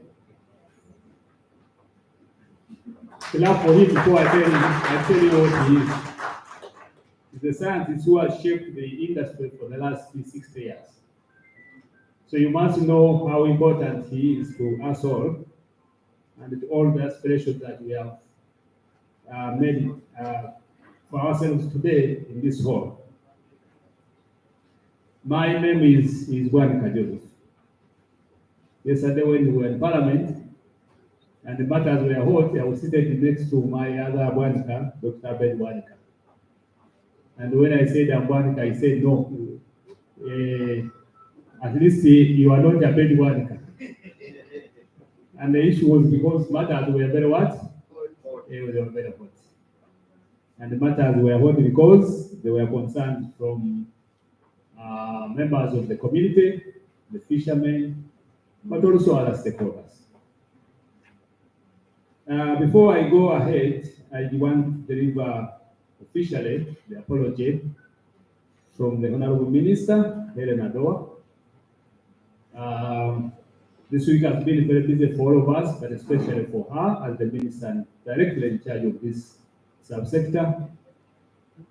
And she has had other commitments and therefore couldn't make it. So she asked me, or instructed me, to come here to deliver our message and also preside over the closing of this very important dialogue. After that, you also allow me to apologize for myself because I also came late. The issues were beyond my control. As I was thinking of coming, and they were in touch with the director NAFIRI. I was called to attend to some other issues in Entebbe, and from there also to proceed to the COVID test because on Monday there is a cabinet meeting. So I had to go through some of those issues in the earlier part of the day. So when I came late, it's not because I wanted to be away from this very, very important debate. The dialogue is a very important event. Why? Because dialoguing means talking, listen to each other. It means understanding each other's position, and therefore being able to resolve issues that exist between two or more people. Because dialogue is always between two or more people. I will deliver these comments in only two ways. One is I will state the official government position on behalf of the minister, and then I will say a few issues on behalf of myself as a technical officer. On the government side, strategically, let me say that the government is looking at sustainability, but also productivity. It is looking at livelihoods, inclusive livelihoods. It's looking at food security. It's looking at market access. I'm very sure my sister, Commissioner Daisy, and others have touched on those issues. Those are very strategic issues in the eyes of government in as far as the resources, fishery resources are concerned. We must have sustainable resources. We must have high production productivity of the resources. When the resources are exploited, they must be answering the call for food security, the call for incomes, and overall, the call for livelihoods overall. So everything in between should be talking about that direction. We should be talking about how do we fish in a way that ensures that we have this today, and we have it tomorrow, and we have it the other day. I think that's where we have a challenge. A lot of the debate is focused on the immediate. People need food, sure, people need food. But they also need food today and tomorrow. And that is the position of government. There's nothing more than that. Government does not want people without food. Food security is a fundamental issue even in the constitution. Income security is an issue of government. Right now we are developing the National Development Plan 4. It is expressing all those primary objectives. People must have food, they must have income. But how do they get those? The resources must be there, they must be productive, and they must be sustained. So the debate should balance that. Let's not look at one side and not the other. Officially, the style of government is peaceful coexistence of the different resource users. That's an official position. Government is not intending, and it will not intend to discriminate one group against the other. It's not the policy of government. In the fisheries policy, we are talking about inclusivity. It's one of the key principles. Inclusive fisheries resources. With everybody having an equitable share in the resources. At operational level, we are talking of species-specific licensing. But we give licenses across different species. That already talks to coexistence. Now, I think the key issue is how do we coexist ourselves? If I say we are all inside this room, we are allowed, like those people we read about in the Bible, who came from Libya, from Sudan here, from all the Judea, from Persia, and they were speaking on that day of the Holy Spirit. How can we communicate to each other inside the room? We have been allowed to be in the room. How do we communicate? How do we coexist? I think that's where we should be acting. All of us should be focusing on which ways are we going to, the mechanisms are we going to put in place to ensure that we coexist as fishermen of different species, of different socio-economic backgrounds, of different objectives. How do we do that? I think that should now be the very central focus of this event. It should not be choosing this one and the other one. That is only immediate, but the longer term must be, how do we coexist? The social workers and the conflict managers in this room, I've seen many. You always know this illustration of two goats eating into the opposite direction of each other. You always use that. I'm sure you do. You know that? And until they agree, they have not eaten. They stay whole day, they are not eating. Because each one is pulling and they have equal energy, so each one is pulling into the opposite direction. And they can't eat until they sit down and they say, why don't we first eat this side, finish this food, rest for a day, and then tomorrow eat the other side. That's all we need. That's all we need. I've already discussed this with my different people, my brother Kambugu, and the other stakeholders. Even the Hurry Up group, we had some of them, very passionate people from Chile. We have interacted. The only way we are going to exist is by agreeing that we have to coexist. If we don't agree to that, it's impossible for any one of us to win. Why? Because the examples are there. 10, 15 years ago, the pressure was on Nile Patch. It is not even fair to say that Nile Patch has not been beaten. Nile Patch has been beaten. My brother Katari remembers very well when in the news services. Operation Clean, was it targeting Mukene? Did it target Mukene at all? How about Wembley? How about when we were doing MCS? And we had three zones on Lake Victoria, East, Central, and Western, and I was in the Western, Southern zone. We never looked at Mukene. Mukene was enjoying the peace of the day. In fact, those days, the language was Mukene Afachi. He's dying of an old age. Nobody was touching Mukene. The pressure was on other back. They were beaten. They didn't like it. They suffered. So it's not fair. And I want to be as fair as possible myself because I'm in the middle of this. It's not fair to say that Nile Patch has had the blessing of government. No, they have had their own share. And it is because government, in managing resources, uses the principle of precaution, which is also a principle in our policy. Precautionary principle. Use the best in the evidence. If the evidence you have tells you what you only know up to that extent until you get better knowledge, better evidence. It's better to take a precaution. And you all know this. If you are driving and you meet a fire in a swamp, and you don't know what is ahead of the fire, the smoke is carbon, very, very black, it's opaque. You can't see through carbon. Now, what do? Do you stop and wait for the smoke, or do you drive and say, I think you'll be okay? You stop aside for an hour until the smoke clears. That is the precautionary principle. You're trying to say that I'm not sure if it is safe ahead. Don't say, I think it is okay. You say, I think it's likely not to be okay because I don't see it there. Now that's the precautionary principle. It has applied to Nile Patch for many years. It has applied briefly to Mukene. Mukene is since March, 6 months ago. It's not good at all. We don't like it.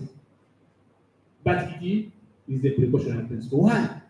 Because the empirical evidence that was coming was the high level of bycatch within the catches of Mukene. And that evidence is there. If I can show you the videos that were taken in the last 2 days, when a pronouncement was given that please go and fish. If I can show you, there is Nile Patch, there is tilapia, there is Mukene, there is a Ningu, there is what, all of them are there. Within 2 days, that evidence is there now. Only 2 days. So the issue is precautionary. So when Hurry Up was banned, the minister was basically saying, we are not sure, we are seeing ourselves going into the abyss, let's stop this matter. But she never stopped. My sister has already said it. She never stopped the fishing of Mukene. So, and hurry up with the method, it's not the deal. Yesterday we had issues in Parliament, but the method, how you apply the method, is what makes it bad. Even the scoop net, which is the most innocent, you could say best fishing method, it is supposed to be a scoop. When I was in Mwiko, they were telling me the traditional name is called a niniko. Am I right, Katari? That when you give, they call it a niniko. Eh? Now, if you use it, and that means give and give, isn't it? Now, if you use it horizontally, like in sweeping, it will also become a bad deer. It will become a bad deer because of the method, the way you are using. You are using now a sweep net instead of a scoop net. So if Lampala is operated in a way which is seining, which is sweeping, then it's no longer Lampala. It has turned into what? Into hurry up. Because yesterday it was a hot issue in Parliament. We don't know the difference between hurry up and the Lampala. Now that is the difference. You use the net in a sweeping way, you are seining, that now becomes a hurry up. Why are you hurrying up? That's where the problem is. So, the fishers know this very well. You are more knowledgeable about these issues than us. The issue of the name is not true at all that we brought the hurry up. Who brought hurry up? The word is not from government. Government they never brought hurry up. Hurry up is the word that you fishermen apply. You are the people who use this word. Government picks it in its own literature. The researchers pick it. When they go, they say, what to change it? We found the people calling it hurry up. You see? So they put it in their report. But the government did not introduce this method. A lift net, which is used, is another method. Okay? It's a different method. So when you use hurry up, you want to get as much as possible, optimize the catch in a very short time. You are hurrying up. And it came from you, it never came from us. So it's not true. It's not right to be to say what is not actually the fact, because it must be recorded that government never introduced any beneficial method. Now, having said that, government is now working on the regulations. Parliament gave the minister 1 month. The minister committed to that, and that's what we are going to work towards. We are the technical people. From experience now, we are going to have what we call precision regulations. We are not going to leave a lot of space now, because it is space which created these problems.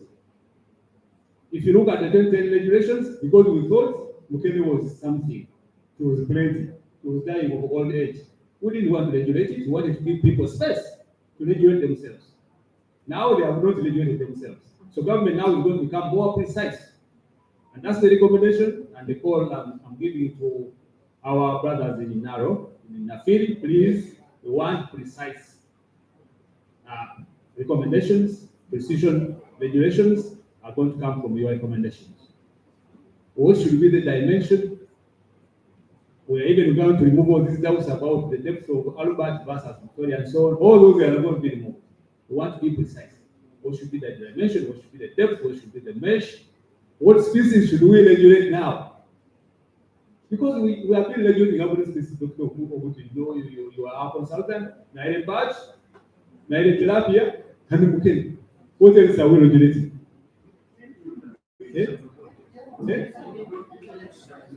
Yes, now we are going to add Sadodotis, because you people are afraid to regulate yourselves. We are going to add Barbaras, we are going to add Langofish, we are going to add catfish, we are going to add insons, we are going to add all these species, so that now we are clear, because we thought that the communities would regulate themselves.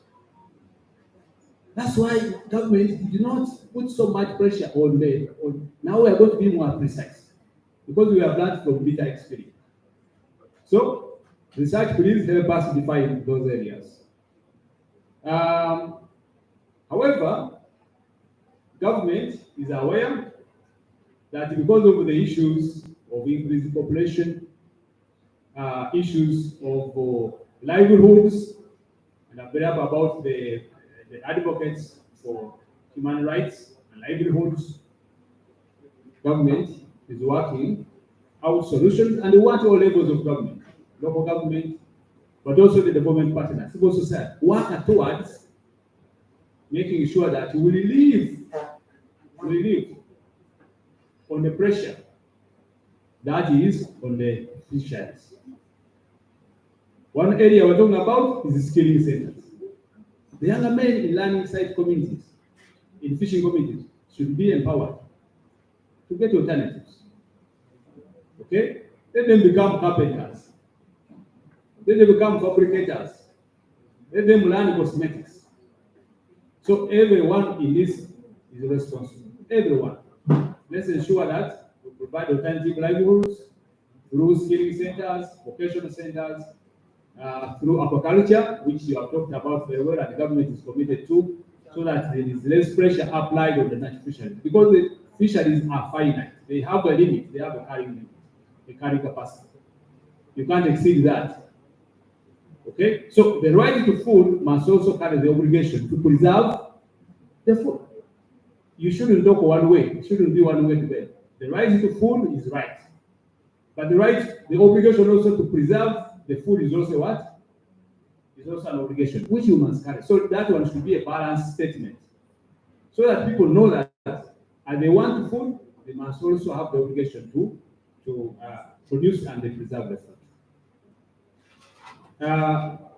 Now, having said that, let me now talk about a few issues in a more technical sense. We are happy about some of the preliminary positions that we have taken, stakeholders. We are very happy that many of you, fishermen, processors, traders, even civil society, you have submitted a memoranda to us. Written memoranda, and we have a record of that. For example, talking about very, very progressive positions, fishing holidays. It has come from fishermen.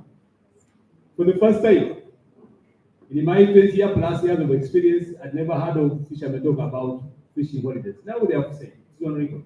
So we are going to take that up. They are supporting fish breeding areas. It's very good. You are supporting the control of bycatch. In fact, one group has said that bycatch should not be sold anywhere. Should not be sold for any commercial purpose. It came from a stakeholder, not government, although government carries the same view. The control panels, the golfers we are talking about here, has come out from you. Except now, we want to see what does the golfer mean. Does it mean 1 meter? Does it mean what? We want to define that. Precision. So we want to be precise, but we want to control the golfers. We don't want match panels. And the Nile Patch people know it. As we said, there's no end in this. Nile Patch, they are using multiple panels. In fact, in some cases, they are raising the entire water column from the near surface to the near bottom. So even if there's no hurry up of Mokene, you will finish the Nile Patch by yourselves. Just as it was finished the other time, 2015. There was not Mokene which finished Nile Patch. It was Mokene itself, and Nile Patch itself. The fishing which was bad. So all those issues we are going to address. So the control panels and the agreement which we even had yesterday on the floor of Parliament from the fishers of Mokene that please do away with the hurry up. We also agree. That voice came up yesterday. So we're happy about that. As I conclude, I think the way forward is we are going to request for an official report on this forum that is going to inform the considerations in the preparation of the regulations, the recommendation that have been made, and the way forward that has been adopted, we will take up. The other issue is that more dialogue should go ahead. As Mr. Kamu indicated, we intend to meet with them and also the other stakeholders from the Mokene fishers soon.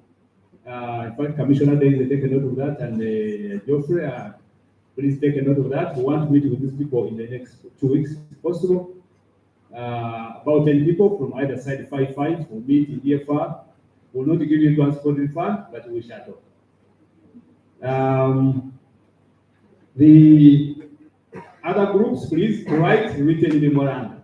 Write, address it to the permanent secretary or to the Minister of Agriculture with a copy to the director or to the commissioner. Please do. Make it, put it on record so that it's not hearsay. It's official. Your position, right?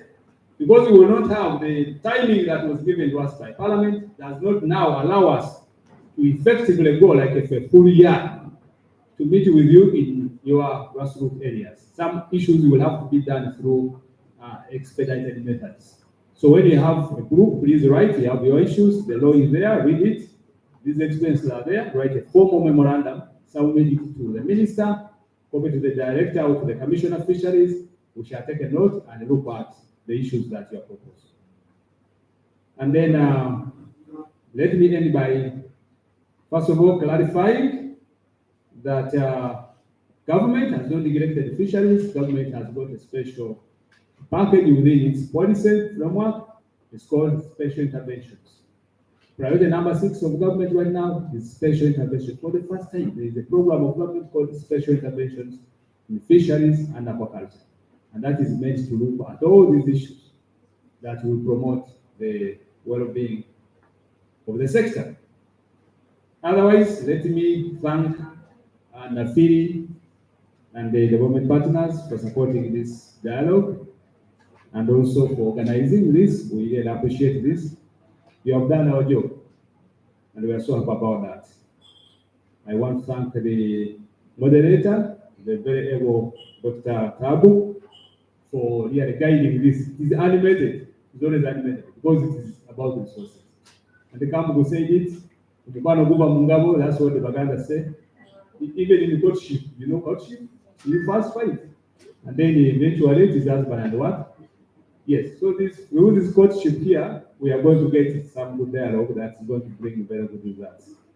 I thank the consultants and the panelists and all of you participants for coming and for contributing to this debate. Otherwise, we promise that we are going to do our best to ensure that we deliver quite enduring and good regulations for the guidance of the sector. I thank you very much, and I wish you the very best.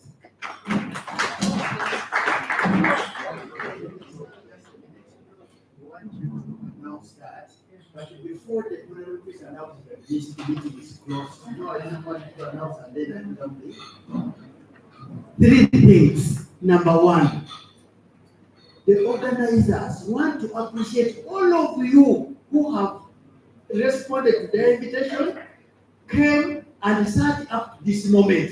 Others we would have run away. Thank you very much. Number 2, now the minister appreciates the following institutions which have organized this: NAFIRI, which is National Fisheries Research Institute, FIAL, and Capital Women Development Trust. And in the same vein, we now recognize the foot soldiers of those institutions who have worked tirelessly for all those days, even after night, having meetings every week.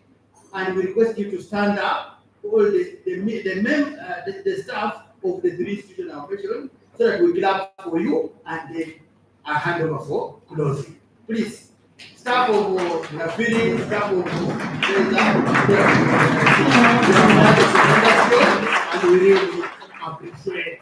Thank you very much. Honorable Minister, now your job to declare the meeting. Thank you very much. On behalf of the Minister, Honorable Helena Doa, I now take this privilege to announce, should I say closing of the meeting, or should I say adjournment of the dialogue? Adjournment of the dialogue. Because this is a continuing process, so I take this opportunity to announce the adjournment of this particular session of the dialogue. Thank you very much.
Right now, it must be the acting Mukero.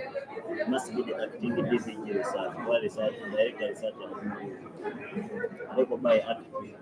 Kati banyizaho kadebe kino kyekigamba bwe kati kati okugamba kuzimuti kibi akola ku masera kwa bali bagenda mu